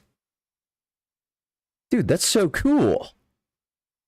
It's kind of small, though. Ones that cost tokens to play, like bumper cars. By 2012, sales had begun to slump, losing around 2% of the sales they had posted the year prior. Corporate wanted to make some changes, so they decided to rebrand. Things then got very flat. A thinner wordmark was introduced. What is this? Dude, I don't remember this logo. I remember the first one. Dude, what is this? Dude, this is lame. Along with Chuck's mascot caricature becoming two-dimensional. He also became a different species. While he Dude, I remember these commercials, though. retained a similar appearance, he was now turned into a CGI rockstar mouse. Dude, I remember which also that. included a voice change. This rebranding didn't go over well. Chuck E. and Cheese, sales you were didn't show any fired. signs of recovery. Then in comes Apollo Global Management, a massive private equity firm that has taken high equity shares in companies like Oceania Cruises, Regent Seven Seas Cruises, AMC, Great Wolf Resorts, and Harris. Great Wolf Lodge. Dude, Great Wolf Lodge fell off. Not gonna lie. Great Wolf Lodge fell off. We used to go to Great Wolf Lodge all the time. Kind of fell off, dude. It's not the same. It's very corporate. Super lame now. Entertainment. They saw promise in restructuring CEC Entertainment to now better accommodate the revolving door of generations of kids. So they bought up $335 million worth of their stock and borrowed another $1 billion to fully acquire the company and take it private. As you might recall, this is what happened with Toys R Yeah, Toys R Us didn't really have an option, though. Us as well, with an outside private equity interest buying up a controlling stake in the company. Just like with that acquisition, CEC Entertainment would also now have to take on the $1 billion debt load Apollo took out to purchase the brand. Not exactly the best thing you want to do when sales are slumping and No. just put on a That's I feel like that's the only thing that you do that when you're in profit. Right? $1 billion worth of debt. This was no problem though, according to their new owners, as the company got to work figuring out new ways to boost profit margins and renovate locations. It's never good when it's like, trust me, bro. You know, it's never good when like big business is like, just trust me on this. It's gonna work out. They also acquired Peter Piper Pizza. Why do I feel like I've heard of this place? I feel like I've heard of this place before. I don't know where though. Family entertainment brand, and almost instantly gave it the same boring logo treatment. Oh Chuck E. yeah, Cheese I do know this place. It's lame. Speaking of which, their logo was also That is so lame. changed in 2017, now to better reflect the changing brand strategy. That strategy came to a head that year, in the form of Chuck E. Cheese 2.0. This was a total rethink for the brand, essentially a clean sheet design approach, renovating restaurants with flat interior design and muted Yeah, it like became corporate. Like it became a corporate thing, and like every time that like a cool company becomes corporate, dude, it just loses everything. It's like, this is so lame. It's so like stale. You know, it's like it's drained of the life that it had. It's just lame. colors, both inside and out. many of the larger attractions would be removed, as well as the beloved animatronics. Yeah. Talk about lame, dude. This is lame. Like, are we serious? Dude, this is what it looked like at a point? This is not what I remember. Dude, this is lame. In most cases, they would be replaced by an interactive LED floor display. Dude. Large screens would occupy sections of the wall. Are we all serious? While the iconic gold tokens had been switched for plastic cards, and the menus had been... Yo, where are the games at, man? Dude, I hate when companies do this. They put like the vegetables up on the wall. Oh my god. Dude, no. Dude, this like, yo, Chuck E. Cheese went through like phase, man. What'd they do to cheese? enhanced for They better ruined it. parents. I think the general consensus amongst Yeah, but it's like, why do we care about the parents like that, though? You know, like, Chuck E. Cheese is supposed to be for the kids. Like, now, like, corporates get involved, and they're going more for, like, the parents. And it's like, well, the parents have the money. And it's like, yeah, but, like, you know, kids aren't... I wasn't really digging that. I'd be like, okay.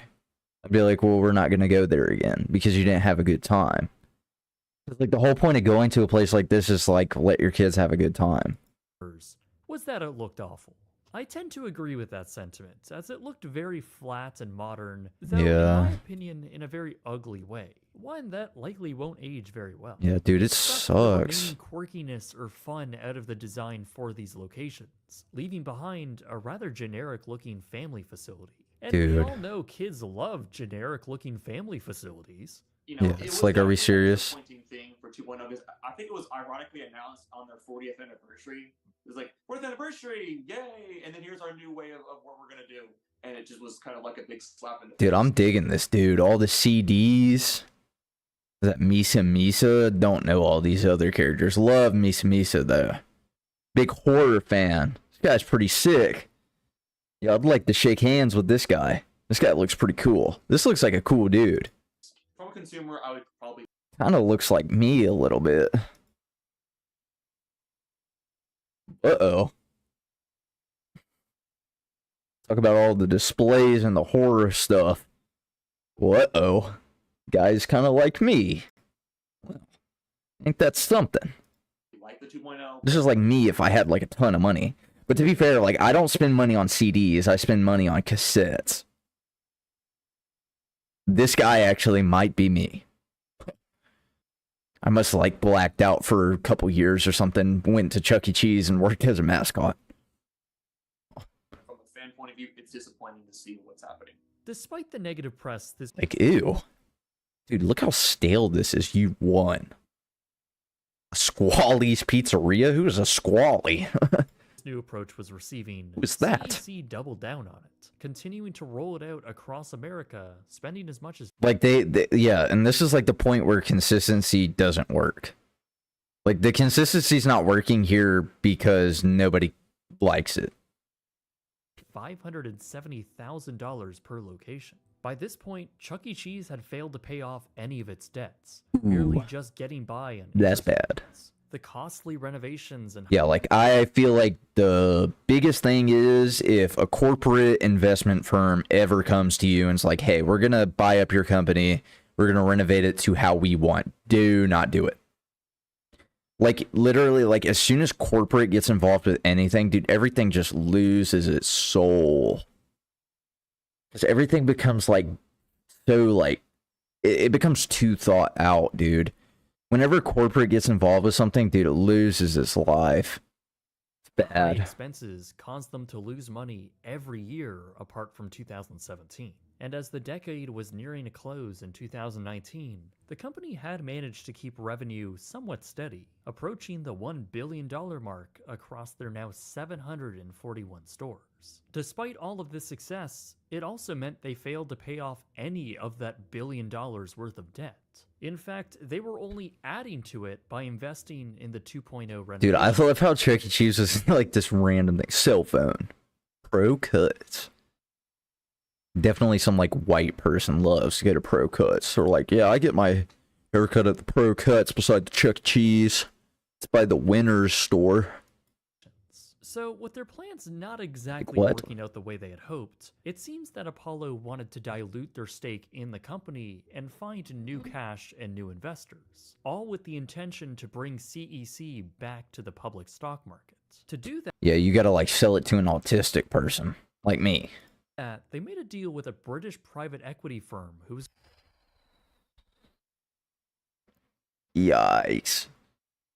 We're letting the Brits take over. Uh-oh. to merge CEC Entertainment into a shell corporation they had set up. The appraised value for the company was at $1.4 billion, just $100 million more than what Apollo had originally invested. However, by July 2019, the deal had been scrapped, and the hopes the company had for new cash to pay off debt had been erased, along with dreams of a new IPO.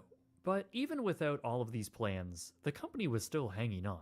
It would take a massive worldwide disaster to hinder the brand, and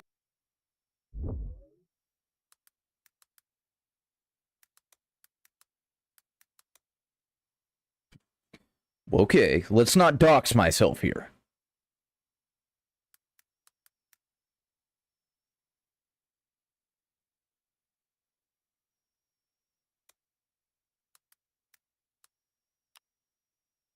What does it look like in the big 26? Oh, so it's still lame, basically. This is what it looked like in 2025?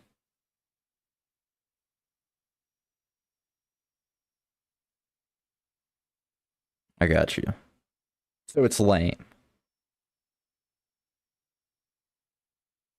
Salisbury, Maryland? Okay.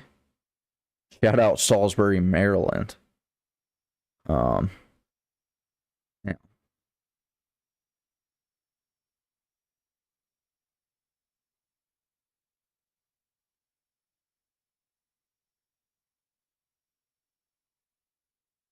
Tampa. Okay, let's watch this video with 41 likes. We gotta see the interior.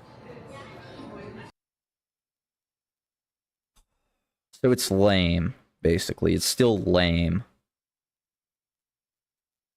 Yeah. Wow. Dude, this is so lame, dude. It's like nothing like I remember it. Watch now on YouTube. Wow. Dude, this is just like corporate, just like slop, dude. This kid is not having a good time. This is lame. R.I.P. Chuck E. Cheese, man. R.I.P. the big cheese. That sucks. had originally invested. However, by July 2019, the deal had been scrapped, and the hopes the company had for new cash to pay off debt had been erased, along with dreams of a new IPO. But I really pray that my microphone's been getting picked up, because Streamlabs just... Let's pray.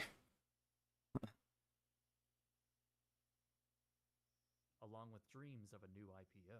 But I really okay, good. Pray that my microphone's been getting picked up. Yeah, it has. All right. What's Kai up to? Never mind. Clicked even out of it. without all of these plans, the company was still hanging on. It would take a massive worldwide disaster to hinder the brand. And really, what were the odds of that? By 2020, the pandemic had forced the closure of basically every single restaurant they owned. Remember, this is a business model that is based around dine-in food, birthday parties, and arcade machines. All close contact activities, meaning they were forced to close through March. The company furloughed thousands of employees and took on massive financial losses. They scrambled. It's like nobody looks happy anymore. You know, it literally just became corporate. And like, corporate companies are so lame. You know?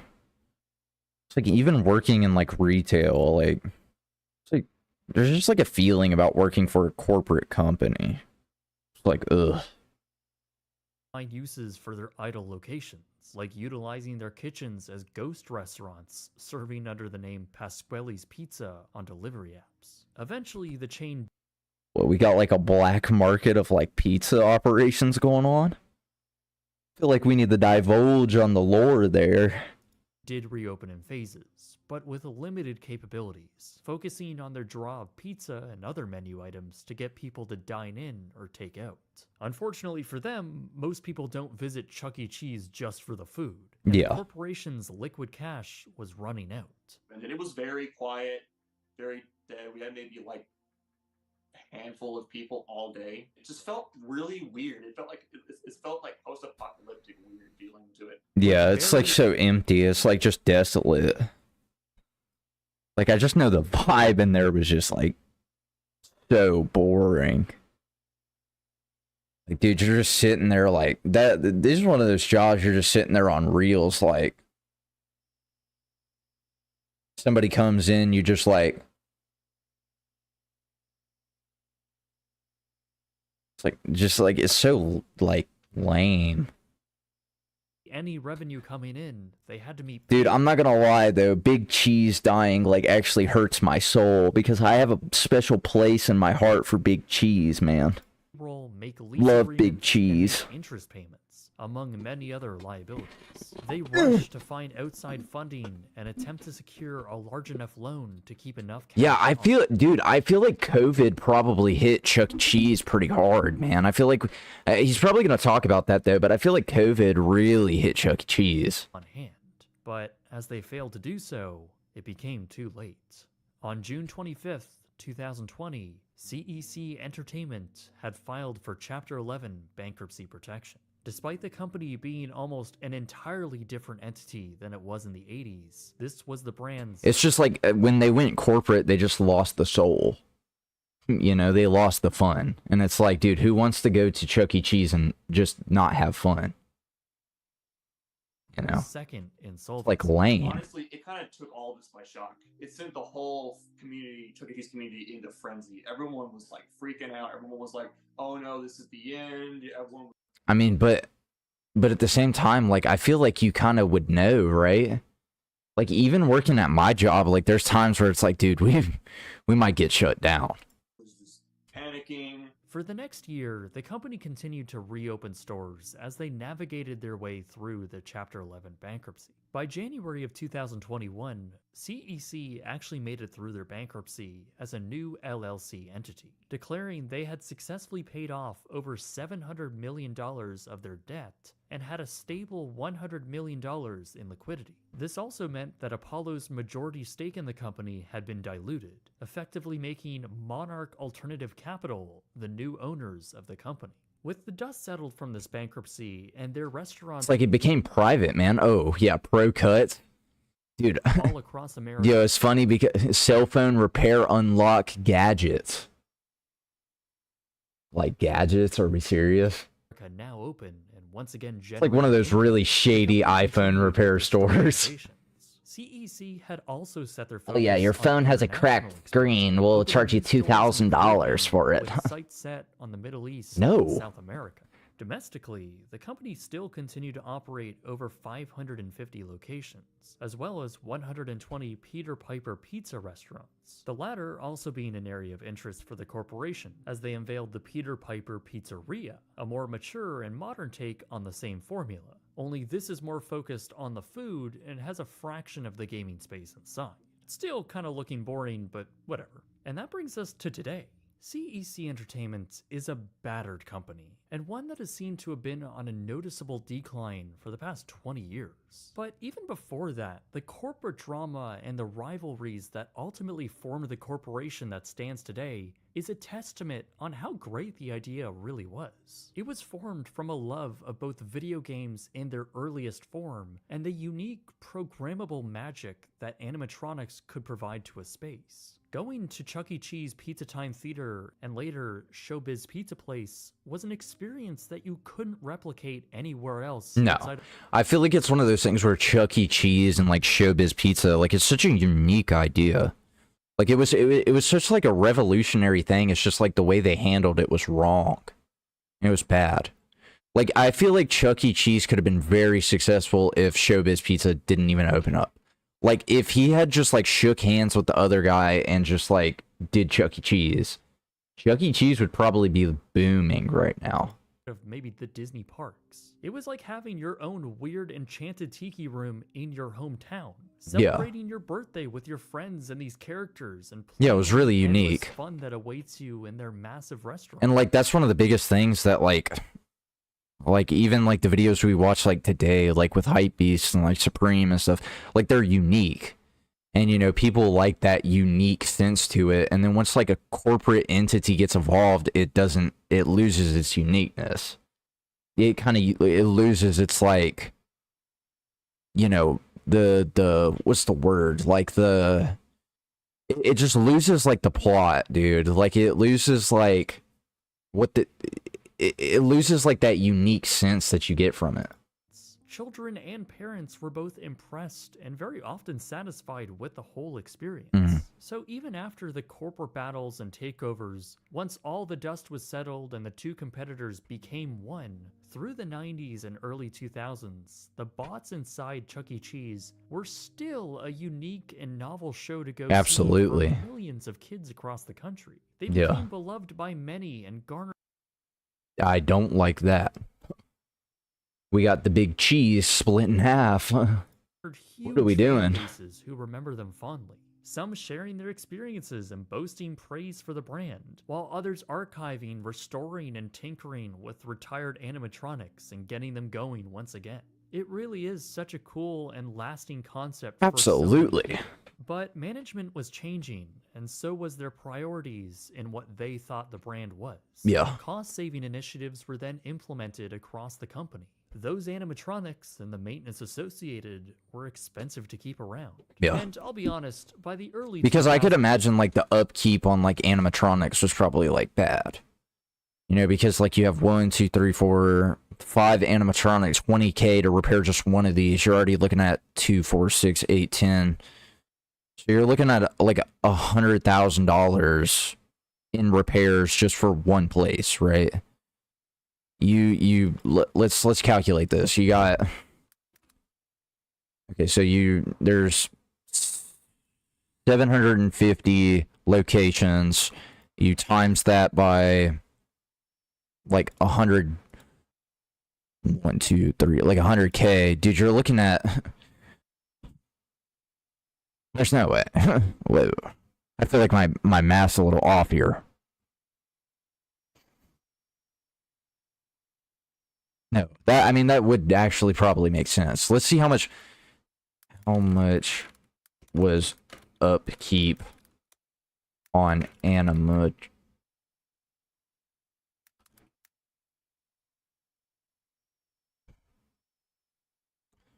Okay, so like $1,000 to $50,000 annually. Wow. Which is annual maintenance closer to 50,000. 10,000 for parts. Okay, so like you got 50,000. Okay, well, I mean, I guess that makes a little more sense.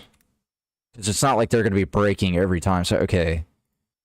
1, 2, 3. So you got 50,000 times 750 locations.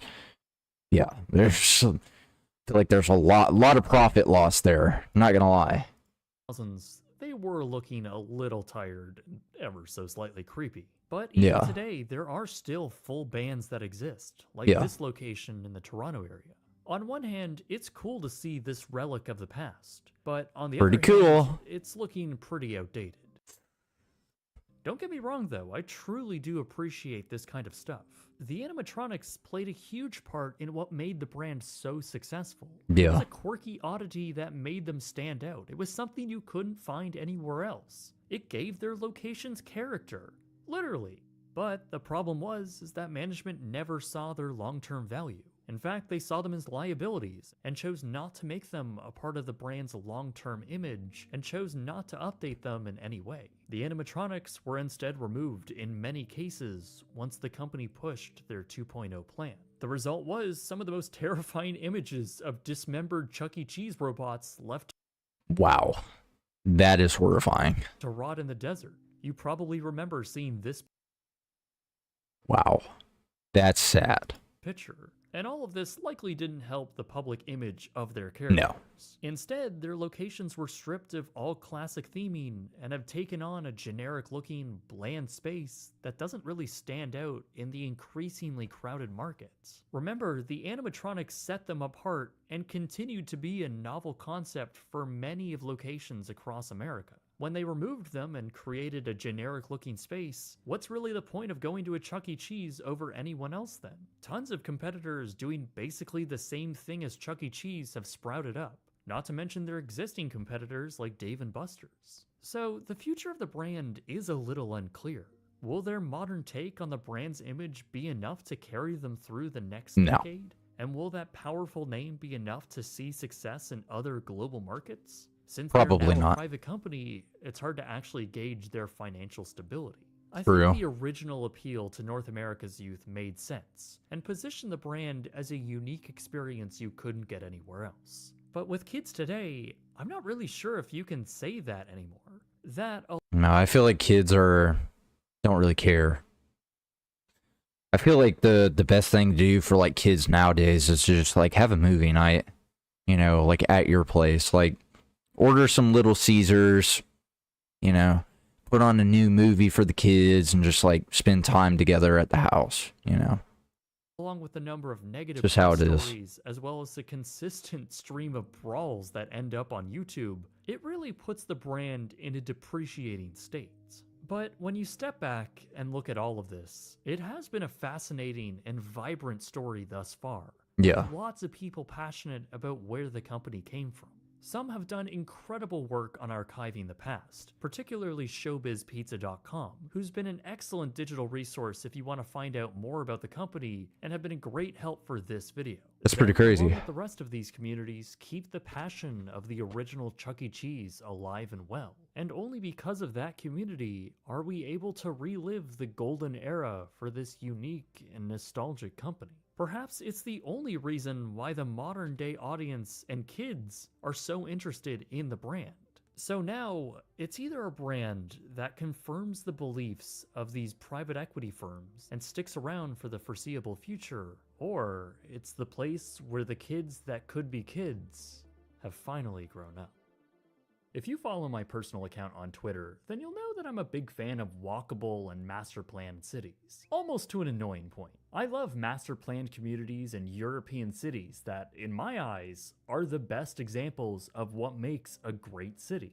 So I have been watching City Beautiful's appropriately named show, Great Cities. I particularly love the story of Central Park and how it was created as one of the first major urban park designs. Is this a emulating plug or? farmland with ravines, bridges, and meadows, a place that ultimately made New York City so much more livable. It's a fantastic and beautifully I feel like this is just a plug here. 100%. Good video though. Alright, let's see if I'm smarter than the chimp.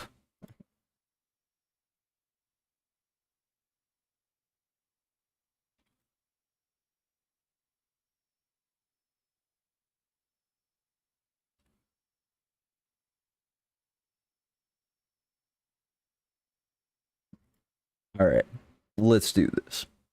Am I smarter? Are you smarter than a chimpanzee? I don't know. Come on.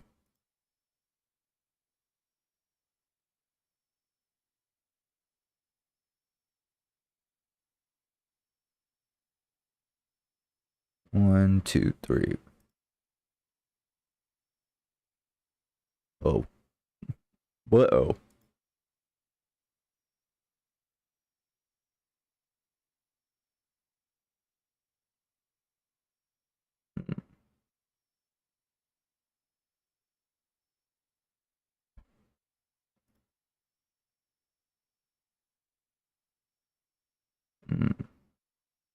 This one's a little difficult. 1, 2, 3, 4, 5, 6, 7. Ooh, 6, 7. 3, 4.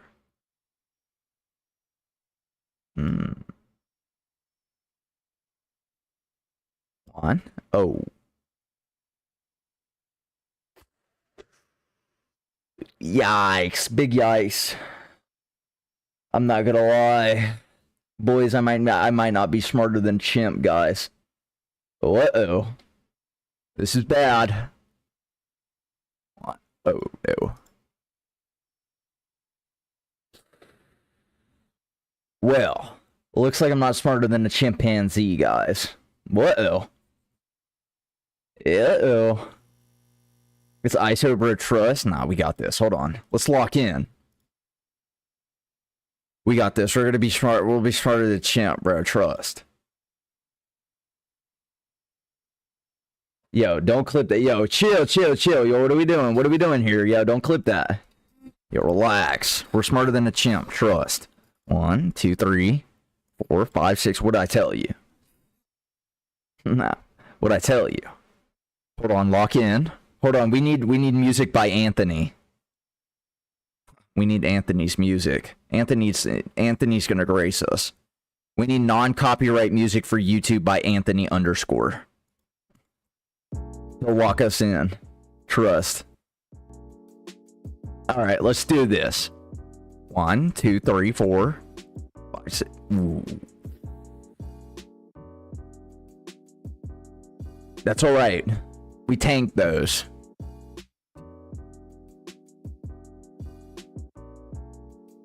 I'm not gonna lie. We're putting up... We are putting up Snell numbers right now, guys. It's not looking good. This is looking bad. I might not be smarter than a chimp. I'm not gonna lie.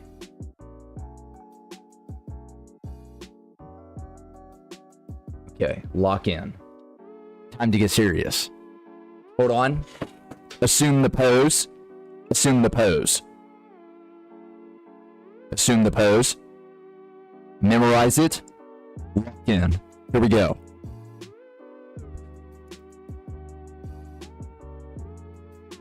Oh my god, we're locked. We're locked.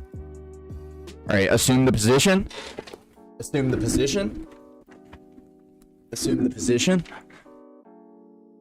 Assume the position. Alright, ready? Memorize. Ready? You ready?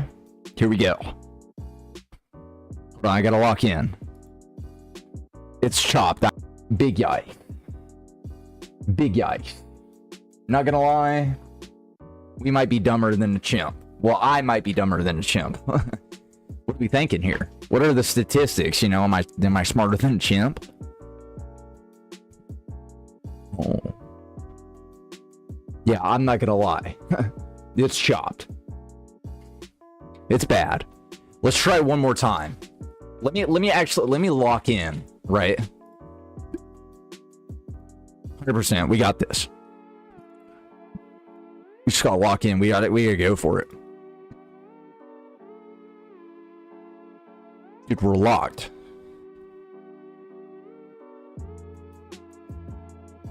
Oh my god. Hold on, I'm feeling it. 2, 3.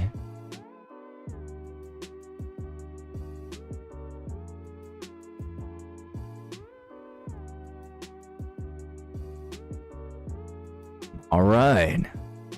I think we're the juices are flowing right now. I'm feeling it. 1, 2, 3, 4, 5, 6, 7. 6, 7. Love that. 6, 7, 8, 9. Why are we throwing in a 9? All right, I feel like we're making this a little more complicated.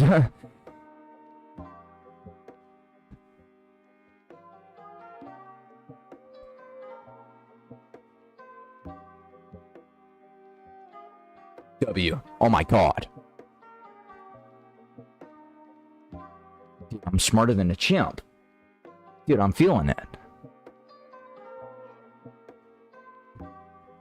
Okay. 1, 2, 3, 4, 5, 6, 7, 8, 9, 10. Okay.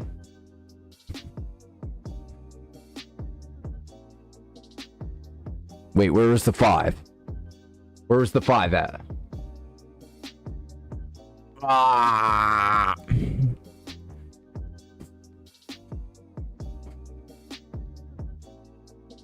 Lock in. 3, 4, 5, 6, 7. 1, 2, 3, 4,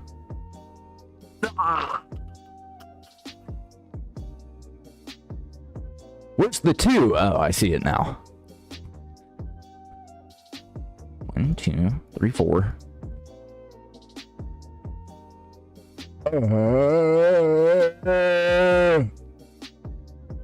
We lost it. I'm not gonna lie, I'm not smarter than Chimp.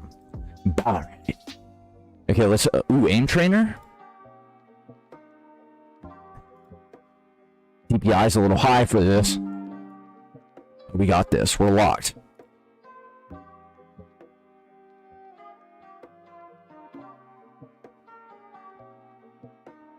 Dude, we're locked in. Is that good? No. That's okay. Hold on, wait. What is this? Alright, let's go.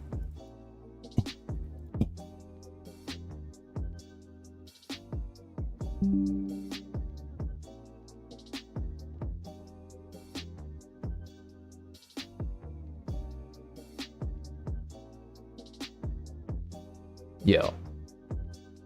I say that's pretty good. Reaction time.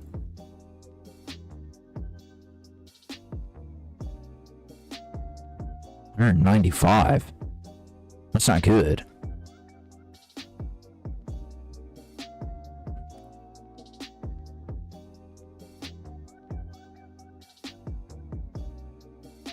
We're 83.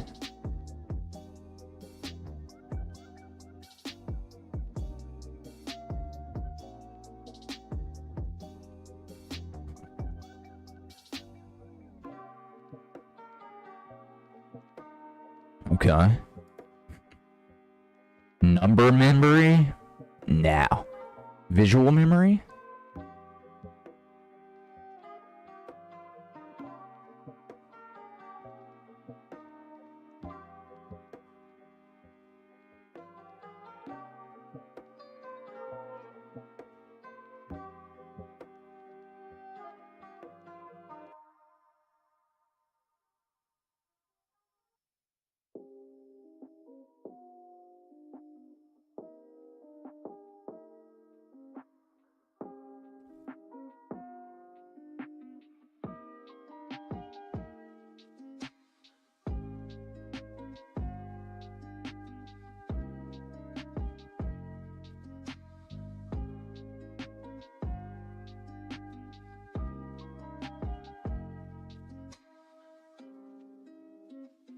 Where's the other one? Yo.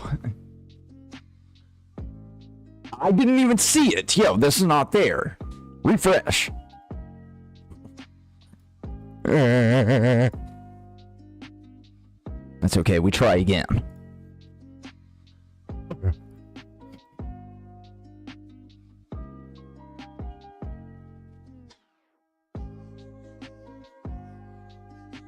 We're locked.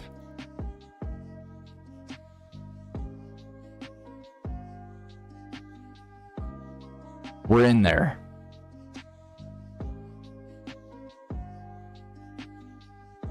Where's the other one at?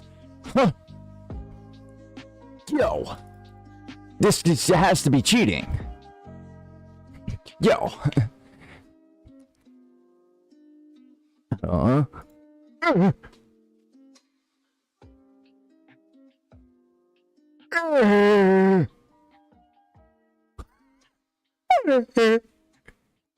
Okay. Not very good at a lot of these. Verbal memory.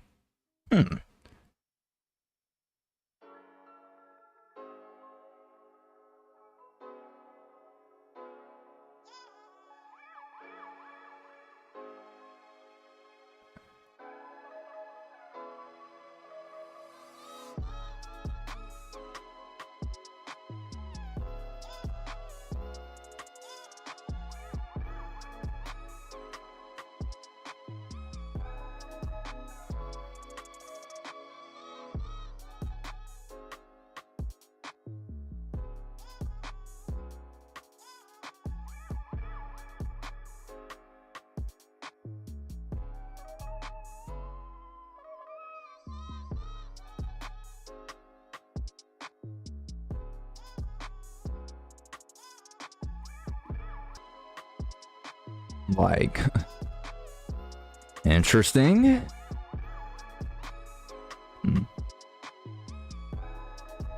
Oh, it's like Simon Says.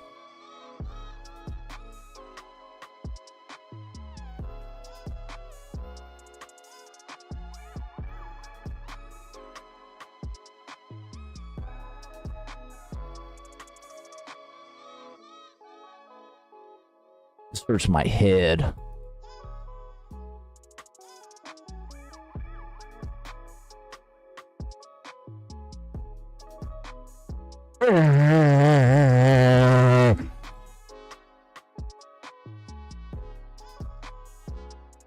Let's see if I'm good with numbers. 1.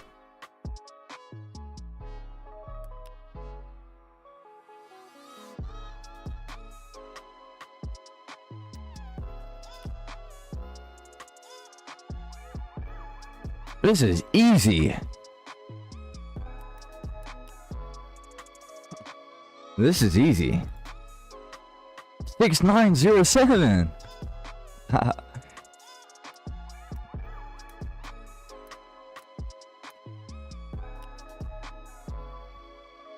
35713.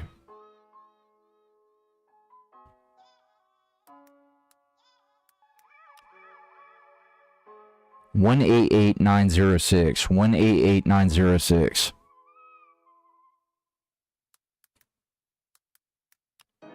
Easy. 7316236. 7316236.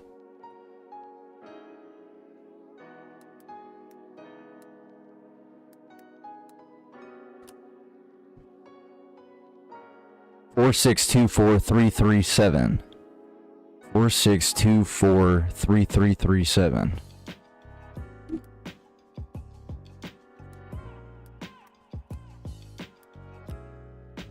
Okay. Level 8. Did I win? I guess. These are hard. They're making my head hurt. I don't want to do these anymore. The answer is no. The answer is I am not smarter than a chimp, by the way. Pretty stupid, apparently. Oh well. You win some, you lose some. Alright, let's do this. The Washington Post. Yeah, I'd say we're doing pretty good for content. We're playing the Family Feud on the Washington Post here. Good times.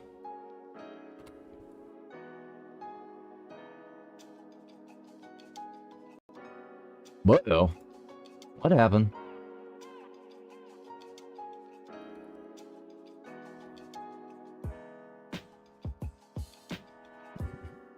Yeah, not smarter than a chimp, apparently. Alright, lock in. Yo, Anthony. Yo, who is this? Name an annoying bug. Fly. Mosquito. Mosquito. Stink bug.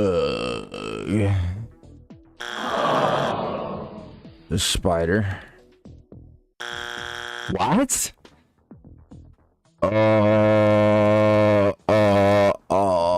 Dude, I don't know. What are we doing here? Like, what other bugs are there, man? I don't know, a beetle? What are we thinking? Yo. How is flying mosquitoes not number one? This is stupid. What could the number one answer be? I don't know. I don't know. What is it? Termites? Bee? Ants? Cockroach? Yeah, well. Yeah, no, I guess that does make sense, yeah. You know, it's okay, we'll get them next time. All right, round 2, double points. Lock in. What are we doing? Name a modern inconvenience most teenagers think they couldn't live without. What does that mean? I don't know, a phone? What does that mean? Dude, okay. Like, Social media. 100%. Okay.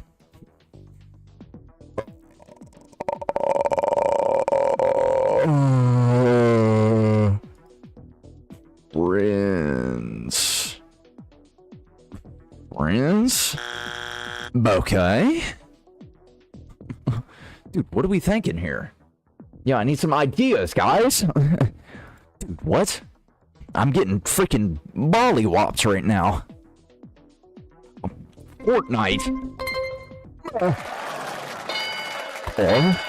Television? Those do make sense. That's okay. We'll get them next time. We're gonna come back. It's an underdog story. If a person's head is down in church, what are they doing? Sleeping. Praying. Oh, I don't know. What else would they be doing? They're dead. Like, I don't know. What are we thinking here, guys? Like, what are they doing in church? Like, I don't know. Oh. Phone. Texting? Yeah. Reading. Okay. What would the number 3 answer be? I don't know. I actually don't know. What are we thinking? Number 3 answer. I used to draw. Thinking? Like, yeah, I guess. Let's go to fast money. Name something that follows the word roller.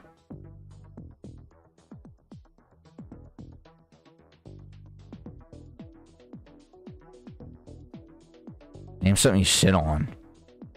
Ouch. Name something you talk to that can't talk back. Fucking no. Myself? Name a building that has many beds in it. Easy, hotel. Name something you turn off at the end of the day. Lights. Like, duh. Okay. Okay.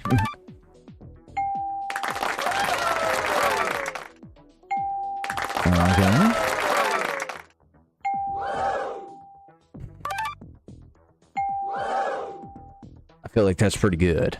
Let's see what the old hag got. I guess nothing. No, we could do better. That's just I'm not locked in. That's all it is. Let's play again. We gotta low-key beat, we gotta low-key, like, smoke the person we're going up against. It itches. Ooh. Name something specific that we get from a cow.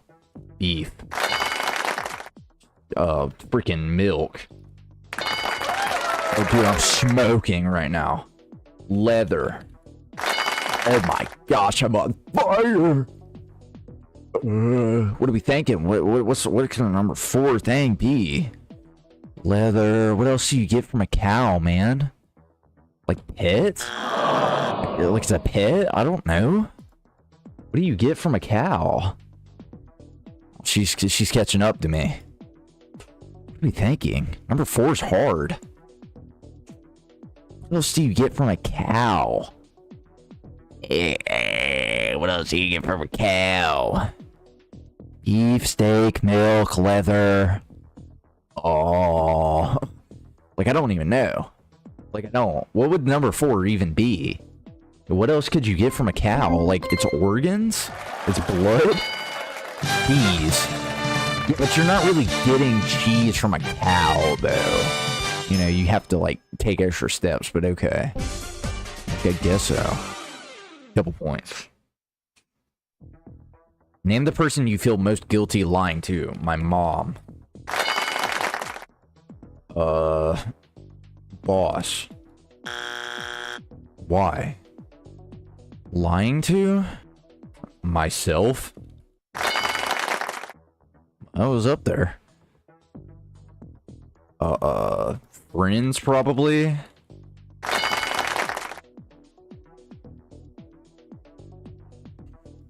Maybe like family. Okay. Wife or like a spouse. I don't know. I don't know who else you would be really feel super guilty to. God? No. Okay, what are we thinking? I don't know. We're smoking her right now, though. Doctor and the dentist, children.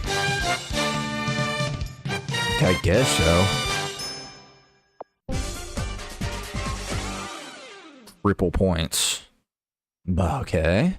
When you get to a party, what's the first thing you check out? Beer? Women?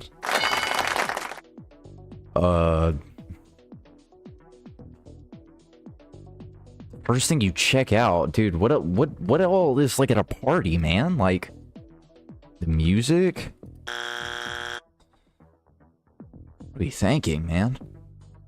Drinks, what else is at a party? Like the food. Ooh, that's good.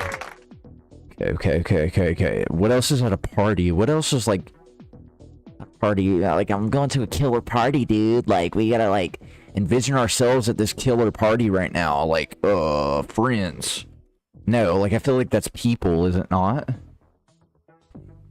Dude, I don't know. I low-key want to hit 4. 4 is so hard. It's always so difficult. What is it? Bathroom? Yeah? That is true. That's money. Little brain twisters. Name a place where it's okay to sing in even the shower. Name something you ride on that you hope doesn't make you throw up.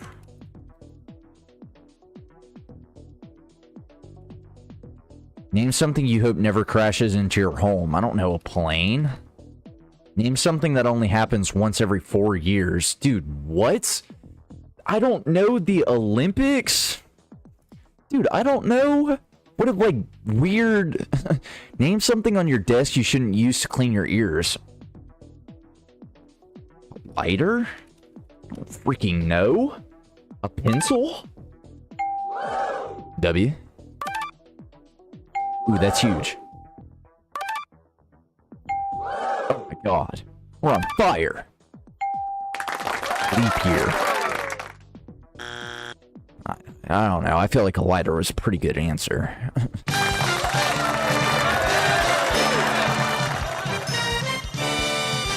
We low-key did smoke it, but I feel like we could get like... I feel like we could get like a little bit of a clean run here. Blow them out of the water. I feel like I'm up for it. I feel like I'm pretty smart.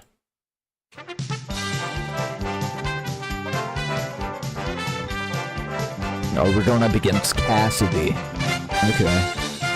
She looks like she means business. Very suit and tie. Name something specific that wax is used for. If you know, you know. Wax candle. Freaking motherfucker. Wax. Dude, what is wax used for? I don't know. Like, I actually don't know. Wax. Yourself. Like, people wax themselves.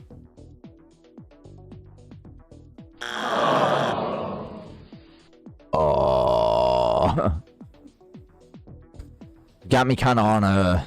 I don't know. What is wax used for? Dude, I don't know. Wax food? Dude, I don't know. Wax? I don't even know.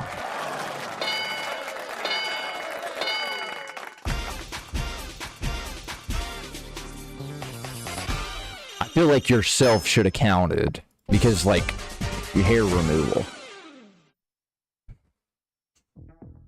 Name something specific a mortician might not put on someone if it's a closed casket. What are these? Something a mortician might not put on someone if it's a closed casket. Dude, I don't know. Like, what type of question is this? Dude, I don't know. Freaking... flowers? Flowers, maybe? Dude, I don't know. It's a closed casket. Names might not put on somebody if it's a closed casket. I don't know. Dude, yo, Cassidy's kind of smoking me right now.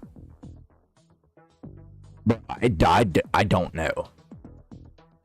I haven't been to too many funerals in my whole life, to be honest. I've been to a few, but like, dude, I don't know.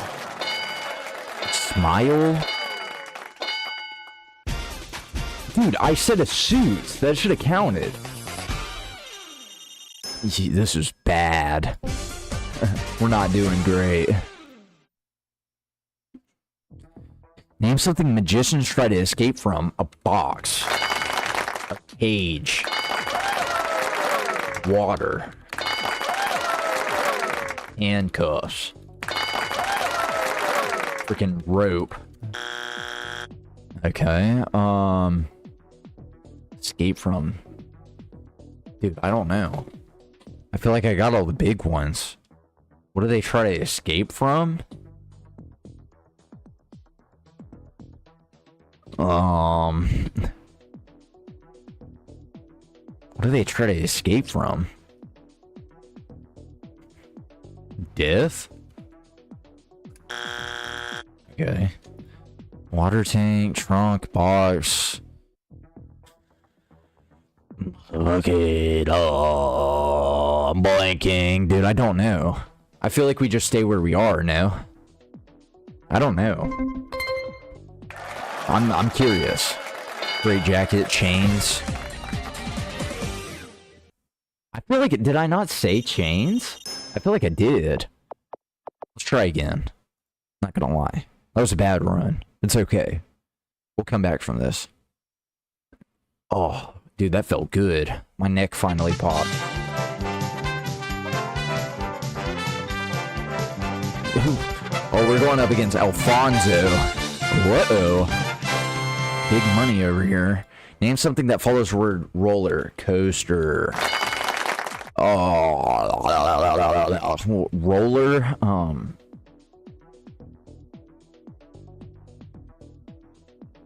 Roller. Dude, what follows roller besides coaster? Roller? Oh no. Big money pimp?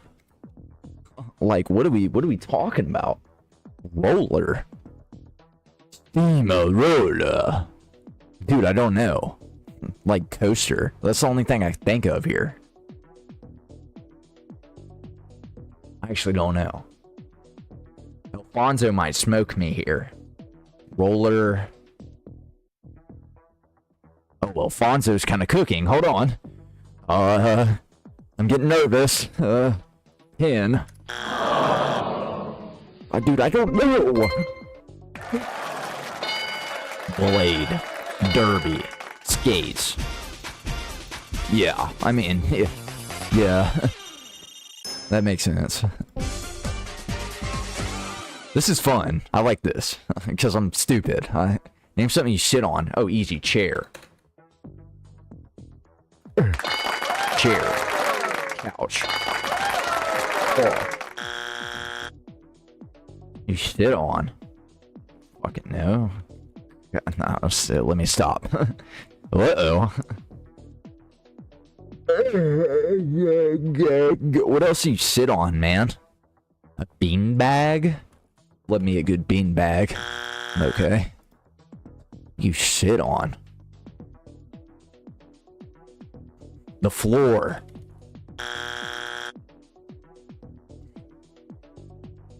mean, I guess. What else do you sit on?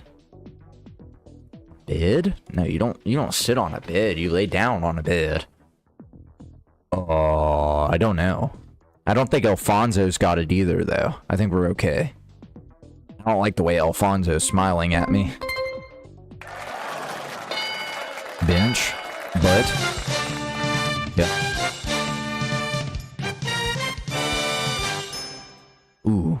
We're beating Alfonso. That's all that matters. Right, let's do this. Lock in. Name something you talk to. Dog. Me.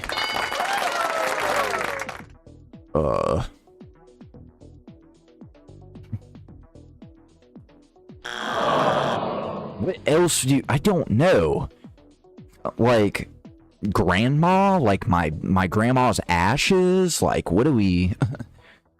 Mirror reflection? What would I talk to, dude? What would I talk to? Like, what would I... The game? Dude, I don't know. What else would I talk to that doesn't talk back?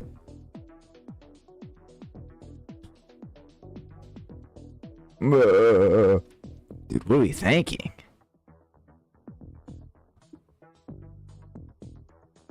We talk to that doesn't talk back.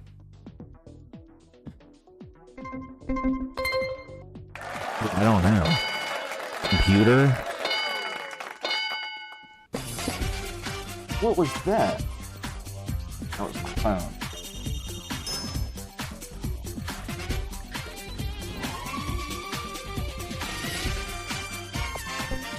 Okay, we gotta smoke Alfonso and Fast Money. Name something that's just plain rude to show up late for. Work? If a candy is colored red, tell me the flavor it might be. Cherry. Name a kind of business with a drive-through service. Fast food. Name something married couples ask for each other's advice about. Dude, I don't know. Like... Work? I mean, yeah. Tell me something that often doesn't start when it's supposed to. I want to say party, but... I'll go with party. Okay. W. W. Okay. Okay.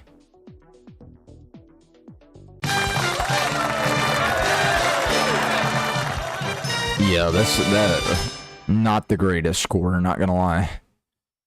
I'm loving this game though, loving the questions. Really gets my chimp brain to work. Let's do this. My back hurts. Lock in. Who are we going up against? Aim. Okay. Pretty cool.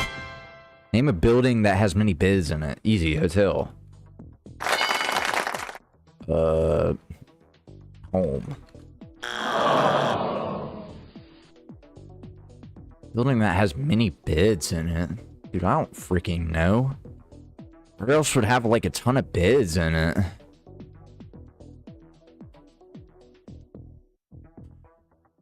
Ship?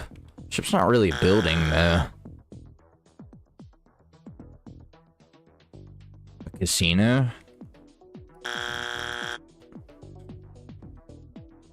Kind of getting smoked by Kane right now. A building that has many beds in it. Dude, what? Yo. Like, there's no way I'm this stupid, right? Like, where else would have a ton of beds in it? Oh. Okay. Barracks, dorm, hospital. Yeah. We're not letting Kane smoke us. Name something you turn off lights. TV. What else do you turn off? Phone.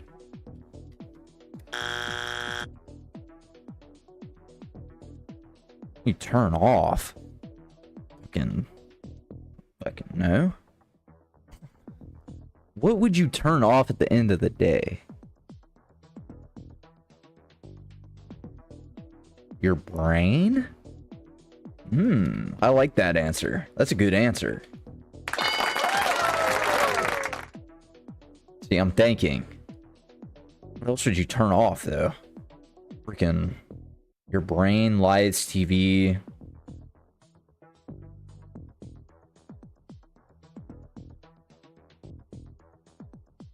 Everybody has a computer that they turn off.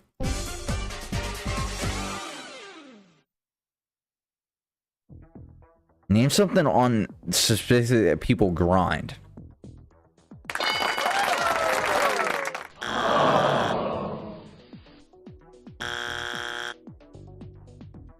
Bad spelling.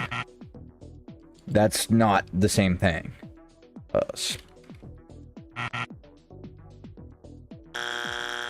I mean, I'm not wrong. What else do people grind? Pipe. Okay. A pole. Like, hey, am I wrong? People grind, dude. I don't know. Rocks? Dude, what do people grind, dude? What do people grind? Ice? Food?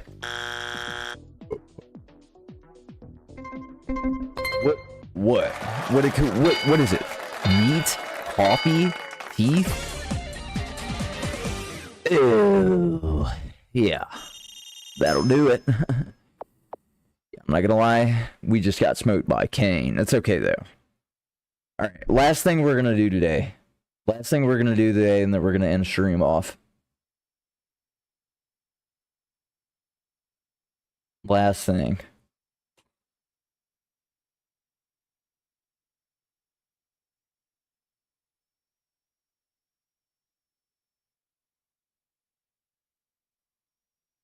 Alright.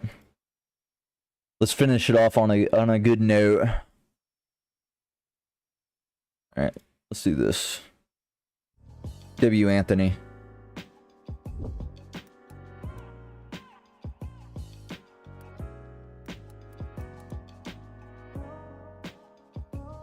Okay. Alright. Without further ado, for everybody that doesn't know how this works, I have 30 minutes. I have 30 minutes to scroll through Reels and get every single one of these. If I can't get Blackout Bingo within 30 minutes, then hold on. Not yet. I haven't started it just yet. But if I can't get Blackout Bingo in 30 minutes, then I am a chud, and I lose. And if I lose, that's bad. If I win, that's good. No gain, no loss. But it's fun. Same, but different. Alright, let's do this. 30 minutes starts now. Without further ado, Reels time. Lock in. Hold on. This isn't fair. Reels needs to load. Okay, W. Joe. I don't think we can get anything for this guy, though. He's not really chud. Then it's okay. Oh my gosh, dude. Yo, R.I.P. Joe's relationship with Brooke, by the way.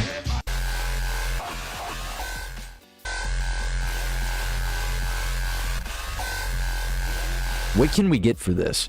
AI generated? No. Mythical real pool? Yes. Brain rot, alcohol related, chud, anime related, AI generated comments, tweaking, video game related, foreign language? No. This is food. Is this food related? Yeah, I feel like this is food related. I feel like we can hit that. All right. That's it.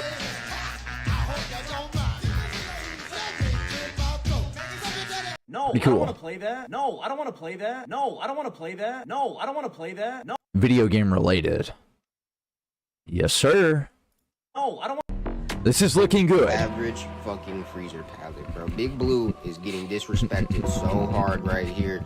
The easiest place to grab this remote is the center of the green band, and you want to use the snip method, like scissors. Okay. So snip the remote rotate it, and take it through the green band. The easiest place to grab... Do we get tweaker for this? Yes or no? What was that? I didn't like the disconnect sound. I think we're good, though. What are we thinking here? We can't really get anything, can we? Relatable? No. What a comment say? Maybe they're tweaking. Okay, well. Bro, stop looking at me like that, my nigga. Bro, back up. Monk? W-Unk? I don't think this is anime related.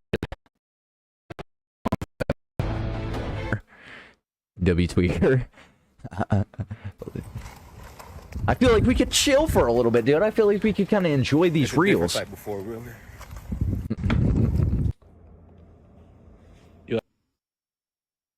Yeah. Not finna cut it. The tears in his eyes. You with the high top hairline, with the curls. You look like my iPhone 11 Pro. Pure tears of joy. Can I get the Minecraft special? Slime Yo Barber. Love you to death, kid. You're a great kid. That's fire. And have a normal haircut. Where'd drink go? I don't know. Comments aren't really. Sacrifice your barber partner now. Comments aren't tweaking. How is he going to claim that work doesn't control his life, but... Posted in front of the fiber, selling dope till the sun come down. Take a fuck, nigga, right off the map. That's hard. Can we get anything for that? Cornball. Well. It is kind of corny, but I'm not. It's been a long day, man. I got somebody. You using _2 how to care? Yeah, that's me. I'm teasing handsome EMS and exposing me smoking. Man, hurry up, son, this motherfucking country if I shoot your bitch ass on GP. Brr, brr. Oh my god, dude, I cannot believe what I'm What am I watching? Holy fever dream. saying.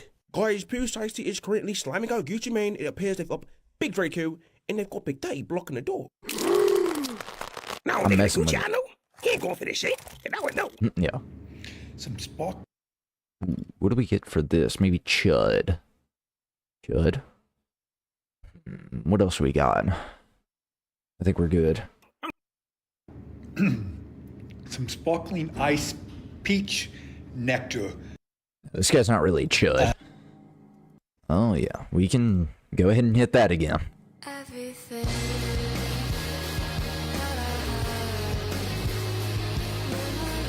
Got a like for me. No, we can't. It's at 6-7. Pretty good though. What do comments say? We're good.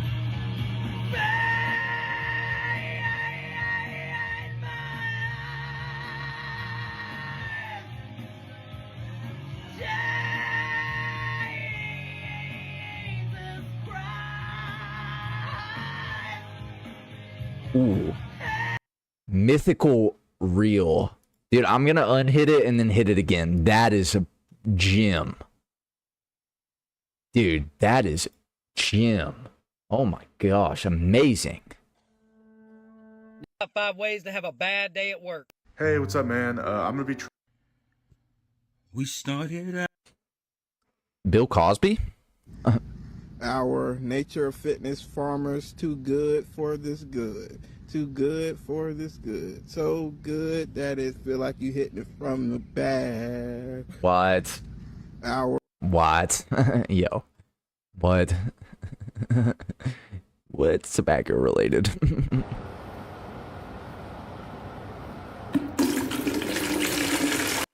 Yo, how you doing, man? Yo, I'm good, bro. What you been up to? You know, work. Same, bro. I work too. Yeah, I've just been working at my job, then coming home, and yeah, that's about it. Word. I've been going. Yeah, I do be like that. Unforgiving. And potatoes and onions. Bait. If you make it where I'm from, should have a miracle. Trying to make it where I'm from by being so lyrical.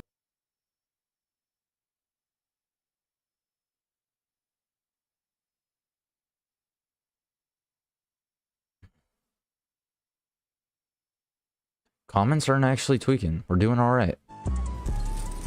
Another amazing day on and in paradise. Yo, talk about dripped out Balenciaga rich millionaire. Dude, wow. This guy's dripped. You dress like a black Israelite. That's sassy. Wow, comments tweaking. Comments are tweaking, but that's okay.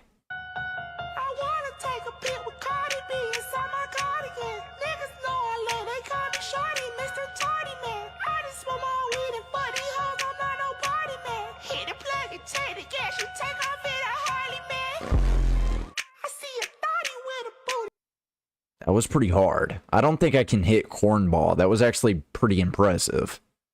It generated. We could probably hit relatable for all those work ads. Or like the work reels. But that's kind of, no. I already scrolled past them, so it doesn't count. 1738. I'm out here to sup alone. I opened the door.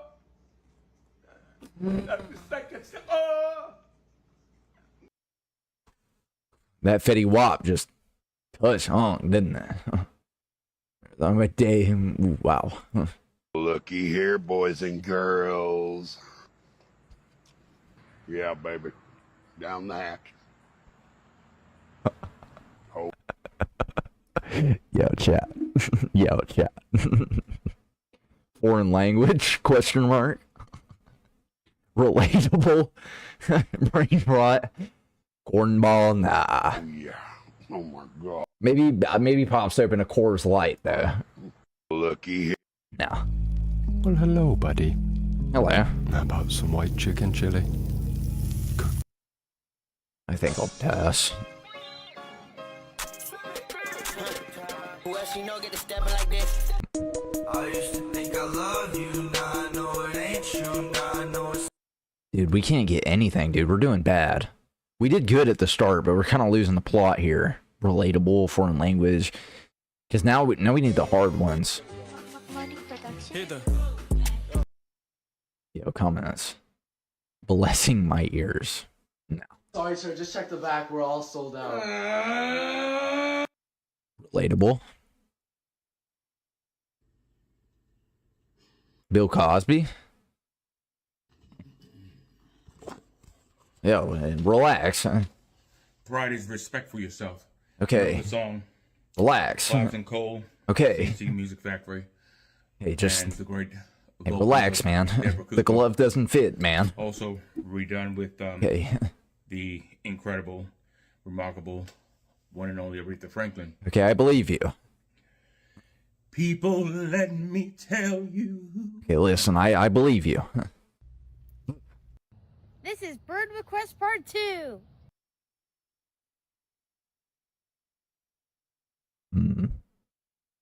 Looking for deodorant. Look at my son, all dressed up for his first Playboy Cardi concert. Yeah, cornball. That's cornball. It's between alcohol, brain rot, anime-related, AI-generated, and foreign language. I feel like we do that. Hello. No, you like I swipe. No, you're not. No, I swipe and no. Yeah. Yo, no, no. Like I have to swipe. You're swiping. It's not how it works.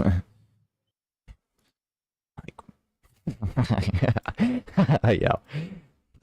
Hi, Jordan here with... Hard pass. Ooh, yeah. Now we're talking. We need 4 down the row here.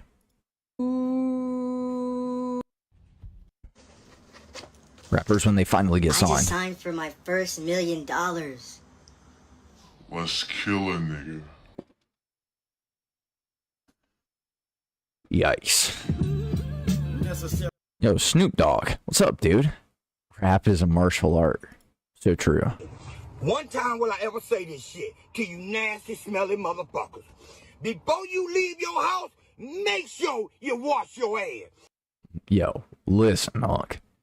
Sometimes you just gotta do what you gotta do, man. What is with? What is with this? What's going on here? No. Yo. Oh, my time restarted. GG. It's okay. Oh, look at that. Reels time.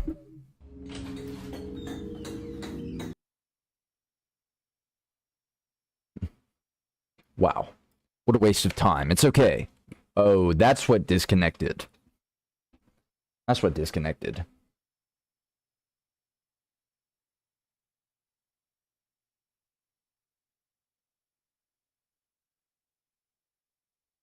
We'll pull reels. Oh my gosh, Dad. What? Get up. What, Dad? I'm sleeping. Yeah, we're gonna do a lot of work today. I need you to get up.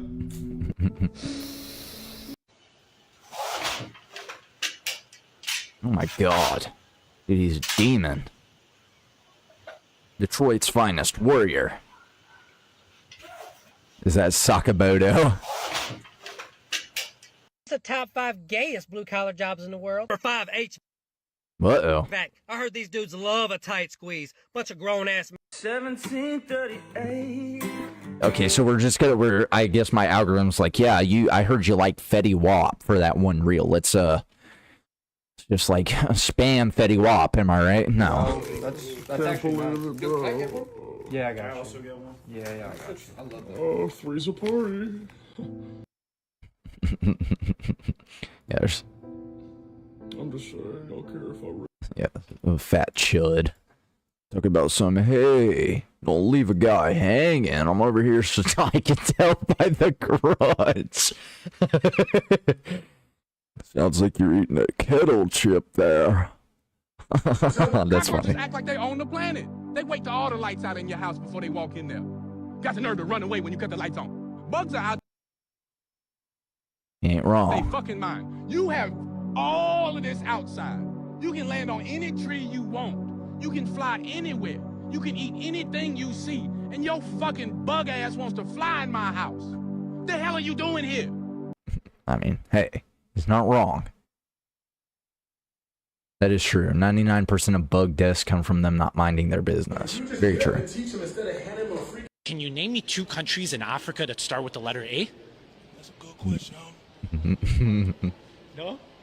That's a good question. That is a good question. Can you name me Not wrong. Pass me that cup. Yeah, I'm going up, nigga. I just turned a married housewife into a slut, nigga. Hell yeah, twin. Hey team, I hope you're doing well. I just Gets us closer to the yes. What are we talking about? wanted to do a quick check-in, see how things. Yeah, thanks for the check-in. I got love for them, it ain't no trolling, them can't go for bait. Having Pluto problems, me don't do no problem having cake. I'm gon' dump on them, gon' be a dumber, no one get my cut. Bitch ain't seeing me, bitch ain't gon' pee on me, you stupid slut. Having Twitter hoes, I'm having them few of them hoes, I'm have my way. Bagging the baddest ones, I bet the baddest ones all over the state. Got the Spanish, so got all the Manish, so trying to come through clock. For the love of me, bitch drinking on bubbly, then suck my cock. I got the heady first, don't get but giddy first. Really vibing with the I'm really messing with the vibe he's bringing. Shout out Atlanta, Georgia. Tired of making root beer. Oh. Make sure you're ignoring him, but life got so true. I've been like that recently. Love the boys though. Absolutely love the boys here. Love the boys. Who's gonna love? No thank you, Bill Cosby. Yeah, you want this?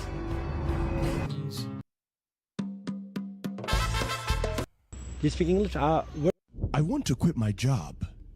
I want to quit my job. Man, I'm about ready to quit this job, you feel me?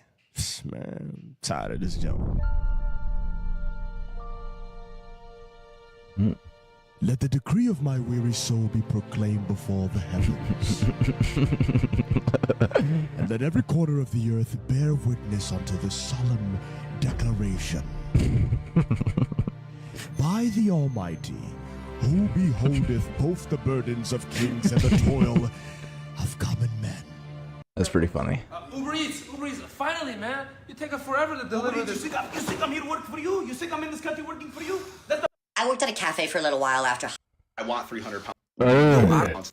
Holy build. Dude, what the hell? That's insane. I don't know if I'm tweaking right now, but the world is legit yellow, bruh. What? Got an Instagram filter. It's literally yellow. I don't even think. It is pretty yellow. My fault, man. You good. Oh, my fault, bro. You good. It do feel intentional sometimes. Hey, what? Hey! Yeah, it does feel like that. You're gonna be sleeping good for the plane ride, though.